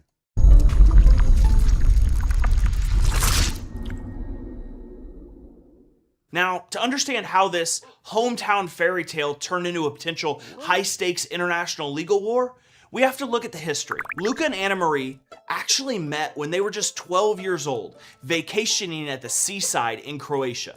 They started dating as teenagers in 2016 and survived his massive transition to NBA superstardom. It all seemed perfect when Luka proposed on July 7th, 2023. But the relationship completely unraveled last December. Luka, who was recently traded to the Lakers, flew back to Slovenia for the birth of their second daughter, Olivia. During that trip, Luka reportedly wanted to bring their older daughter, Gabriella, back to the US with him for the NBA season. A massive disagreement broke out right there in the maternity hospital. It got so heated that Anna Marie actually called the local police. While the cops found no criminal wrongdoing, Luka left peacefully, flew back to the US, and reportedly hasn't seen his kids or ex-fiance since. Fast forward to this week, and news broke that Anna Marie has dropped a legal bombshell. She look better here. These chicks be looking like a different person with makeup, man. She look bad here. She look mid as fuck on the other shit. By filing for child support and attorney fees in the state of California. Why did she do this? Well, because California has no hard cap on child support for ultra high net worth individuals. And in her home country of Slovenia, they're more likely to give her significantly less monthly support. Luka pulls in roughly $3 million a month, with Anna Marie currently having 100% physical custody. The standard California statutory formula for 2 kids would spit out a number extraordinarily high, easily exceeding $100,000 every single month. But there is a catch. I need to point out that these ultra high net worth individuals and cases involving them, judges do have the discretion to deviate from the formula to prevent what they call a wealth transfer. The court's stated goal is to ensure the children live a lifestyle consistent with Luka's massive income, not just cover basic expenses. But the judge can lower it. To be clear, the formula spits out an uncapped number, and Luka and his team would need to fight to lower it. Even with a deviation, the California order is likely going to be massive because it will likely include a huge monthly number with allocations for private schools, specialized tutors, security, and high-end enrichment activities. Now, compare this to his home country. In Slovenia, the courts focus far less on matching a parent's massive income and much more on what the child actually needs on a day-to-day basis. Oh, Slovenia. Yo, basically, you're not buying no Birkin bags on child support. It's over. You're going to get a fucking tote bag and you're going to go shopping on this fucking card that gets you all the groceries. That's it. There's no mini Kellys coming on the fucking child support. It's not happening. Right? Like, what the hell? Yo, you're not getting, ain't no pull-up Maybach. You better go get Drake, nigga. Like, it's not happening. Some reports are saying that if a support order... She do look, that one picture, she looked like a dude. But like with makeup and stuff, she looks good. I ain't gonna lie. was decided in Slovenia, Luka would likely pay somewhere between $20,000 and $100,000 a month. That is a staggering financial difference over the next 18 years. And it explains exactly why Anna Marie's legal team will fight to keep this case in LA. What is crazy about this is we are actually seeing a similar case play out involving... Nah, shout out to my nigga, what's his name? Anthony Edwards. I told you. He got his case decided in Georgia, and because of that, bro, he paying like $5,000. If it was decided in California, that nigga was gonna be paying like $80,000. Involving NBA superstar Anthony. But the girl tricked herself out of possession. The girl didn't live in L.A. The girl lived in Georgia, but he lived in L.A. Edwards, but Edwards played it preemptively.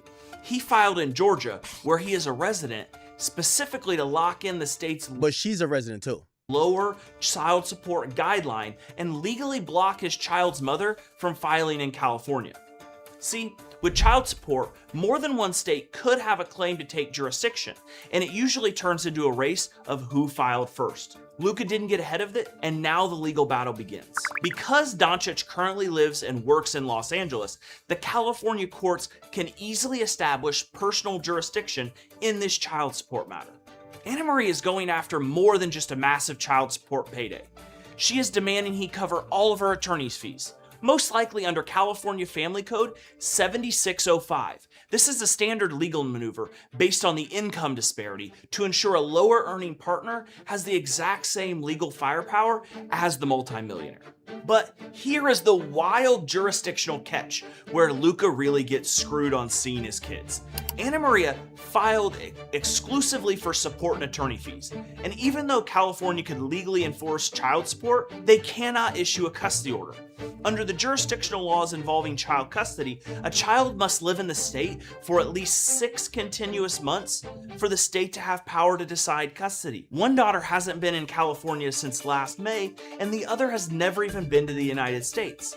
So because the kids are living in Slovenia, California has zero authority to make an order. And if asked, the California courts would assuredly decline to take jurisdiction over the kids. So what happens now?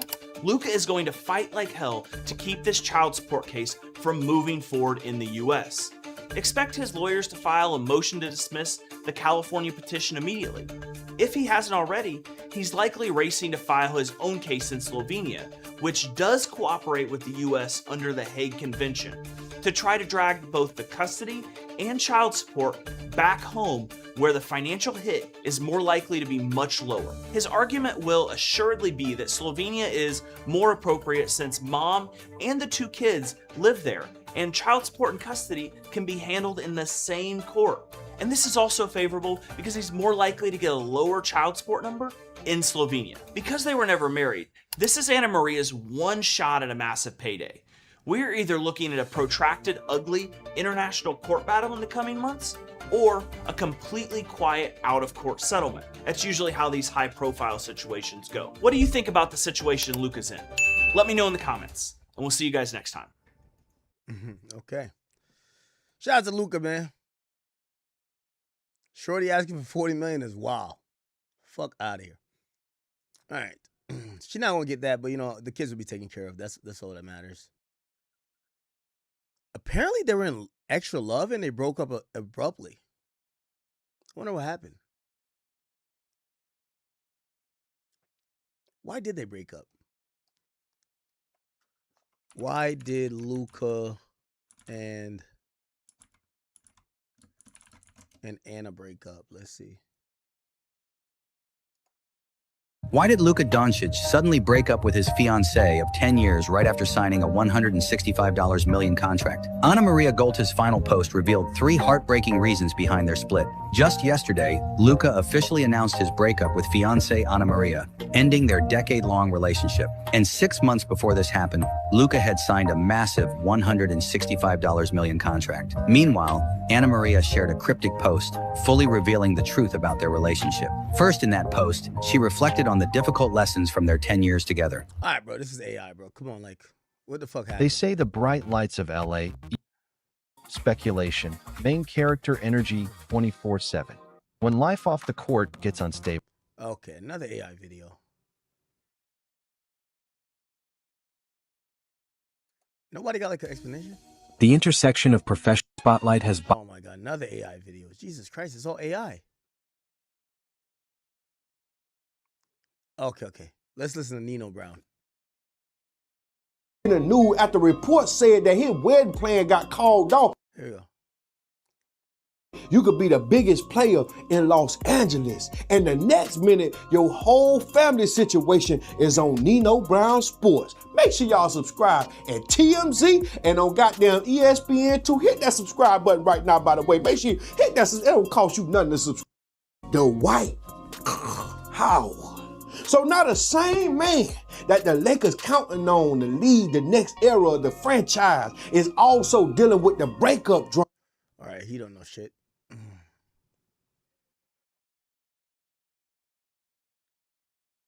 Yeah, something must have happened, man.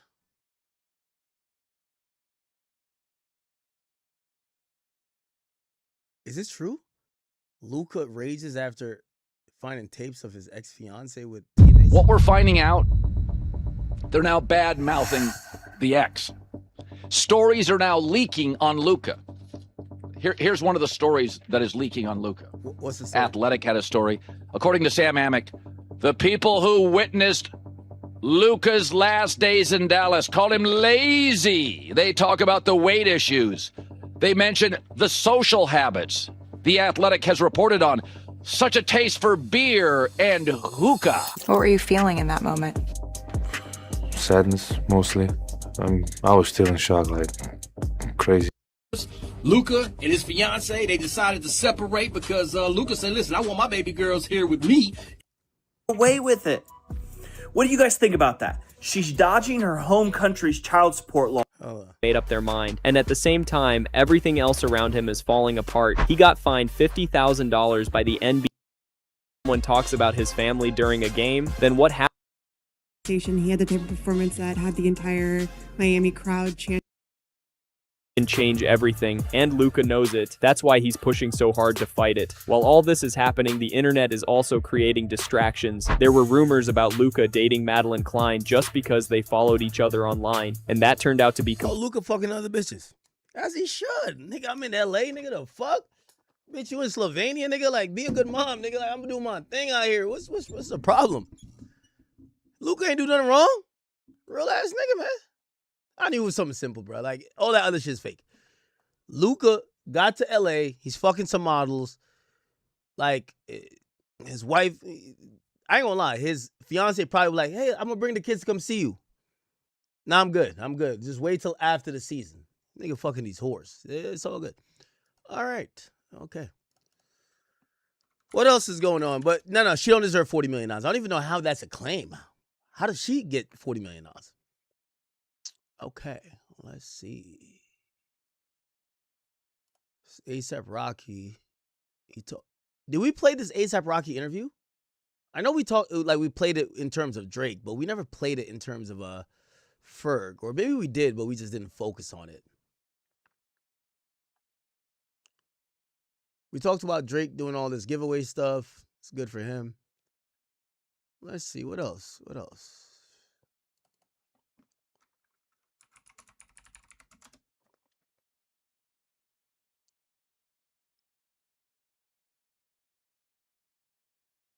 They're really trying to get Yellow Beezy convicted. I think Yellow Beezy might beat that. Do y'all even want to talk about Sydney Star? Oh, yo, I know you have seen this. Clarissa Shields explains why Papoose loves her. Now, if you don't know who Clarissa Shields is, she's the woman who came in after Remy Ma, and she's now dating Papoose. Okay, she's a boxer, heavily decorated boxer, world class. She is really good at what she does. And, sometimes people have try to play with her, but they constantly wonder what Papoose sees in her. So she clarified this on Instagram, and check out what she said. I want to tell you the real reason why Pap is with me, because I don't think you know. I'm going to tell you. I'm a badass bitch. Flat out. My ass is real. My body's real. Hold on, I got to use these sound effects. Dead ass. What does sound effects say? No. Yeah. Okay. All right. I got it. Here we go. I want to tell you the real reason why Pap is with me, because I don't think you know. I'm going to tell you. I'm a badass bitch. Flat out. My ass is real. My body's real. I look good as fuck in the face. I'm successful. I'm young. And the things that my little poo nana can do is amazing. That's why we together. Yeah. So I just want to let you know that while you did all that, now here's your viral moment that you wanted. So since Wait, what? I want to tell you the real reason why Pap is with me, because I don't think you know. I'm gonna tell you. I'm a badass bitch. Flat out. My ass is real. My body's real. I look good as fuck in the face. I'm successful. I'm young. And the things that my little poo nana can do is amazing. That's how we together. Yeah.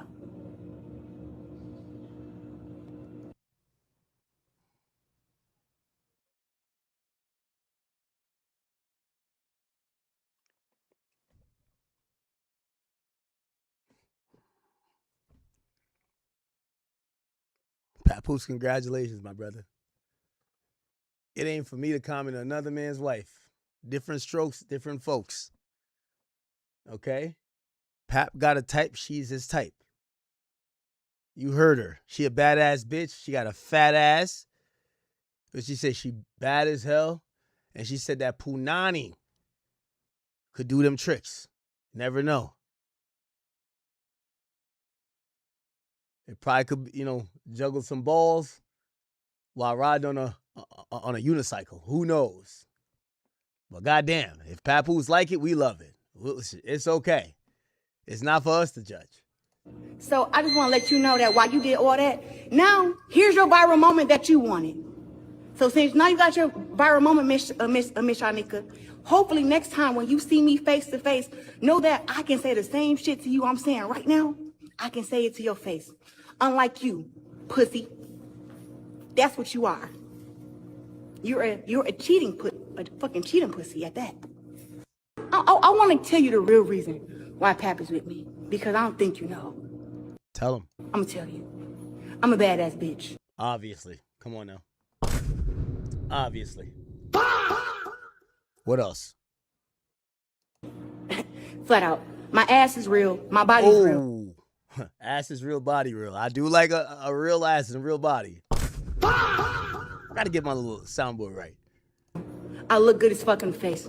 She do look good as fuck in the face. You can't even lie. Face card never declines. Okay? I'm successful. She is successful. Can't even argue about that one.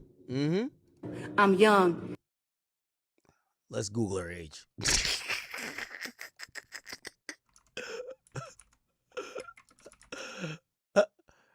She 31.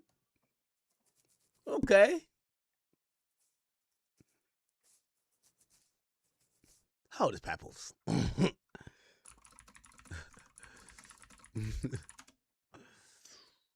Oh, Papoose almost 50? Oh, yeah, 31 young. Yeah, 31 young. Yeah, of course.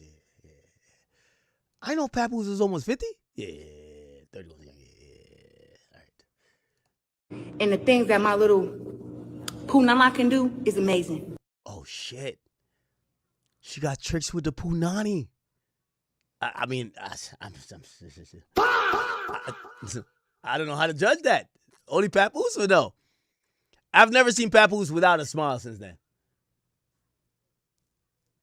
Oh, shit.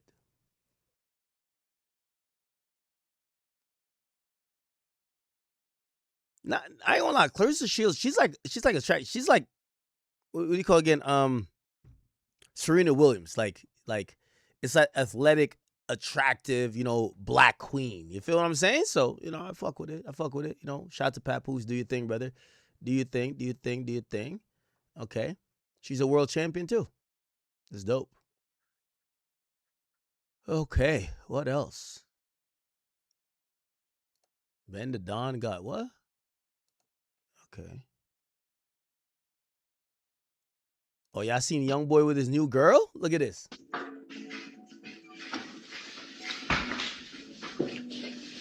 Chat, I'm gonna keep it a bean with you. I'm not even getting married unless my bitch gonna allow me to have a new girlfriend every 2 weeks. I'm keeping it 100, bro. Like, chat, I'm really, I look at Young Boy, I'm like, nigga living the life, nigga. I ain't even getting married if I can't do the same shit, bro. What's the point, nigga? Like, let's keep it a bean. Chat, like, you know what I mean? Like, come on, bro. Come on. We're on like the 29th new Young Boy baby mom, or not baby mom. What, is she baby moms yet? Nigga, she might get a kid in 2 weeks, nigga. Fuck that, nigga. Shout out to YB, man. YB's a nigga. You in your relationship with your bitch trying to search through your phone, calling you every 20 minutes. She wants your location. She's stalking you. Nigga, Young Boy is in the fucking penthouse with the new ting, bro. The new ting. Okay? The new ting, and he's not hiding it. He's going on live with it. I ain't gonna lie to you. If I can't live like Young Boy, first, I would never get married. But if I'm getting married and I can't live like Young Boy, I'm good. I'm good. This thing is living a life. Fuck all that. Offset was, you ever see when Offset, Cardi B called out and Offset, when he was married to her, and he tried to hide the phone, like he knew she was gonna ask for the phone. Look, you don't remember this? Bruh, that's no way to live, man. Young Boy is on a different type of time. And look, Offset hides phone from Cardi. Like, this is how regular niggas who are married be living, bro. He playing the game, he hear her voice, that nigga just hide the phone, gang. Look at him. Look. Huh? Oh, as soon as he hear that, oh shit. Let me put it. Ah, hell nah. Look. Yo. That nigga just sat on the phone, bro. My boy sat on the phone. That's how you know Cardi was a demon. Like, Cardi had, bruv. I gotta get on my Young Boy shit, man. Like, it's my program. What the fuck are we talking about? Young Boy don't even fuck hiding the phone. Like, let me post her on live. What's the problem? Look, this nigga acting like he mad into the game. As soon as they go up here, man. That nigga was FaceTiming a whole 10 minutes before. You know what was going on. Look at this nigga. I have like mad. Yeah. Look at that. Look back.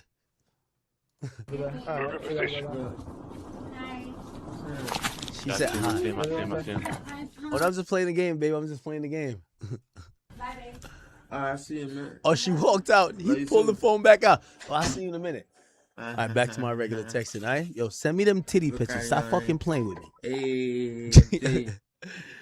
YB defeat all odds, man. A real ass nigga, man. Like, my niggas don't give two damn what y'all niggas thinking. Check this out. Look.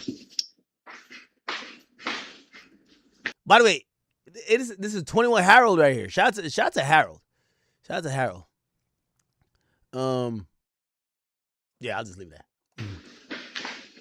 Nigga say you cheating. What the fuck? They say, Young Boy so real. He said, they say you cheating. What the fuck? Like, even Young Boy's looking at like, I'm cheating. Are you dumb, nigga? Like, what the fuck, nigga? I'm a Young Boy, nigga.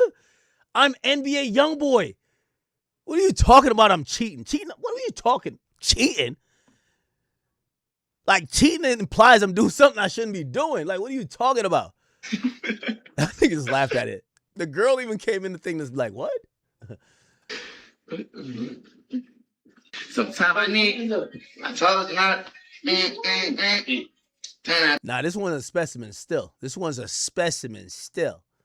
Can't even lie. This one's a specimen. I'm waiting for her to tattoo Young Boy's face on her. If she don't tattoo the face, she don't fuck with him. Okay. All right. Shout out to YB. When I see YB popping out like that, I know some good music coming.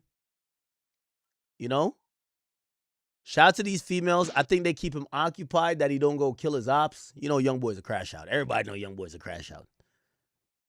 Like, Young Boy's on that Pooh Shiesty shit. Let's be honest. Like, Young Boy, Pooh Shiesty, Lil Durk, King Von, those type of niggas, like, bad timing. You got to occupy with them niggas with some type of thing.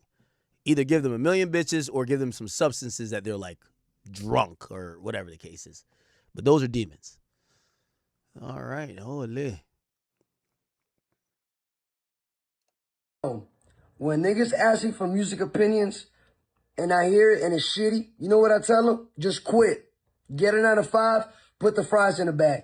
Be realistic with yourself, cuz listen, I had a sacrifice. I had 30 bucks in my name. I hopped on the Greyhound and then drove to LA, and now look where I'm at. Oh, and then I said Gucci ain't 54 times. When niggas ask me for music opinions and I hear it and it's shitty.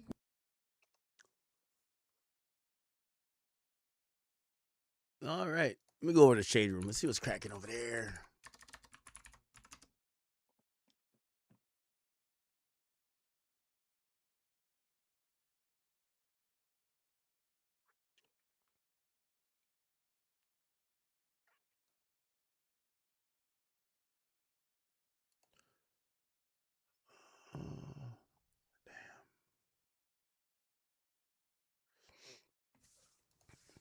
Whatever. Okay. Damn, I was wishing I could play that What's the Dirt video, but like he's not dropping it today. So it look like we're waiting until tomorrow. Yeah, it's not out yet. Okay. Let me see what's going on Vlad.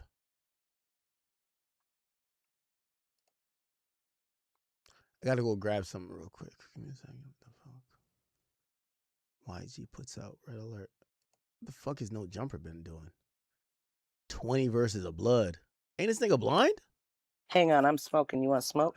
No, I don't smoke. Oh, okay. This nigga blind. She's like 92. Like, what's going on No Jumper? No, I don't smoke. Drink, right? Yeah, I drink. You gonna give me a shot?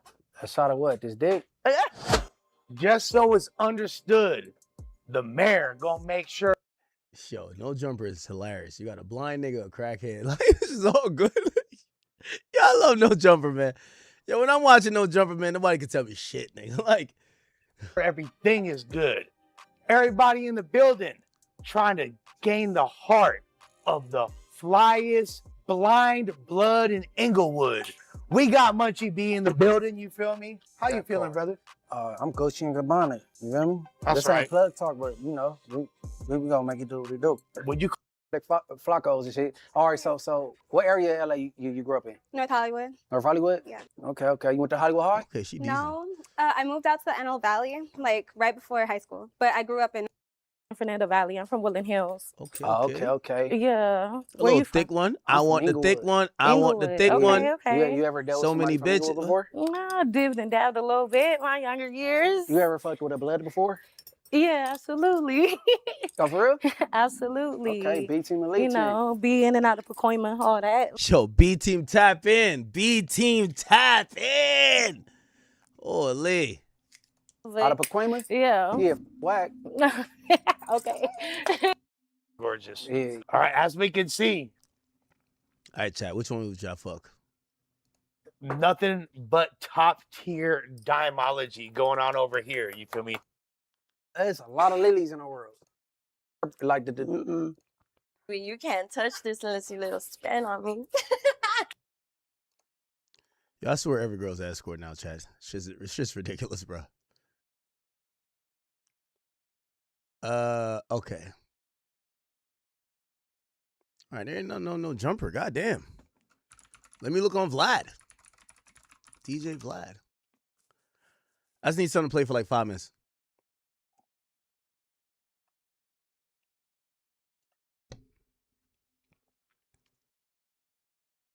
Oh, the Keefe D trial is about to start. Ooh, no. Let me play this Keefe D interview. Watch.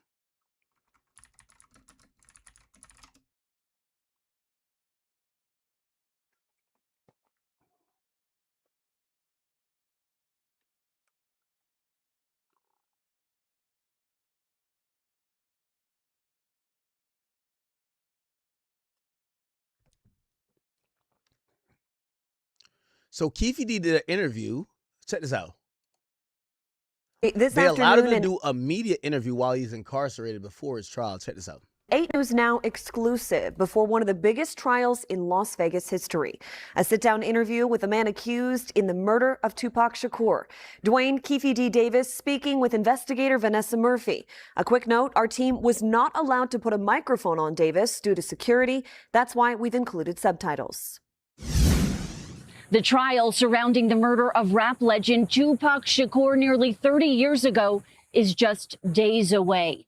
We were given the rare opportunity to sit down with the man at the center of it all, Dwayne Keefe D. Davis, face to face while he waits here in jail. Did you have anything to do with the murder of Tupac Shakur? No, ma'am. No, ma'am. What is he going to say? In the matter. I wasn't in the matter, period. Do you regret the book and the interview? Yeah, I was just after the money, and they said I was covered. I did it for the money. You know what I'm saying? And But did anyone tell you maybe it's not a good idea to do that because they might arrest you after they hear you say that or read it in your book? Like, did anyone close to you say, not a good idea? that was a ghostwriter. I didn't write that book. You know what I'm saying? I don't know nothing about no Winston Churchill, Frank Sinatra. Just read the book. You know I didn't write that book. You know what I'm saying? And the Vlad thing, the lady, she gave me $150,000. But then when I was watching the interview this week and the way you sort of go through it by play. Oh, chat. Oh, I forgot. Yeah, I forgot I didn't stream the shit. Yo, chat, I'm gonna pop into my Discord real quick. Yo, the girl who, so like I had like a twerking, was it twerking contest? I had something on stage. The Toronto girl who won, she's in my Discord right now having an E-date. I don't know who she's dating, but I want to watch. I didn't join it yet. I'm gonna like mute up and join. If y'all want to join the Discord, it's a whole world into itself. Let's go. It's a marriage. Marriage, probably like, I want to get married maybe by like 30 or something. Oh, so when you 30. Like, yeah, like I think like in your 30s is like a good time to get married. So like, why would you say? Like right now? Yeah, I always feel like the younger the better. Like I feel like you want to give yourself as much of a span to maximize your kids. You know what I'm saying? Like I feel like we realize makes great kids. That the person I marry is the person for me though too. At the same time, like I don't want to marry somebody just because, you know, I want to get married. Like I want to marry the person I know I want to spend the rest of my life with. So that's why I don't want to like put a timeline on it. Like if I meet that person, they're having an E-date right now on my Discord. It's hilarious. But like at the same time, like I don't want to. Now I ain't gonna lie, Shorty was throwing it back on stage at my show. I think I gave her $1,000. Bring myself to like see qualities in somebody that like I wouldn't, you know, that are not there. You think this chat nigga finna, you know, 'cause bag? people live in their own delusions and like they, like it's like, you know, like people they'll see somebody as something, but they're not that. So they're like living in their delusion of that person and they perceive them a certain way, but they're actually not that way. So y'all think my boy about the bag? Nah, I feel you. I just feel like during that timeline, it's like you can really pass up on a lot of good shit. Like there's a lot of good people out here type shit. So it's like when you say until 30, like down me until like down me when you get to 30, it's gonna be right there. You know what I'm saying? Like it's just like a certain timing. That's just how I see it for real. But that's exactly what it is. It's timing. It's literally about, you know, like two people just being aligned at the right place, right time, you know, with the right person. And like, I get if that happens, I'm not against it. Like if I meet the person that like I want to get married to, like I said, tomorrow, like I wouldn't be against it, but like, it's just not a priority for me right now. Like I want to meet a person and get to know a person and like connect with them and like, you know, like actually have fun with them, understand them and have them understand me, and like those are like the qualities that I look for in a person. Like, you know, the marriage shit could come later. You know? All right. Yeah. So like, what's it called? When you say like you a virgin and different things like that, like I would say like why did you choose to be a virgin in particular? Like is that and like the reason I'm asking this is because I just want to see, is that like your religion? Is that just your way of life? Is that just how you think? No, Like I what just made you do that? I just think men don't deserve me.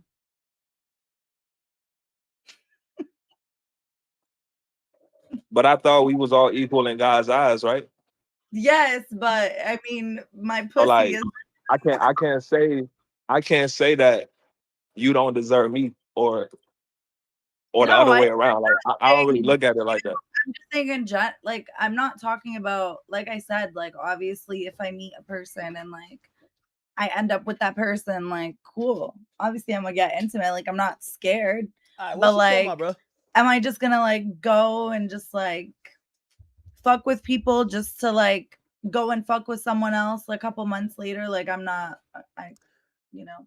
Now I ain't saying that. Like my my boy question would Risen? probably be like, are you the type to like cut people off quickly? Like, are you the type like obviously you obviously streaming and shit, like you probably like don't got Yo, time. gang, she was on stage throwing ass, nigga. We seen her with Neon like 10 times in Toronto, nigga. Like, ask her if she's the type to fuck first night, nigga. Like, just get to it. Shout out to whoever is in Discord orchestrating this, though. W.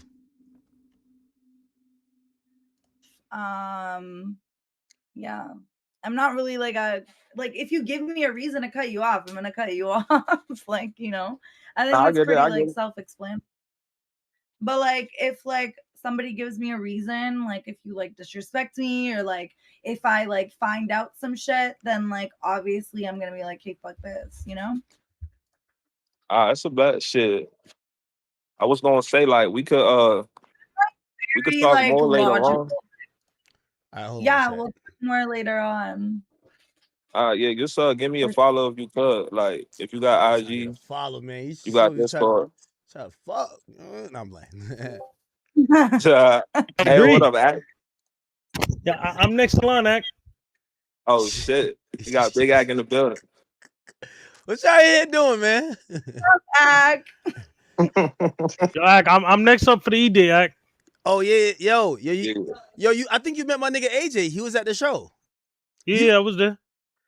Yo, she won the twerk the dance contest. contest. Yeah, Act, I ain't gonna lie to you. If I didn't leave my 10 racks in your dressing room, I was gonna throw that shit on the stage. I was about to go crazy. I'm looking for my money. I'm like, oh shit, left in your shit. You know what I'm saying? Wait, you gotta tell me how to say your name because I've seen it a bunch, but I don't know. Siren. Siren? Yo, straight Yeah. off the rip, yo. Did you let my nigga Neon fuck with her? Keep it a bean, bro. No. What the fuck? you That's know? my homie. Neon's a real ass nigga. That's my homie. I fuck with Neon. I love him. Friend zone is crazy.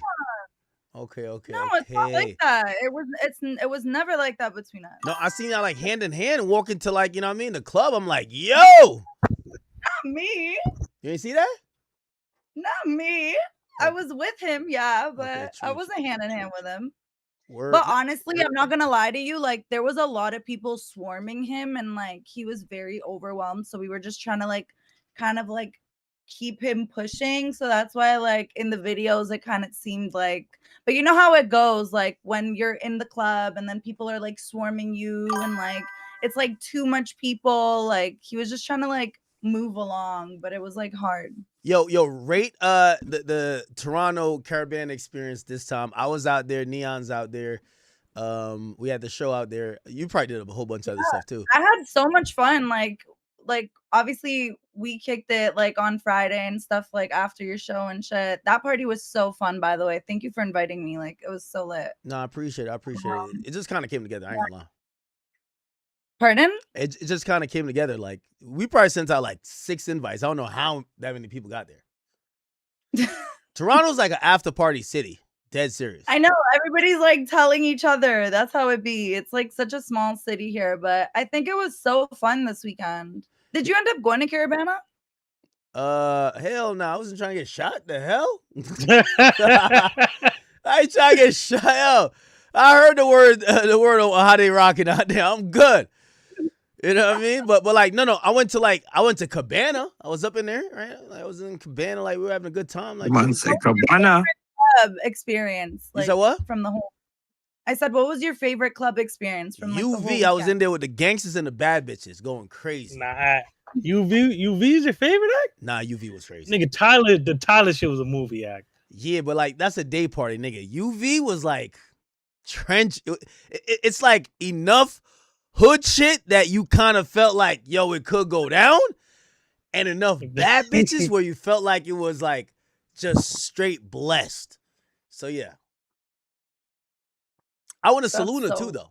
I was all over that place. Saluna was nice. Yeah, you went to so much places. You went everywhere. What's your favorite place to go in Toronto? My favorite place to go to in Toronto, like a club. Anywhere.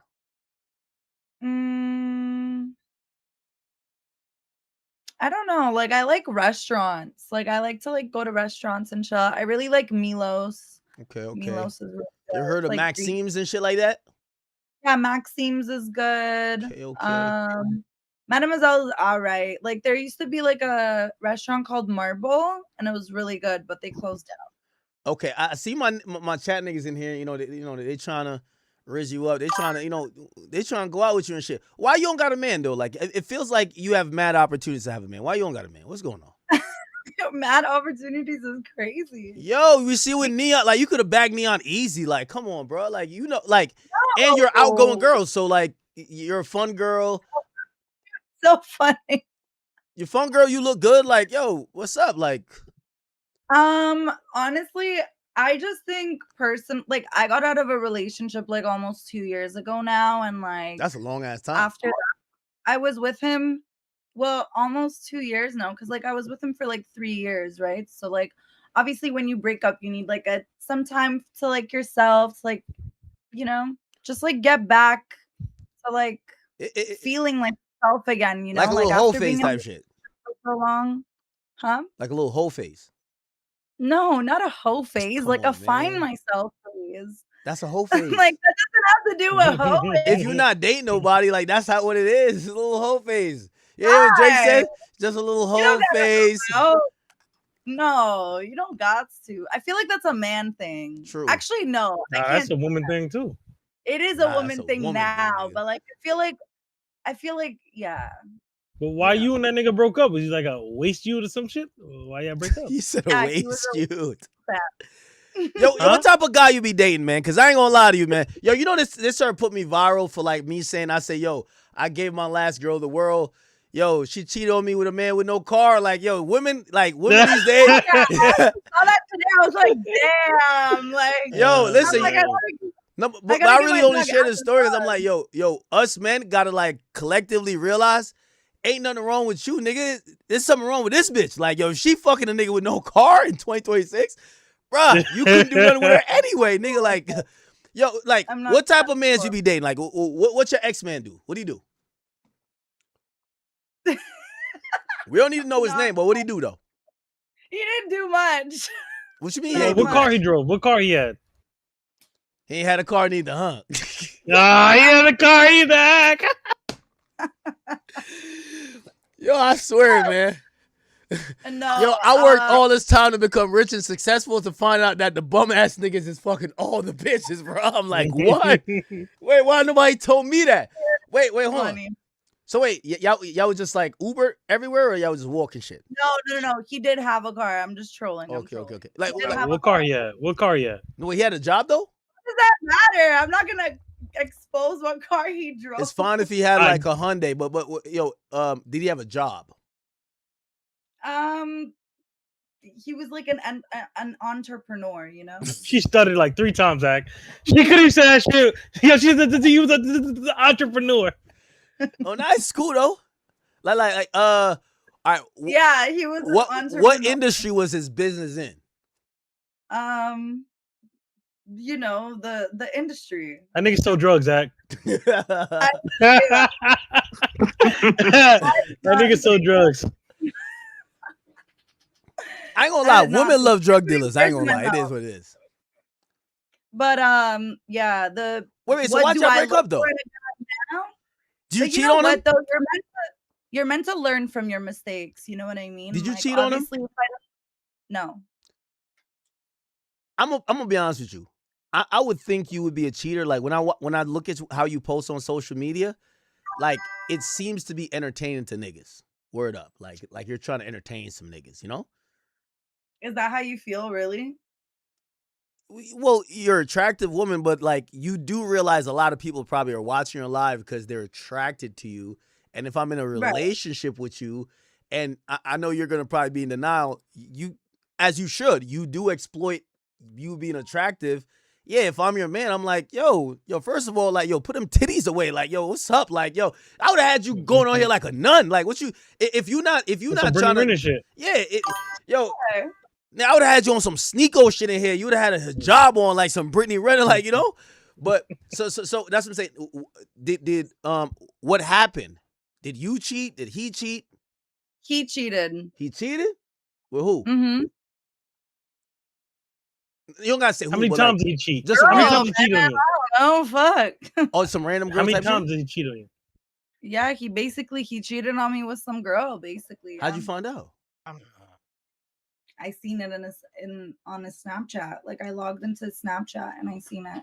How the fuck you seen it on Snapchat? The Nah, messages she go went to away. the It's Only Me folder. There's a only messages go away though. Nah, there's a Only Me type of thing on there. I mean, I ain't gonna My hold eyes, you. my eyes only. If you ain't having sex in 3 years with him, I mean, what you expect? You didn't have sex with him for 3 years?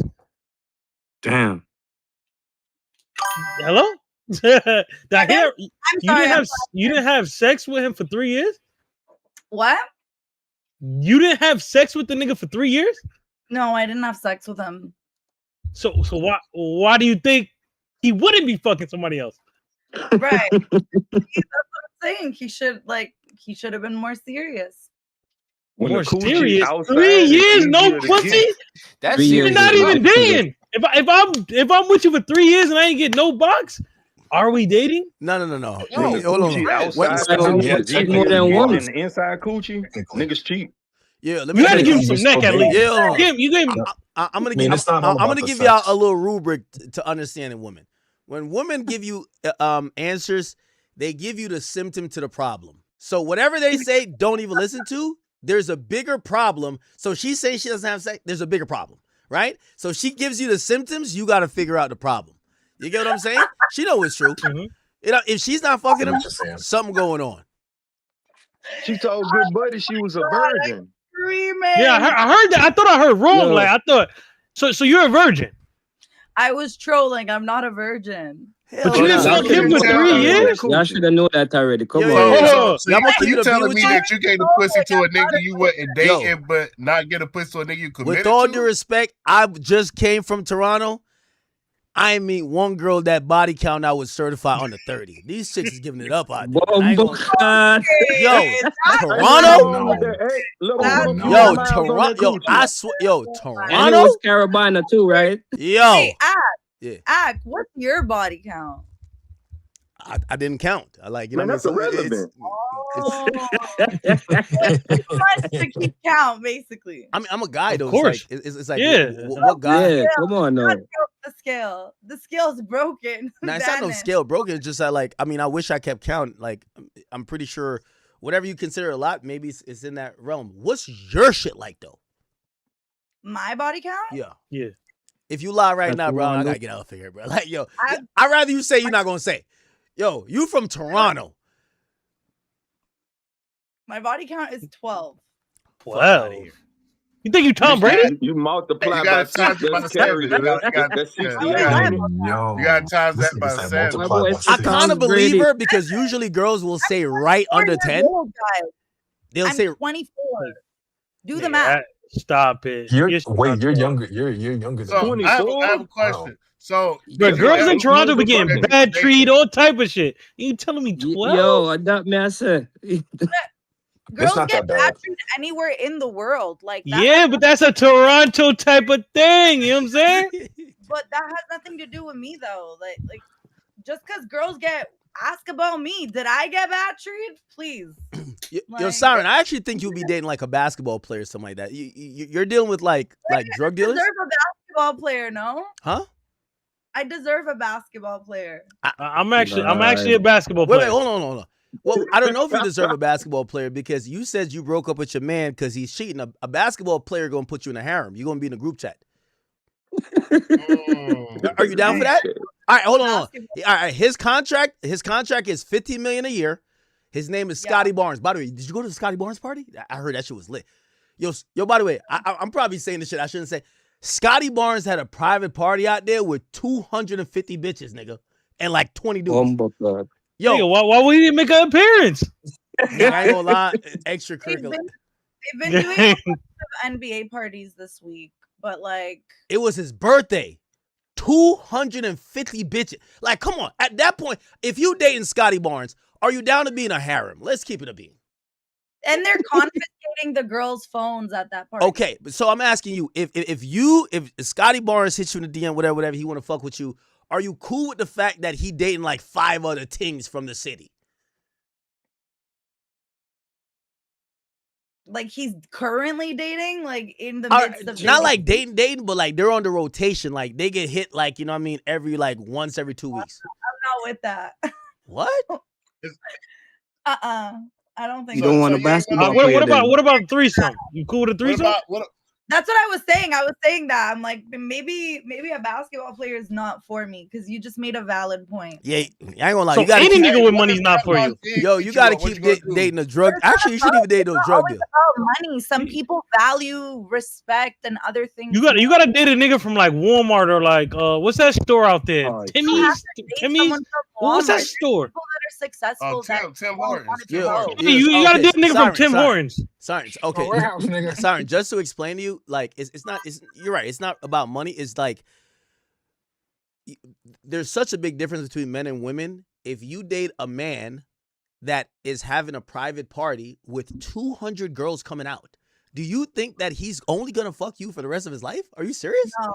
If he has 200 bitches coming to his birthday party, so what I'm saying is that if you would choose to date him, wouldn't you be okay with like if he's like, I'm not gonna fuck all 200 of them, but I might fuck like 5? Like, what's the problem? You're the main thing. You got the mini Kelly. He's hitting you with the Drake treatment. You got the pull up Maybach, beep, beep, like all that type of shit. You not cool with that? Exactly. I don't think so. No, I don't think I would do it. Man, fuck. stop Like it, man. for a Birkin?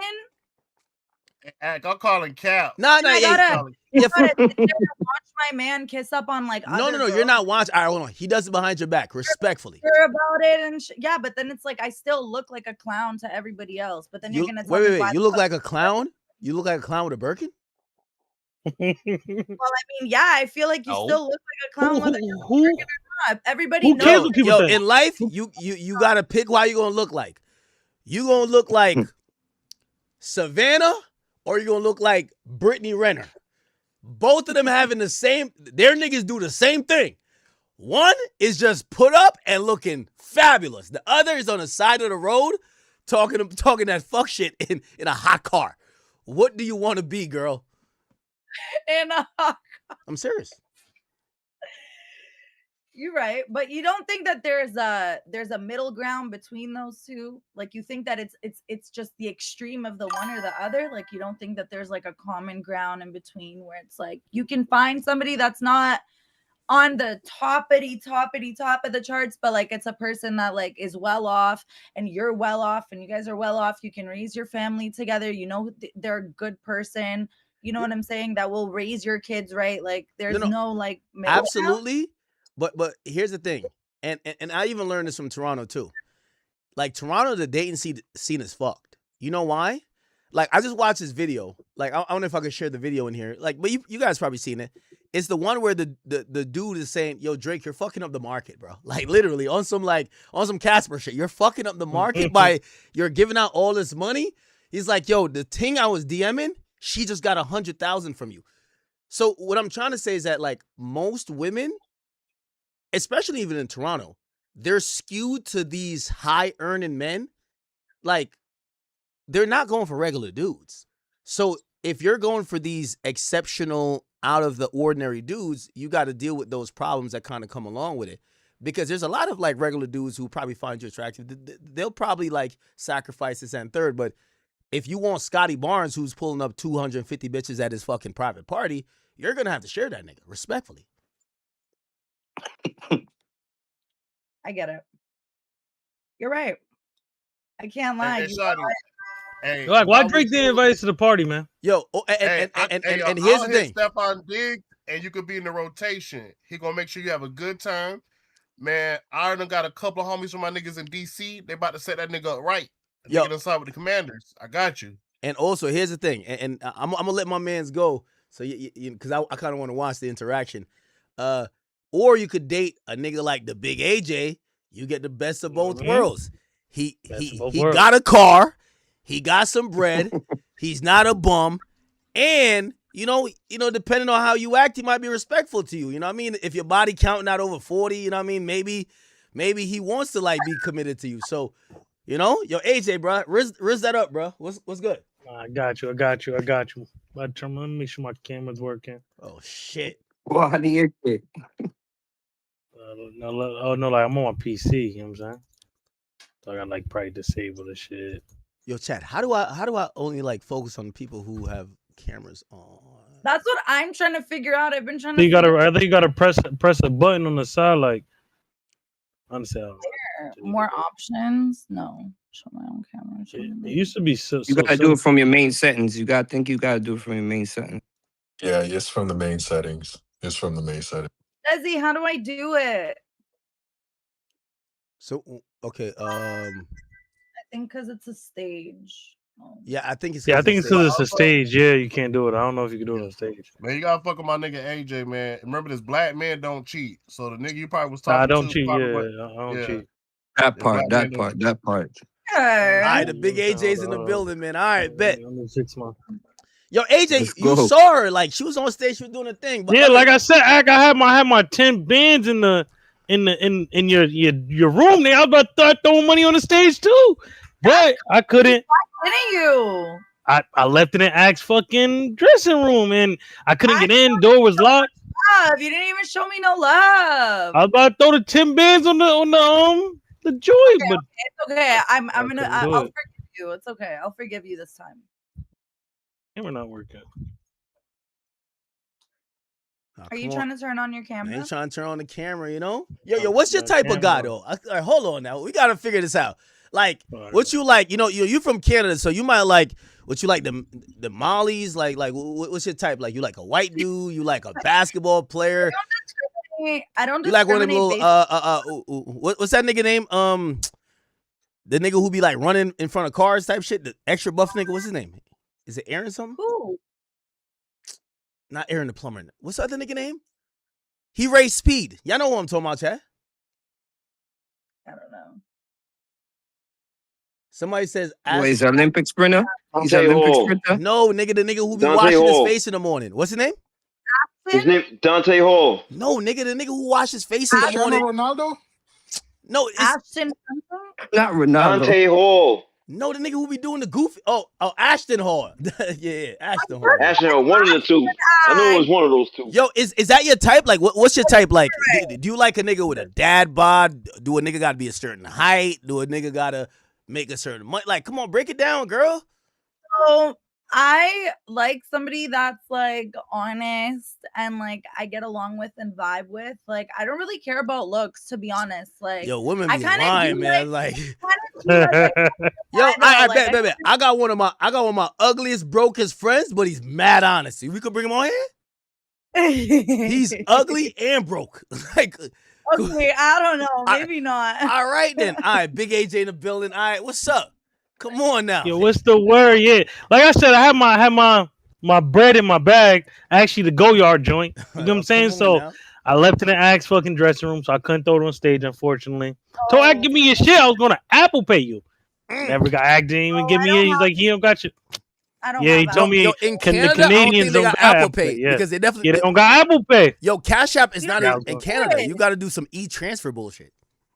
Yeah, we Yeah. have e-transfer. I don't even know what that is. So I'm like, damn, Mac, I can't even give her that. So I was like, I'm gonna just fly her out to America. You got a passport? I do have a passport. Yo, I met her in might New have to York. come I to the actually ends. met her in New York. Oh, you met her in New York? Yeah, at the OVO, there was an OVO listening party that Jared threw. Yeah. I met her and her friend. Oh, I was there. Yeah, I was. Yeah, you were there too. actually. I was there. Damn, how yeah, I was there. You should have. Me and my dog was actually there. Crazy. That's 2 for 2. Yeah, you didn't. How you didn't see me? I had my dog in the club. Yeah, I brought my did dog have- to the club. You see me. I had a dog in the club. Have you ever seen a dog in the club? I'm serious. I have my dog in there. I really have my dog there. Actually, Nah, come he here. did. Come here. He got in a big fight with SOB's owner. Because Yeah. they were like, yo, you're not bringing your animal into the club. And he's like, the fuck I am. No, it's a Yorkie. Yeah, bring him into the club. You know, I run New York, so I wish I'd known you out there too. Like, anything I say, go. This happened, that happened. You know what I'm saying? Like, so damn, we should have met in New York, but We come out there all the time. So who's there will we? be another time. My managers and stuff, my team. Oh, your managers. Pull up. Wait, How hold on. about I'm you come always to the interested States? when a woman says their manager, their team. Okay, explain the team and the manager. Because every time I hear like my manager, yeah, hold on, yeah, yo, I try to fly out a girl. She was like, yeah, it's all good, but could you fly out me and my manager? I'm like, your manager, your boyfriend. That's the nigga who's fucking you. Like, you're not gonna fool me, nigga. Like, try to get a free vacation. Yo, this I chick. have a girl manager. You have a girl manager? Yeah, you know my manager, my girl, the girl that you seen me with in New York and in Toronto. what's her you name? asked What's her me, name? You were like, "Where's your friend, Krisha?" Oh, okay. So she manages you. Yeah. She manages me. Yeah. Oh shit. Okay. Yeah. All right. Nah, y'all gotta pop out. So when you gonna come back? Probably maybe next month. Actually, I think they were talking about coming out For to what? New York To next month. New York? Well, for what? Yeah. I don't know, just some work stuff. She didn't really tell me much. She just told me that we'll probably take a trip next month. Okay, now we definitely gotta link up. We gotta do. You know, I don't normally do this like E-Day and shit. You know what I'm saying? I'm an IRL type of nigga. So what do you do? What do you do? You name it, I do it. I do it all. What does I that do mean? everything. Like, what do you do for work? Like, what do you do in your day-to-day life? What is your day-to-day Do life? everything. I own a few companies. You know, I make shit go smooth for streamers and different shit like that. So I do mad shit. Like, Oh, do it okay. all. So wait, how do you know ACK? Whack for a while since I was like probably 16. You know, for a minute. Like, Oh, you know, fuck. I'm tapped in. I'm tapped in the streets. So anybody, you know, be in my city, tap in with them. You know, ACK live in the tri-state area. So, you know, I'm almost like the. New York, so I gotta tap in with you now. I run New York. You know what I'm saying? Whatever you need in New York, I can get it done.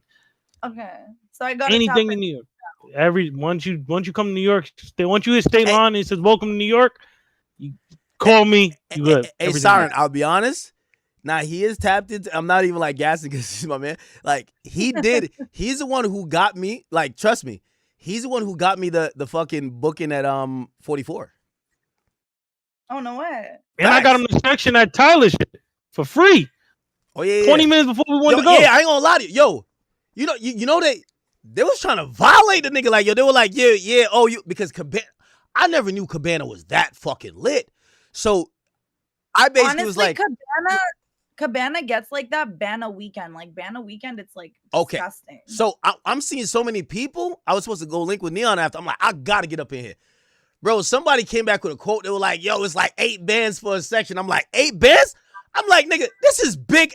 First of all, I got the owl chain around my neck, nigga. There's no price on nothing. Everybody know that. Nigga, I'm walking through everybody knows. When you got the OVO owl chain in Toronto, it's like, nigga, you're the president. So anyway, I hear the 8 bands. I'm like, all right, that person is tweaking. And then AJ comes back 2 seconds later, like, yo, bro, we got you the best section in the building. Obviously, no. Actually, we're gonna get you extra bottles just because you're coming through. You got an owl chain on. It's over. Yeah, that shit. There's 2 seconds. Made one. As I'm saying, I run. I ain't gonna lie, that was facts. is insane. Like that's rad. That's fucking rad. I'm not Made a call real quick. We was parked right in front of the orange cones. Nobody was telling us nothing when we walked in there. I actually walked in with a bottle in my hand and they didn't even say nothing. Telling you. So hold on. All right. So if you come to New York, by the way, they're trying to get me to come back to Toronto. I don't want to say when, but there's. Are you gonna come though? Huh? Are you gonna come though? Here's the thing about like, sometimes a great movie don't deserve a sequel because like if I come through and I'm not feeling that Caravana energy, it's gonna break my heart. Like it was so lit. They was talking about like 2 months from now, or like a month from now or something. Gordo coming there. They was trying to get me to come through. But anyway, here's the thing. Whether we come there or you come to New York, what's up with that first date with my boy AJ? I want to stream that. Yo, can we do that on stream? Yo, hold on. Yeah, we can definitely do it. All right, hold on. How about a double date? I bring Daphne Joy, and okay, and y'all two do a date. Yeah, I'm down. You down? Let's do it. That'd be lit. We could do that. I'm gonna keep it 100. I'm not like the last dude you was dating though. I can't wait no 3 years. You know what I'm saying? Like I can't wait 3 years. You know what I'm saying? Like that's all I'm gonna say. You know what I'm saying? And then we could definitely do it. Okay, so how long can you wait then? Like how long is Wait, sorry. You're not making niggas wait. Stop the cap. Yo, if you say, listen, I was in Toronto, bro. How long is the proper waiting time, Ak? Yo, I'm gonna be honest. First night. Yo, I'm gonna keep it a bean with you. Listen, my last 3, I've been in 4 major relationships that all span 4 years. Okay, that's 12 years of my life. I hit first night every one of them. It's a bad luck if I don't hit first night. If I don't hit first night, that means you throw the vibes off. Yeah, I like this. Can I ask something? Yeah. So, as a man, if a girl fucks you on the first night, that's not a red flag. No. I'm gonna tell you why it's no. I'm gonna tell you why it's no. Because in reality, and this is what the older you get, you kind of realize this. A lot of shit with human interaction is predetermined. Like niggas know who they kind of want to date already. Like just like a woman, like they say to dudes like, yo, just don't fuck it up with a girl. If a girl's gonna fuck you, she's gonna fuck you. Just don't say the wrong things because it's predetermined. Like a lot of people think it's game, this and third. Bro, a lot of times like a nigga, like you fit the bill of whatever he likes and he's just kind of looking at you like, yo, I hope you're just that girl that he wants to date. And by the way, if he just wants to fuck you, he's just gonna fuck you and leave. But if he wants to date you, like, trust me, he'll resent you if you let other niggas fuck first night and you let him wait 3 years. Like, I ain't gonna lie to you. I've dealt with a girl where, like, she made me wait, but she ain't let them other niggas wait. Nigga, as soon as I clipped, nigga, I was out of there, nigga. I was just like this, nigga, like 2 fingers, I'm out of here. Nigga, I was like fading away like the meme. Like, I'm out of here. Yeah. I agree. Wait, have you had a one-night stand or no? Have I ever had a one-night stand? Yeah. Not a one-night stand, no. Okay. But have you fucked on the first night, bro? What kind of stand? Night, yes. But I never had a one-night stand. Oh, you're saying that all them niggas came back, repeat customers type shit. Because one night stand means that they never ran it. Never came back, yeah. That blog, Ak, let me tell you. They always be spinning that now, I see you twerking and shit. Like I was like, yo, she kind of like rotating that shit like a black girl. Like she probably really be throwing it back. Yo, AJ, I don't know if you can handle that. Nah, I can definitely can. I'm done with someone, I'm done with them. Like, I don't care. But they do try to spin the block, is what I'm trying to say. You saying you got that Carisha Shields? She do tricks. Nah, I ain't gonna lie. Yo, AJ, like, nah, I don't know if you can handle, like, I watched her on stage and I was like, yo, AJ, I might have to throw you the honey pack real quick to make sure you can handle that, bro. She was a little wild up there. You know what I'm saying? I always bring the toolbox, Ak. I've told you that from a few years, Ak. You always got to bring the toolbox into your job. That's you always got to bring some honey packs, maybe some toys. You never know. You know what I'm saying? What you might need. I got a little vibrator, a little rose. Yo, Siren. Yo, how do you know Teal? How do I know Teal? That's my girl. I love Teal. Yo, you know I thought she was a fake page, right? Really? I swear. Nigga, I thought she was a OVO fake page because, like, she hit me up, but it felt like it was, like, some OVO shit. She was just like, Ak, you're coming to town? I'm bringing 10 bad bitches to your show. And I was just like, I clicked on her page and it was mad OVO, and I was just like, all right, this is just a Drake fan. It's okay, fine. But she was real and she looks good. Shout out his best egg. Shout out Teal. No, she's so like she's real, and she does bring girls to, like, a lot of events and stuff. No, she does her thing, because I hit up Vori and Vori hit her up. So like she's a plug, I could tell. I thought she was a fake page, I swear. Because I was just like, because it felt like she was saying she was gonna pop out to my show on some like act, just off the fact that, like, you know what I mean? You know, it's OVO act, right? It's like, yo, you're coming to the city, I'm just bringing bad bitches to make sure the shit looks good. And I was like, yo, appreciate that, but I was like, this might be not a real page. But she was Did she bring the bad bitches? Nigga, she brought Siren. Oh shit! So she followed through on a promise. They came together. Yeah, we all came Holy. together. Yeah. Now you got to follow me on Instagram. I didn't get your Instagram that night. You got to follow me. Yeah, what's your So wait, My you don't Instagram's have no the big mans AJ. or nothing like that though? I don't have what? Because yo, AJ, you might have to like scrap with a couple of them Toronto niggas, like, you know, like she Yo, probably got a lot I'm blessed in Toronto. Casper, K Money, they said I'm blessed there. You know what I'm saying? Like, I don't have no nothing like that. the fuck We is don't that? do Something? rosters around here. You said what? Nah. We don't do rosters around here. Oh, you don't have a roster. No, I don't do that. Nah, yeah, I'm blessed in Toronto. Wait, To focus my energy and my attention to one person at a time. Like, I feel like it's just really draining, like talking to like more than one person, you know? Okay, be honest with me. We're not gonna get into names. Have you fucked 2 or more people that I know? No. Yo, chat, Have you man. fucked one person you Undefeated, know? man. Undefeated, man. Yo, we love you either way, girl. It's all right. Yo, let me tell you this. I do respect a girl. You know somebody that I fucked? No, I do respect a girl that would just lie to you to just keep your ego in check to make sure you're good. But like, she's looking like, nigga, I fucked every nigga you know. You know, I'm not saying you, but I'm just saying, yo, I love when girls lie, but the lie is. I would tell you. I would tell you if I did. Like, why would I lie about that? That's what I'm saying. Like, why would I lie? There's no reason to lie. It's like, if you want to find out, Yeah. you can go and ask those people. They would probably tell All you. right, So, hold like, on. Yo, either you know, way, like, there's no reason. you know, you ain't fucked none of the OVO mans, them, right? Don't tell me TV Gucci hit that shit, man. No. Okay. Not Baca. Mm-mm. Okay. All right, so I good. don't really know them like that. Like, I've seen those guys around and stuff, but I don't really know them like that. I bet. So, you know what I mean? It's going to be you and AJ. We're going to go out to a nice establishment. We're going to be streaming it. You can stream it too. You know, get on the ingest. It'll be cool. Yeah, that'll be fun. Yeah, but we're not doing the trolling shit. We're not doing the playing shit. Like, my nigga AJ really trying to get at you. Serious. Yeah, dead ass. No cap shit. That's why you gotta take down my Instagram right now so we could, start the connection right now. For the when we meet in person. The Yo, big chat, AJ. do y'all think that AJ will secure? Of course, I never fumbled in my life, act. Chat, do y'all think AJ was secure? Yeah, the big AJ. I found you. I just followed you. Yeah, I followed you back. Period. So where are you gonna take me on our first date? Yo, AJ, the chat just told me they say they did the Carfax. They said it's only top 5 that hit. Top 5 hit? I was about to say you would have been banished.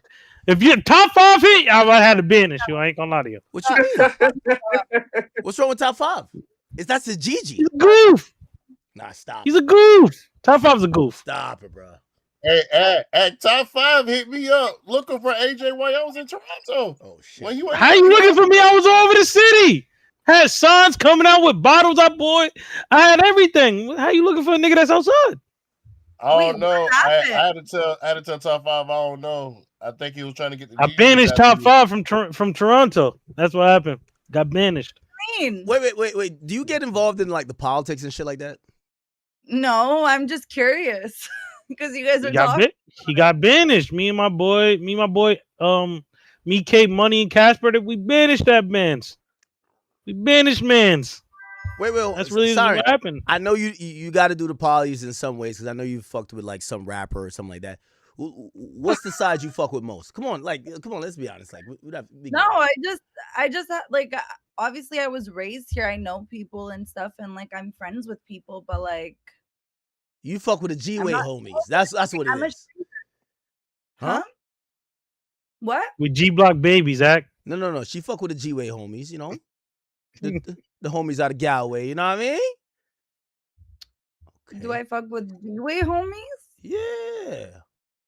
I don't really know many of them. No, not really. What about XO niggas? You fuck with XO niggas? Nah, I don't really know many of them. They be either. saying XO don't be in the city as much. Allegedly, I don't know. Nah, XO be out there. Gotta keep it on. XO be out there. We was definitely in Toronto, nigga, and we were outside. They on tour with The Weeknd right now. Of course they're not in the city right now. Okay. Like I'm 24, so like.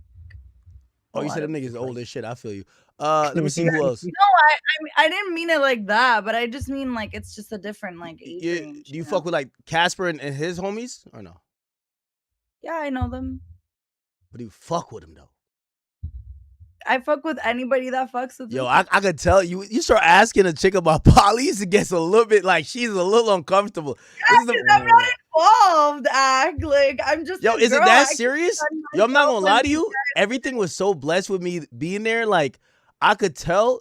Yo, I was in UV and there was like a couple moments I could tell niggas is like, yo, if I seen, like they were looking at their op, like if I seen you somewhere else, I would have boxed you down. I would have did this. But out of respect, and that's why I said I love Toronto so much. Out of respect, the peace was kept. The peace was kept. Yeah, You know? you didn't get to witness any crazy shit. And I'm not gonna lie, this Caravana was actually the least hectic. There was no shootings, there was no like crazy shit that happened, you know? So everybody kept it pee. I'm proud of Toronto. What about Hey, I your got a drug dealing question. ex? Like, did he make a lot of bread? Who? Your drug dealing Drug ex. dealing ex. Why are we talking about my fucking ex? Like, can somebody play "Fuck My Ex" by Drake, please? Yeah, hold on. Be honest. All right, hold on. Yo, women never want to answer this. Let's be honest. Did your ex upgrade from you? No. So his I know. All right, hold on.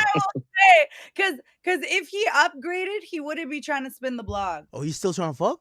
No, maybe he's trying to hold on. Wait, No. It doesn't mean that. He might be trying to make you his side chick. You know, sometimes you gotta put the main chick to the side chick. You get me what I'm saying?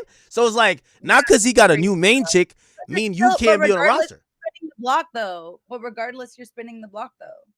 That's still spinning the block. Nah, unless he's coming back to say I want to be with you, nigga. I ain't gonna lie. All my exes, nigga, I hit that shit mad times afterwards, nigga. Like nigga, I got my imprint like the first footprint on the moon, nigga. Like nigga, I'm in there.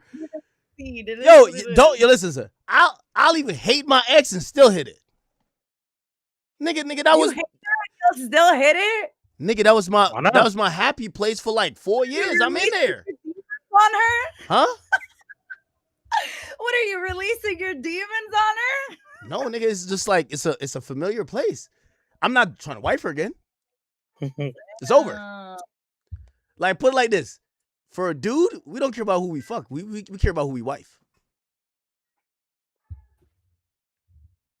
So if an ex want to get hit, all right, good luck. Cool. See, like men are so scary. Like men are scary, chat. Yo, here's the thing. My nigga Big AJ, he hasn't been in a relationship in 2 years. You haven't been in a relationship in 2 years. Y'all a match made in heaven.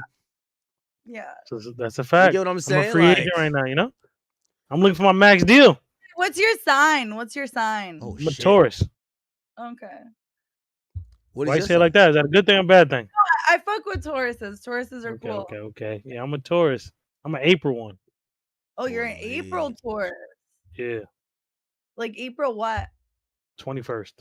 Oh wow. Oh, you just made it then. You're like just on the first day. So what's your type? Like what do you look for in a girl? AJ. Somebody that look good. That's just like, match my energy. Don't talk too much, like back talk. Just listen. Like, like I was talking to this girl, she was like too aggressive. I couldn't really jack that. I can't deal with no girl with kids. I used to tell Act, I don't care if a girl got kids. Dealt with a girl had kids, can't do that no more. You know, I just need a girl that listen though. I don't need, and I can't have no hoe. She got to be like good. You know what I'm saying? Yeah, she got to be a good girl. Yeah, can't be a girl. Can't be a So hoe. what happened with the girl with the kids? Like, what was wrong with dealing with a girl with kids? Bro, I'm up millions. You know what I'm saying? Like, I'm doing shit she never experienced. So, like, she at the W, never been at the W. She used to the double tree with her baby father. You know what I'm saying? She, I'm doing mad shit, getting her YSL bags, doing this, doing that. I mean, Act met her. Act seen the girl. And Was she a baddie Act or nah? Was she mid, skip or nah? No. She look valid. She look valid. Okay. I don't deal with no mid girls.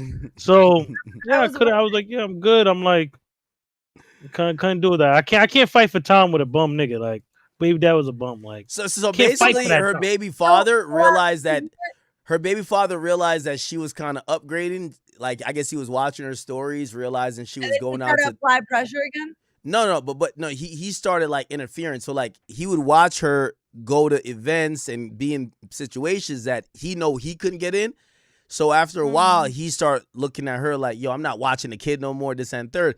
So basically what it became was that he started to have to operate on the baby daddy's time, or they had to make sure whatever they doing didn't piss him off because he wouldn't watch his own kid no more. So like he kind of got pissed because the baby father, just like how Drake said, the baby father, your baby mama didn't post a picture. The baby father was salty. She was going out, and the more she would like post that she with him, he would be like, yo, I'm not watching the kid if you out with niggas, So now it became like a conflict of interest where they're trying to. He was just insecure because his baby mom was doing bigger things than he was doing. And Exactly. He felt insecure. Yeah, so couldn't deal with that. Like, I got her about the paint, you know what I'm saying? And then I just been chilling, like just vibing, Have a good So time you living life. spoiled her, and then she just basically made your life difficult. Yeah, make my life difficult. I just went and found another bitch. Like, your Blueface said, like, yo, what Blueface said? Act, what's that tweet you posted? Yo, if she deserved less, why you doing more? Like, she take less, why you doing more? Realized that was the case.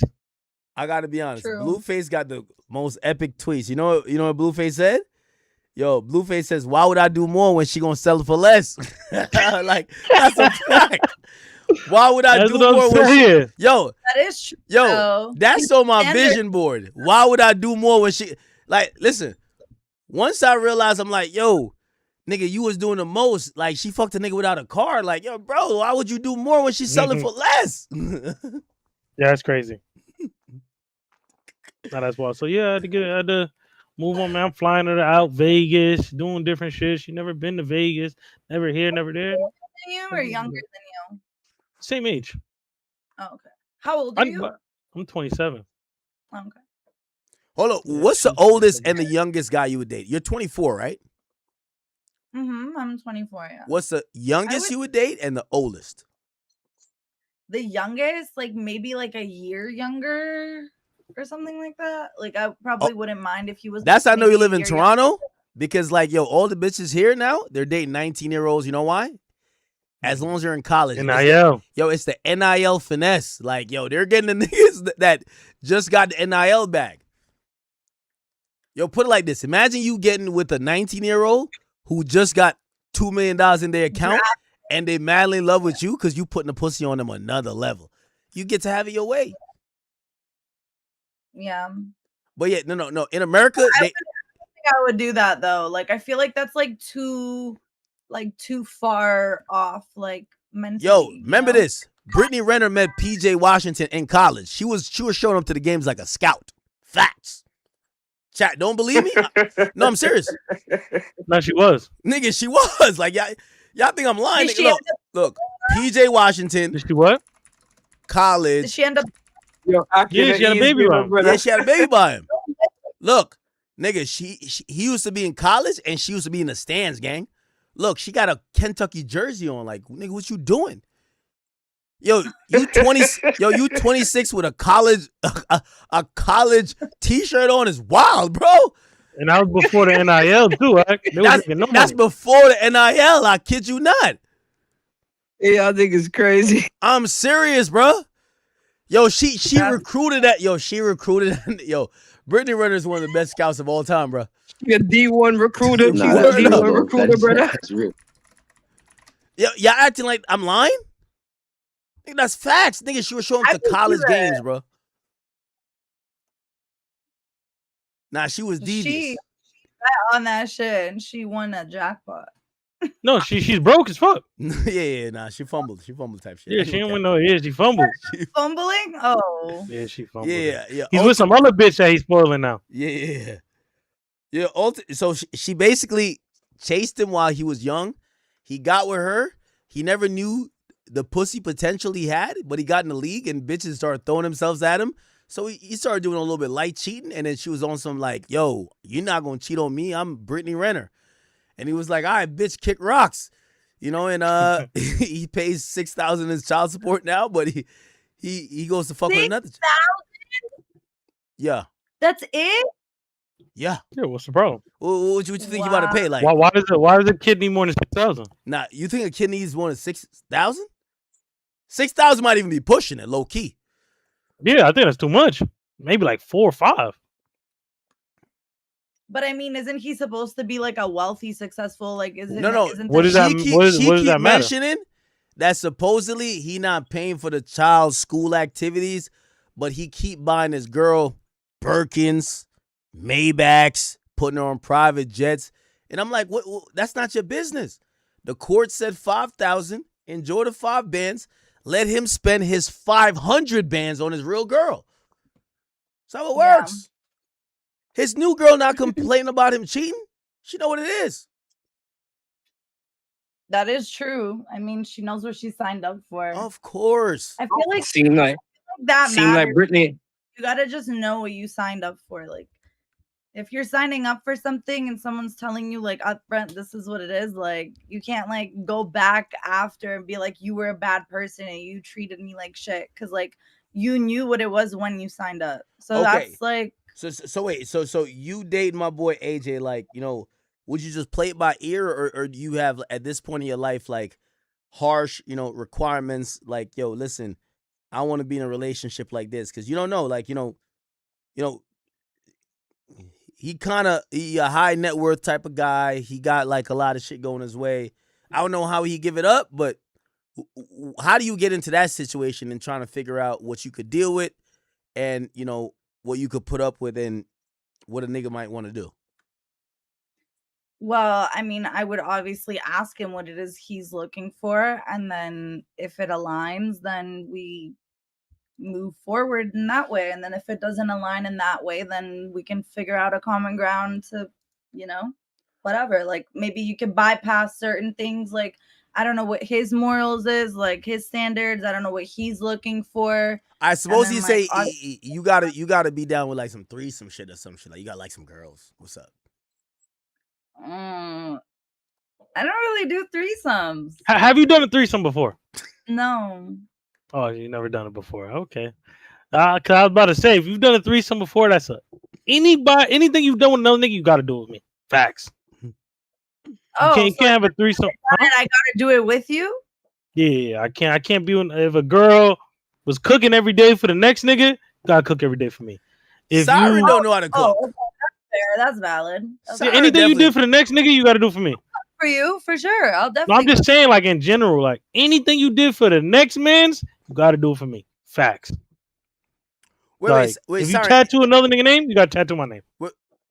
I don't have any names tattooed. Wait, Siren, are you natural? I am. You don't got no lip fillers, no cheek fillers, no Botox, no you know, I don't know, like extensions. No. You don't got no titty. No, this is my hair. Oh, so you're completely natural. I'm all natural. Oh, Yo, AJ, man, this might be the one, bro. Might be the one. So since you said you could cook, on the second date, we got to stream a cooking stream. We gotta see what you could cook. I love cooking. I love cooking. I wish I would have met you. Like I had a whole kitchen in my hotel room in Toronto. Let me show you. I'll show you what I be making. had a whole kitchen in my shit in Toronto. Hey, Saret, I can tell you ain't never fuck with a real nigga. AJ might be the first real nigga you might fuck with. That might be something new for you. Oh my god, I'm so excited. Wait. Have you dated black dudes though? I made teriyaki salmon with rice. Yo, that's crazy. Wait. Have you fucked with You a never black fuck dude? with a Because I real ain't gonna New lie. York Wait. nigga. Show me that again. Show me again. Because now I'm on. Yeah, let me see that meal. It's teriyaki salmon. Let me see it. Let me see it. Who made that? She wiping the screen? Like, yo, hold on. Let me see that. You don't see no gravy. Me not see no, yo. Me not see no planting. Yo, have you fucked with like a black dude though? What? Be honest. Have you like dated a black dude before? I've dated a black dude, yes. Okay, I gotta make sure. Like, black dude? I gotta make sure you're using seasoning.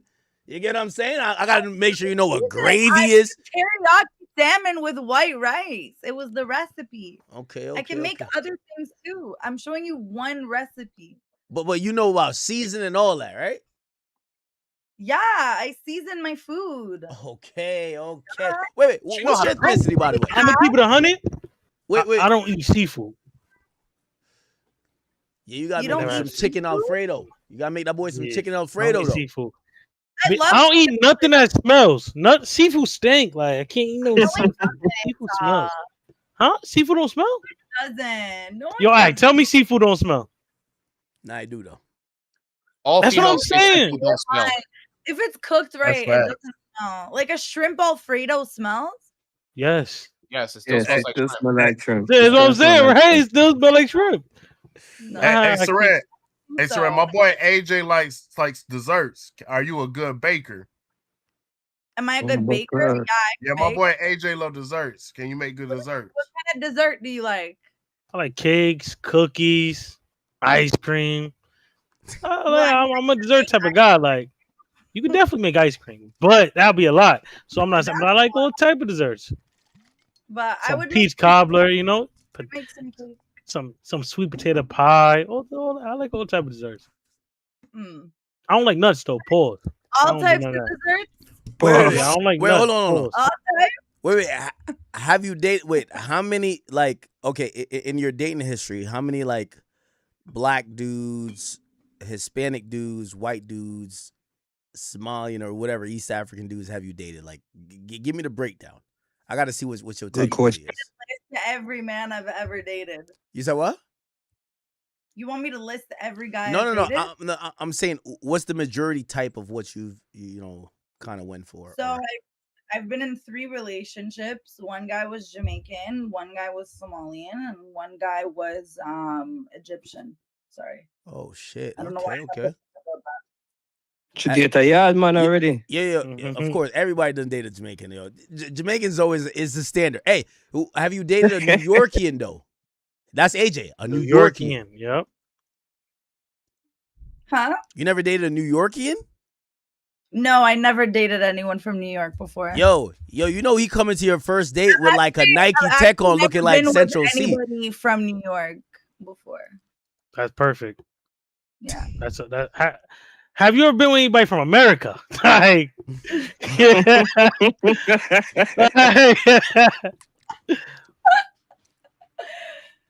Good question, AJ.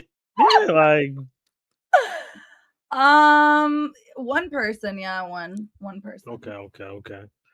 Now, I'm definitely showing up in a Nike tech. That's all I wear a lot. You know, you never know when it's going down. You never know where it could go down at. You gotta get me a matching one. Oh, did my Got you. That's no problem. I'm gonna buy. Just send me your size. We're gonna show up to the stream. Wait. She want a Nike tech instead of some aloe? Okay, I respect it. Still. Yeah, what's that with you? All right, perfect. I'll get you the Nike AJ, tech. I gotta say, hey yo, if she pull up and she got that Gina scratched across her chest, it might be a red flag. Fuck is You see Gina? a girl that got that G. Nah, you mean GIA on the there? IMG and shit. Oh. Yeah, that GIA on there, but that's a red flag. Any Now, girl that got that my girls only wear body. You know what I'm saying? I love body. I got you with some. Yeah, Act. I love You know what I'm body. saying? Act. You know what I'm saying? I got you with some body, man. I got you. Just send me the sizes. No, but I still want to match with you in the Nike Tech though. Now I got you. I'm gonna get you Nike Tech. You know, I always wear Nike because you never know when it could go down at you. You know what I'm saying? I'm on my what's that nigga name from Chicago? That was with a ski mask. Director Icy, why you say let me in? Like, yo, listen, yo, I think AJ got this right now, man. Like, yo, we can't have too many men on the field right now. Like, right now, this is an ISO for AJ. What Drake said? Too many chefs in the kitchen. No. Why does it look like this? What happened? Oh shit! No, that looks fire, low key though. I don't know what the fuck that is. I don't know what happened. Look like somebody hacked your shit. No, my phone died, so I'm using my other phone. Why you don't got a what? What are you streaming off of? You streaming off a phone? I'm using my phone because I broke my lens. You don't got to. Oh, got you. Yeah, I broke my How lens. the hell you break your lens? I don't know. It's broken. How the hell it break? Throwing it back. It just like fell, like the camera fell and the lens broke. I gotta get a new lens. You got any tattoos now? Huh? I say you got any tattoos? You saying how many tattoos and how many piercings you got? Yeah. I have my belly button pierced, and then I have my ears pierced, and then I have a bunch of tattoos on my arms. Yo, so if you were gonna tattoo my nigga Big AJ's name, where would you tattoo it at? Yeah, well, where would you tattoo the name at? Where would you want me to tattoo it? Oh shit! That's your Nah, choice. it's getting serious. No, like where would you want it though? Like, you know? no! I don't have a preferred destination. It just got to be on you. I would put it on my forehead, like right here. Oh no! Oh, like on some like Christian Rock shit. Look, property of AJ. The Big AJ. That's what I'm talking about. Yo, AJ, on some Christian Rock shit. I fuck with it. Yo, you gonna get my boy AJ? Where would you tattoo my name? I don't like needles, so I try to stay. I try to stay away from that. You would want me to tat your name, but you wouldn't tat mine? It's like this. It's like this. You heard Future said if she don't got an AP, she not mine. Do the girl say? Do Future say? All right, well, give me an AP too. You no. You know what I'm saying? Like. So are you gonna get me an AP if I get your name tatted on my forehead? We could discuss that after the tattoo. You know what I'm saying? Like that could be discussed after the tattoo, but we gotta start one place, you know? That's crazy. After the tattoo. After the tattoo? No. Yeah, he's running off for sure, does he? He's definitely not running off. He's not running off. I don't run off. That's one thing about me. That's one thing about me. Everybody that's been with me enjoys it here. My chat don't trust you. You got to gain their trust. They said cap. After is crazy. What's the problem? He's capping. What's the problem? I don't even like hats. I wear hoodies. What's the problem? You gotta get the tattoo and after we talk about the AP. Actually, there's a place in New York I can get you the shit at. What's the shit called? One of my mans, he got a shop on like Canal Street or something. I'll get you to watch. Oh. I get you to watch. Street. Oh. I get you to watch. He has a big ass. You know, he has a big ass. That's like in Soho, right? Like that's it's near there. Perfect. Yeah, it's Brother. like that's like the legit shit. That's like, where they sell all the realest shit in New York, right there. Canal Street. Yeah, that's like Diamond District, damn near. Like, yeah, they're Diamond District. Yeah.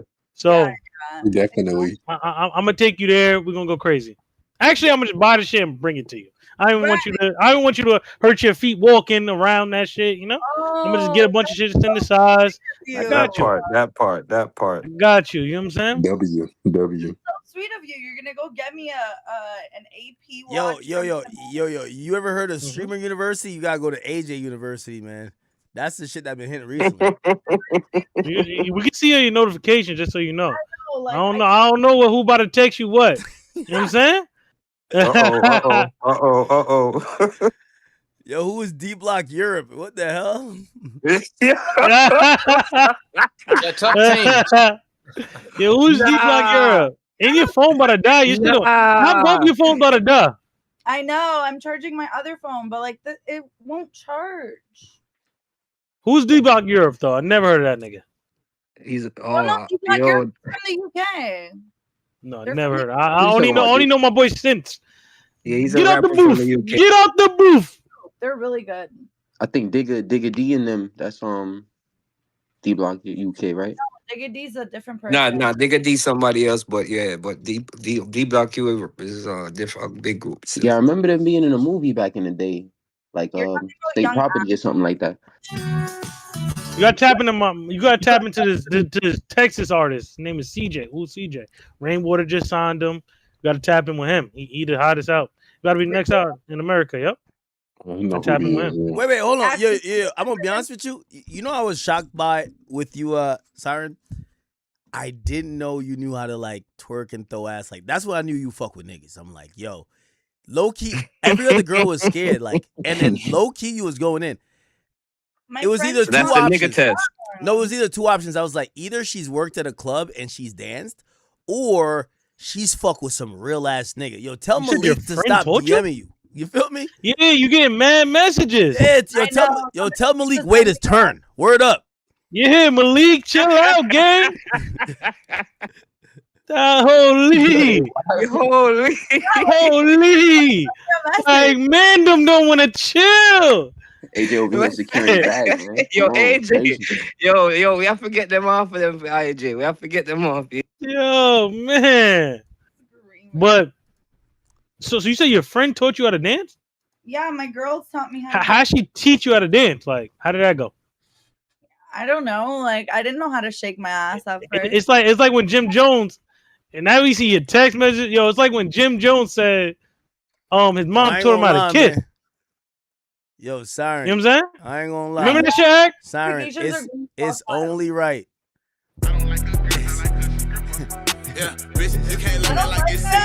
Hold up. Wait, hold on. We gotta run that back from the top. Holy.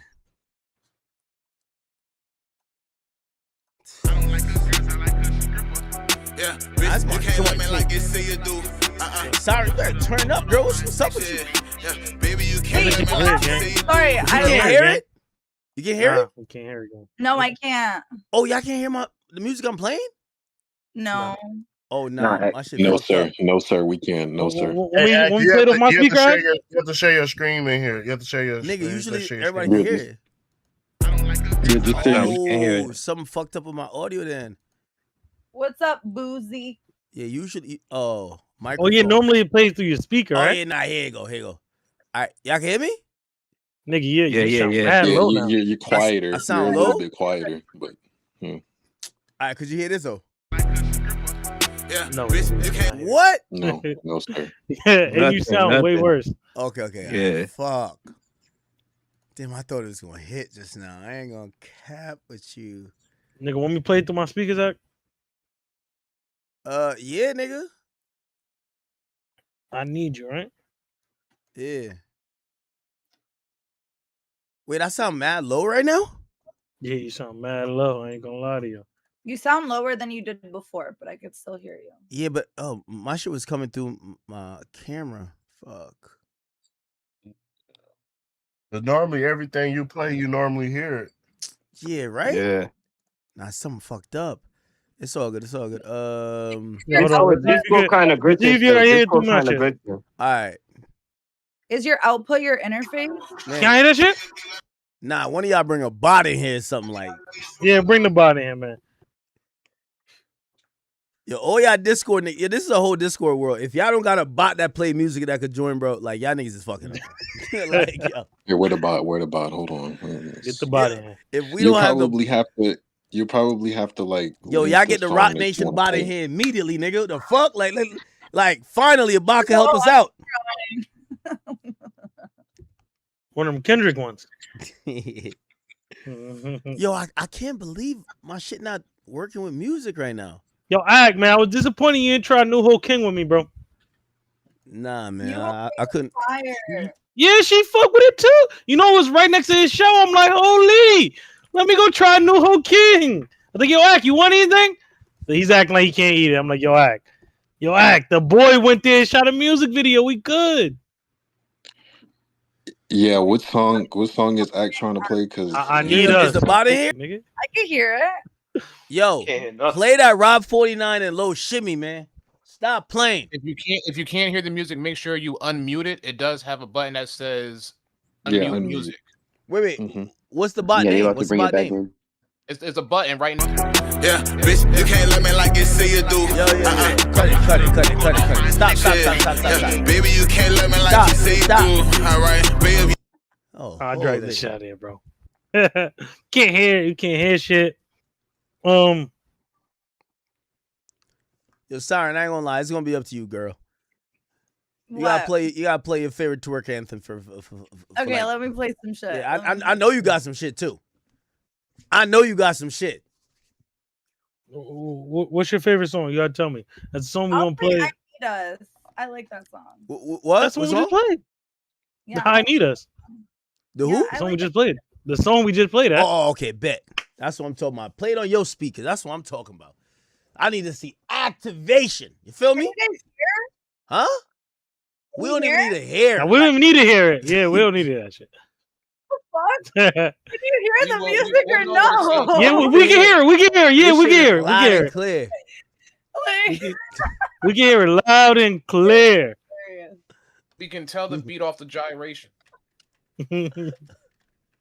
Wait, they can't? Desi, Now they we can't can hear it. We can hear it. Nigga, you hear that shit? My chat is saying y'all can't hear the music. Bro, your chat lying to you. Now you just gotta turn it up a little bit. Oh no, we hear it now. That's Yeah, we hear it. Up more. You guys are lying to me. Bro, you just played it and turned it off immediately. Yeah, you heard the shit. We do. Okay, so what part of the song is it at? Yo, she think we had your show act we playing Guess the Line. Guess the Line act. Like, yo, this is not Guess the Line.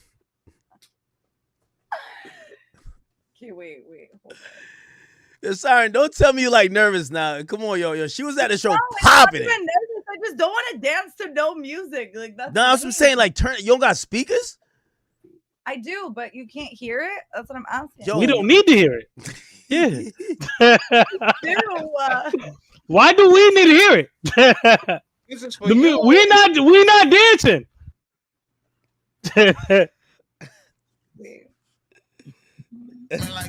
What about now? We can hear it. Yes. No. Play from the beginning. Oh, Jack. Holy.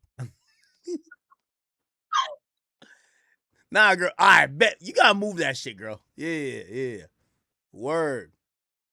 Nobody shy up on with no. Nah, AJ, you a lucky man, bro. Look at AJ. Yo, AJ act like he dancing with her. Throw money, act. Yeah, I throw money. No, I'm throwing money, act. You see? This nigga AJ. I adore. Nah. Whoa. I ain't gonna cap. Make it clap. Okay. Yo, AJ. Almost pushed me off the chair. Holy. Yo, AJ put his hands up like you was really dancing with her, bro. That's what I'm saying. Almost pushed me off my chair. Holy. Yo, sorry, you a goat. Yo, I ain't gonna cap with you. We fuck with you, bro. Bro. Nah, y'all are cool as fuck. Nah, we fuck with you, bro. I ain't gonna cap with you. We gotta do that. We gotta do that IRL date. I'm serious. I'm serious. Yeah, I'm just DM me your number. We're gonna talk about it. Tell me when you coming. And I'm gonna pull up. No, you know I run the city. Yeah. No matter what, we gotta do it. I will say, and I'll give you this credit. I think you're gonna do good in streaming, like, because your personality is able to like be malleable and like fit in spaces where there's a lot of dudes, right? Like, because that's what streaming is. You see, as a female, and this is for me to any chat queen that's watching. The thing with streaming as a female, you got to be able to be cool enough to fit in dude spaces, not be a bitch. Don't come off like Zoe Spencer. No disrespect to her. Don't be mad masculine and kind of have fun, but also like, don't feel like you're compromising yourself. Like, oh, I would never do that type of shit. As long as you could do that and have fun, bro, people are going to love you. They're going to be like, oh, shit, she's dope. She looks good. And also, you got to look good. Like, if you don't look good, like, niggas don't want to see you. I ain't going to cap with you. Like, as a female, like, looking good is a minimum. I ain't gonna cap. Yeah, The least. I think the thing is that like I feel like with streaming you can't take shit seriously. Like if somebody says something and it's like very opinionated, like you shouldn't be like getting mad and taking shit personal. Like you know what I mean? That's true. So yeah, I just try not to take shit personal and like just have fun with it because that's like what it's meant for at the end of the day, you know. But thank you, I really appreciate that. Yo, I shout had out to my so much nigga fun with it. Mastermind and say, yo, he said back shots got to be heavenly. Holy. Holy. Holy. Actually went. Never mind. Yo, Yeah. stop. We got a second date planned already too. Actually, gonna make some. That's why they spin the blog, right, Max? That's how they. Hey, well, hold on. Let me ask you a question. Favorite position? What's up? I like to be on top.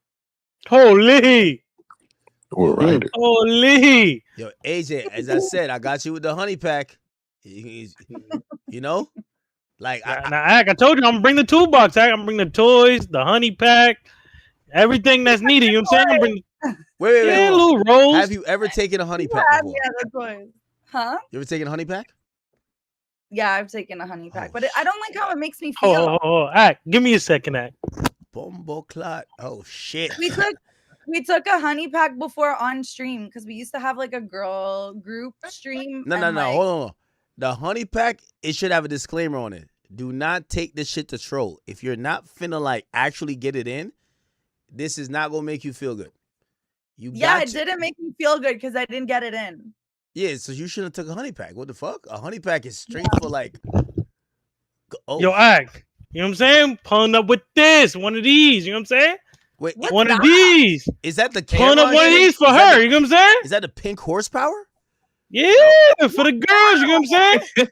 Act, I told you I'm pulling up. I'm pulling up correct. The least. Random rounds from 7 to 14. Yo, don't show it fully on camera. Siren's gonna take that and give it to her drug dealer friend to go get it for her. You know what I mean? You don't want, you can't recommend some product that she used with another man's. Nah. You're right. What is that? I've never seen that before. That's What is that that? pink horsepower. You know what I mean? Shout out to Killer. You know what I'm saying? I got my shit, but we not sharing the same shit. I got some shit especially just for you. Oh, it's just for me. Just for the girls. But it's gonna make her wet down there or what? I don't know. I never tried it before. You know what I'm saying? Like I never had a girl try it before. It's that killer. No, I've never had a girl try it before. So this will be a first time. You know what I'm saying? Oh, your puppy's so cute. I bring him everywhere. He's gonna be on the day too. Really? Oh my god! Yay! He's gonna be on the day too. Literally, I bring him everywhere. Ask. I bring him literally everywhere. I want to meet him. Hey, that dog a killer now. I'm gonna be real with you. That dog a killer. You don't play no games. Now my dog be on time, and I ain't gonna lie to you. You don't think he'll be nice to me? No, he will be nice to you. Okay. He'll be nice. He's nice to anybody that I'm dealing with, like girl wise. He's nice to them. He kind of understand, but like anybody that's not a girl, like that's laying in the bed with me or whatever. Yeah, like bad energy. Wait. Would you sleep in a bed with AJ and the dog? Because me, I have a no dog policy. Only time I ever slept in a bed with a dog was my dog Princess, and she was pregnant. Like I could tell, like it's one of those, like I felt like I was going through pregnancy with her. So like I let her sleep in the bed twice. That's a good question. Listen. I'm not asking this in a rude way. Like I'm asking because I don't have dogs. I have cats, and like dogs do have a smell to them. Some of them. So does your dog smell or no? Dog smells amazing. Okay, so like, Smell like money. If your dog doesn't smell, my dog doesn't walk on the floor outside. Then I wouldn't mind. No, because you know how like dogs, they sweat, and some of them like their sweat like smell. My dog doesn't even walk on the floor outside. I actually never seen my dog walk. Besides when we're in a hotel room. Like, we know, but in public, I carry him. Okay, well, I mean, if he doesn't smell bad, then I don't. No, he smells amazing. He smells like, you know what I'm saying? Creed. I throw a little Creed on him sometimes. You never know. You know what I'm saying? Creed on your dog? Might have to sometimes. You know what I'm saying? Smell like me. Like father, like son. You know what I'm saying? Right. Do you have like, what's it called? Do you have like outfits for him and stuff or no? Yeah, you want to see one of his outfits? Yeah. I got you. Actually, I'm gonna show you a picture. I got mad outfits for him. I got hoodies, everything. But the infamous outfit I got of him is this one. This is my favorite outfit of his. Let me see how you be dripping him down. Let me see. Look at this shit. Where you buy it from? Canal Street? Look at this shit. See that? Is that a Canal Street jersey? Nah. I go straight to the place with my dog. Nah, I think You it's know what I'm saying? official. It's official Knicks jersey. So you would just go Look, to Canal look, boom. We pushing courtside. Me and my dog be pushing courtside. No Canal Street for him, you know?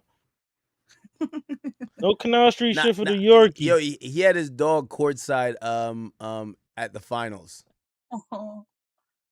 Aww. You know what I'm saying? How did you put your dog in the basketball game? Trust me, I be asking the I same run the shit too. city.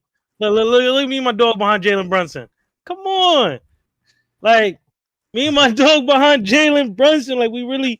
But yeah, I run the city. Nobody question me. When I go in the spots, just, yo, I don't ask no questions. They know my body Wait, different. what happened when you go to a restaurant? I chill. Sit on my lap and we eat our food and get up out of there. Have you ever gotten kicked out for trying to bring your dog into a restaurant? No. I've had people try to give me problems, but you know, when you king of a whole city, they realize, yo, we gotta act right or maybe we might not have a job. You know what I'm saying? So yeah. Oh man, I'll be chilling. Yo, sorry, and I ain't gonna lie, you are a movie, Look, yo. come on. Look at it. Aw, so cute. Wait, hold on, Siren. You do OnlyFans? No, I don't do OnlyFans. Wait, why not? Have you before? Or you retired? No. Wait, why don't you do it though? I want to do like more PG stuff. No, you don't have to like be getting like fucking long dicked on there. Like you could just be on there like kind of, you know, like just how you dancing. You could just be dancing, maybe like a bikini or whatever. Like you don't got to be like actually getting fucked. Like what the hell? I don't know. I never like looked into it because I'm trying to go into music. So I feel like you like a rapper? You want to be singing? No, and shit? yeah. Oh, we gotta hear something. We gotta hear something. Come on now. Okay, yeah, I'll play something. I was playing some for my. We want to hear the vocals live. No, not live. You're not gonna do that to me. I can show you though. Wait. You about to hit us with the auto-tune version? All right, bet you. It's cool. Like we're not gonna put you on the spot. No, let me just show you. Let me just play it. All right, we about to hear mad auto-tune right now. She don't sound like Travis Scott, nigga. Man, it's not mad auto-tune. No, she might got a voice. It's just That's why you got a manager for the music? Huh? That's why you have a manager for your music? For my music and for my streaming. Okay. Do you like pay her? So do you like pay her? Well, I mean, she doesn't do it for free. I mean, it's not like a pay thing. It's like, you know, we have our own like deal that we've. Is she like lit or like known? Like, what's the? Sometimes I'll be like confused or like, you know, I'll hit a girl up and she'll be like, not saying you, but like, they'll be like, oh, hit my manager. With you, I didn't even know her manager was her manager. Her manager looked good as fuck. I ain't gonna cap with you. As her manager lit though, like. Nigga, her manager is a badass bitch. Just I was like, yo, there's no girl that's this bad that's managing another bitch. Like, yo, like, come on. Like, her manager is bad. Yeah. Okay. But here's the thing, though, Act. I be like, girls be like, yo, hit my manager. The manager have like 1,000 followers. What the fuck is he doing? Like, what can he do for you? That's not my manager. I'm not saying it's I'm just saying, like, how lit is your manager? Like, is she my like, manager's lit. She's lit. Act, would you say she's lit? Well, I'm trying to like look up her page real quick. That means no, since he's seen her, like, no, nigga. I don't look at her like that. I always looked at her. I was like, yo, she's just a bad chick. Your phone keep dying. You don't got like a portable charger? Hey, I got a question for you. What? Hey, yeah. So, who had the better teams, New York or you can say Toronto? Who got the better teams, or Miami? Or Miami? Yo, respectfully, all right, we can't talk about Miami, but like respectfully, Toronto blows New York out the water. Stop it, Ak. I don't agree I with that game. swear Toronto I blows don't New agree York with out that of game. the I don't agree. I don't agree with that And game. I would say Toronto blows even Miami out of water. But for the people who come to my show, nigga, I had bad bitches that came to my show this time, bro. Yo, in Miami, it was a bunch of niggas, bro. Like, we could have had a wrestling competition in there. Nigga, like, we could have started drafting for the Army up in there. Like, in Toronto, Not there was bad. some baddies in there. Straight up, nigga. In Toronto, it was all bad bitches. Yeah, I ain't gonna lie. That's a fact. That's a fact. Now, what's some bad things in there? You know what I'm saying? That's a fact. The New York show, there was some baddies there too. Oh, you went to the New York show too? Yeah, she did. Yeah, I was there for a bit. Yeah, but then we left. I did not. Hey, Go to I did not see you at the New York show. Yeah, that's what I'm saying. Like, how did I see you? We How were you there don't check in with the mayor of the city? Like, We were there for a little bit, but then we had to leave because we had to go to SOBs and help Jared set up. help him set up. What'd you have to do to help him set up? Well, Okay. like it's a long story, but like we like went out. AJ was at SOBs too. Yeah, with my dog. Yeah, I know. That's what we were saying. Yeah, I think I got a picture of him in there. People was taking pictures of me, everything with my dog. Like, oh shit, nigga say you're not leaving the Yo, dog I at can't home. wait to set y'all up on this date, man. I think it's gonna work out. The chat's gonna bless this. You know, wait, are you open to like being in another relationship, or like you just kind of looking for a fuck buddy? Like, ooh, what you want? No, right now? I'm open to being in another relationship. I want to meet the love of my life. Okay, so you trying to meet the nigga who you trying to settle down with type shit. I mean, possibly, yeah. Like if that happens, that happens. You know. But at worst, you're like, if maybe it's not the best relationship type, but like maybe it's a fuck buddy situation type shit. We'll see. Like if it happens, it happens. But like, When's the last time you got fucked? I'm gonna meet the love of my life. But if that doesn't happen, then When's the last time you got fucked up? the last time that I had sex, That you got fucked. Yeah. that I got fucked, Yeah. November. November. Yo, stop. She thinks she ride way back. Bro, No, I'm serious. November. I'm not lying about. I swear. When's your birthday? When's your birthday? My birthday's in June, but I didn't have sex on my birthday. Ah, she capping. That's crazy. That's crazy. Guys, on everything I love, I did not have sex on my birthday. Like I know. Like, Man, forget your birthday. You said November. That's like November. a century. Said my birthday, like yeah, obviously you want to have birthday sex, like, but I didn't have birthday sex, and I know it sucks. Like I'm so sad about it, but it is what it is. So basically, your toys be going crazy. Basically, they be working overtime. Who's working overtime? Your toys. My toys? Yeah. Yeah. All right, man. Well, I don't know about the November shit. That's crazy, but No, I swear I'm being dead ass. Like I said, I have no reason to lie. Like if I was All right, yo, fucking somebody all else's right, birthday, I bet. would Hold say on, real quick. I'm gonna put you on the spot. On a scale of 1 to 10, man. Looking at AJ right now. What you rate him?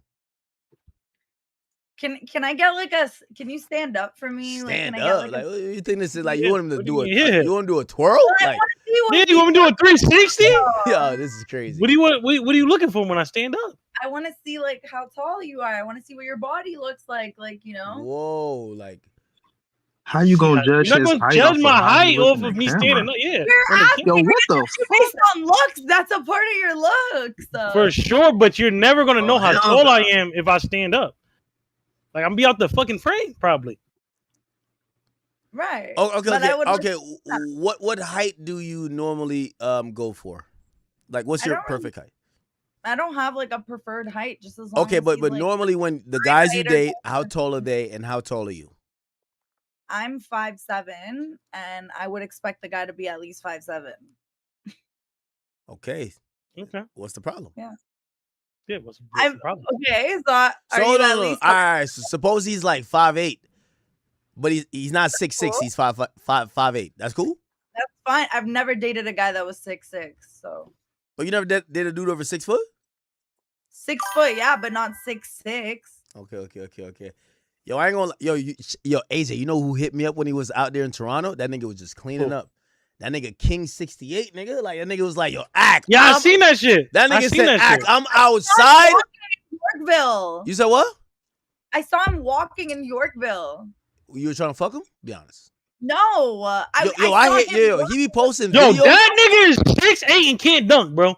Nigga, he should be banished, bro. I ain't gonna lie to you. Women are like women are so thirsty for him.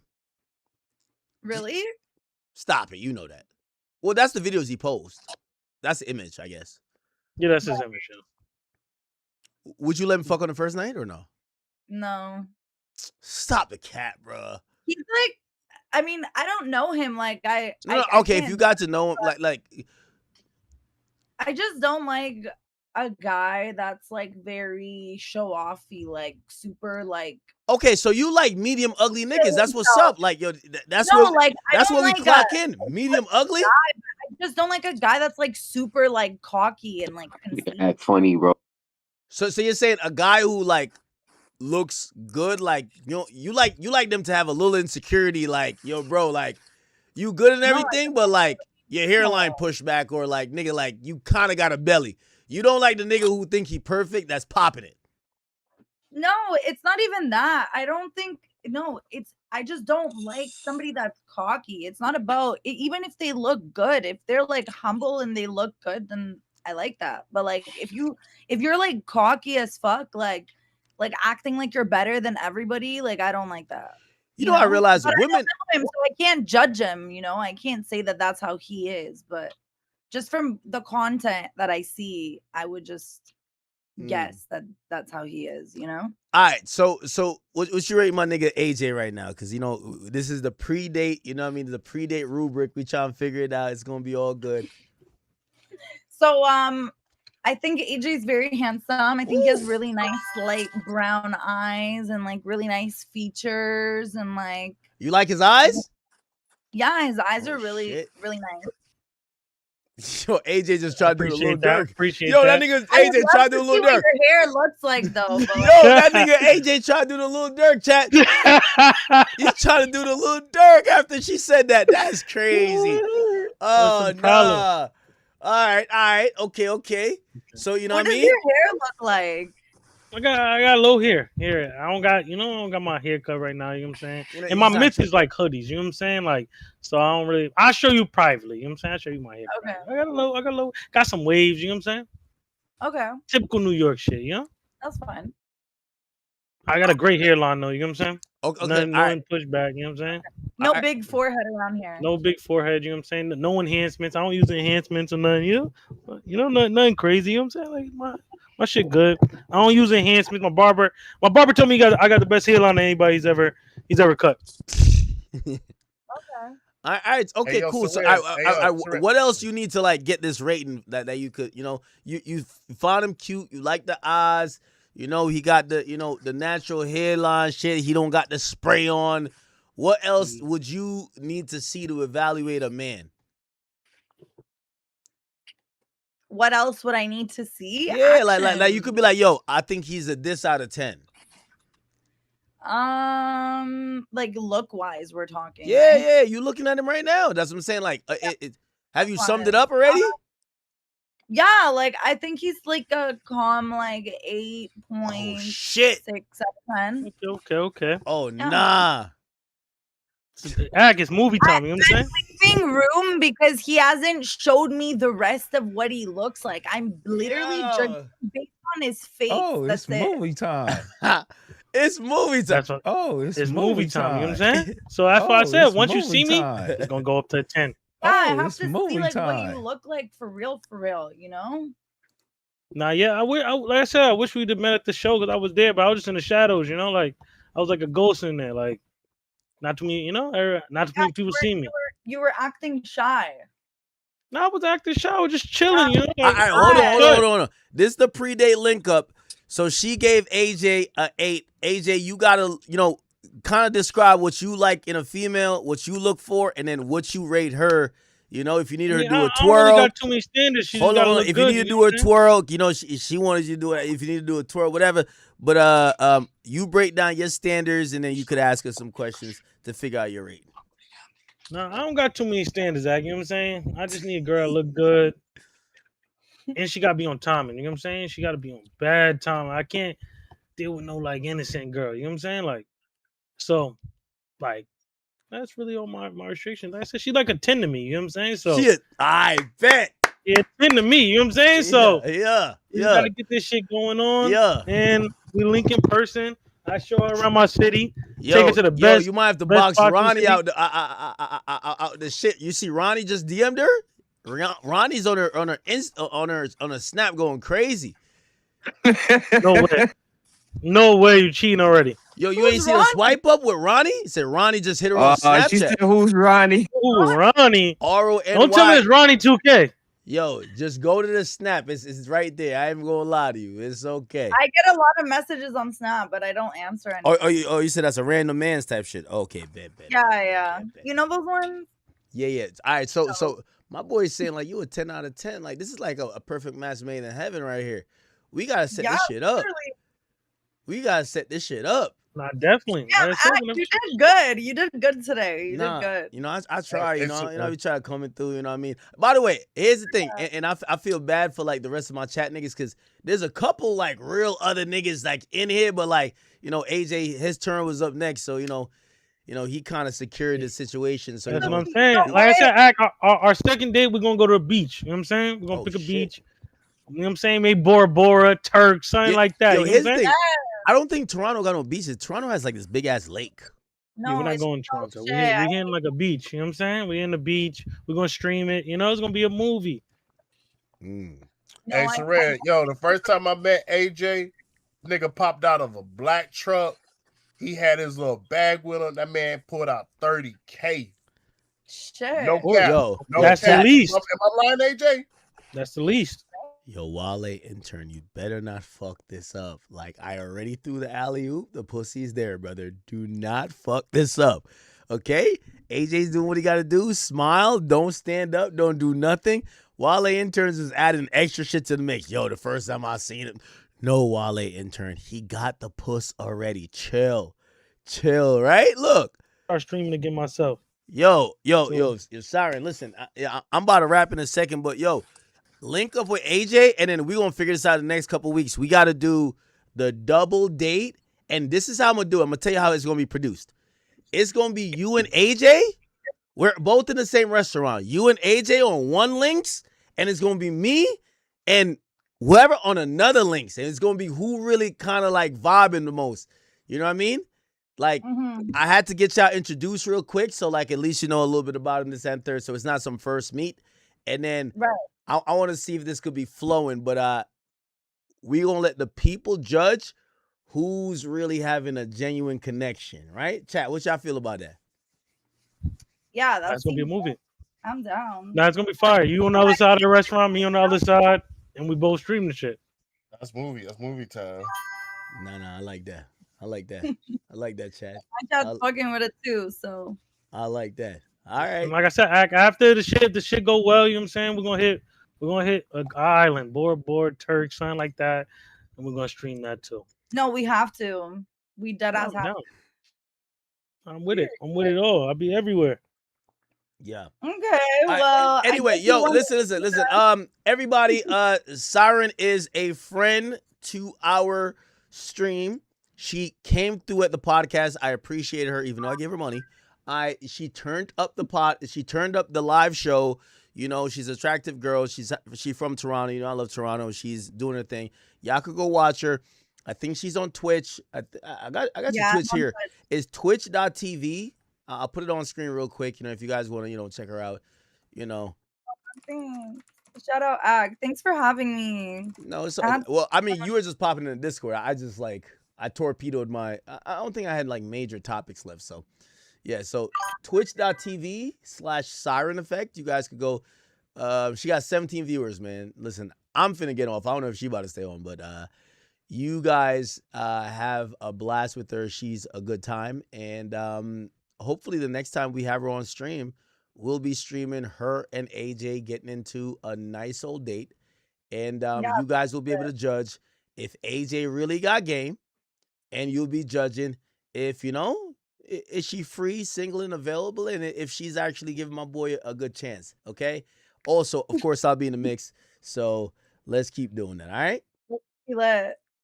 Thank you. All right, chat. I'm out of here. Listen, if any topics I didn't cover today, you know I'm streaming 7 days in a row, so I will be streaming tomorrow again. Shout out to AJ, shout out to Siren, and also please, everybody, by the sound of my voice, let me look what's going on in here. We still got. Okay, oh damn, we dropped down to 7,000, but it's cool. We got 7,000 people. Just please get in the Discord. The Discord is a world unto itself, and these things happen without me. I didn't set this up. It happens without me. So, you know, if you want to go watch bad bitches like stream or do e-dates, you guys could do it in the Discord without me, all right? Chat, I love y'all. I'll be back tomorrow. Siren, hit me. AJ hit me, and Wale and everybody else hit me. Love all y'all. Later, Big Act. Nothing bigger than the chat, man. Love you too, family. Love, man. W Big Act. Peace. All right, I'm joining another shit, all right? Big up. Later, y'all. Hey, yo, Ad. I leave.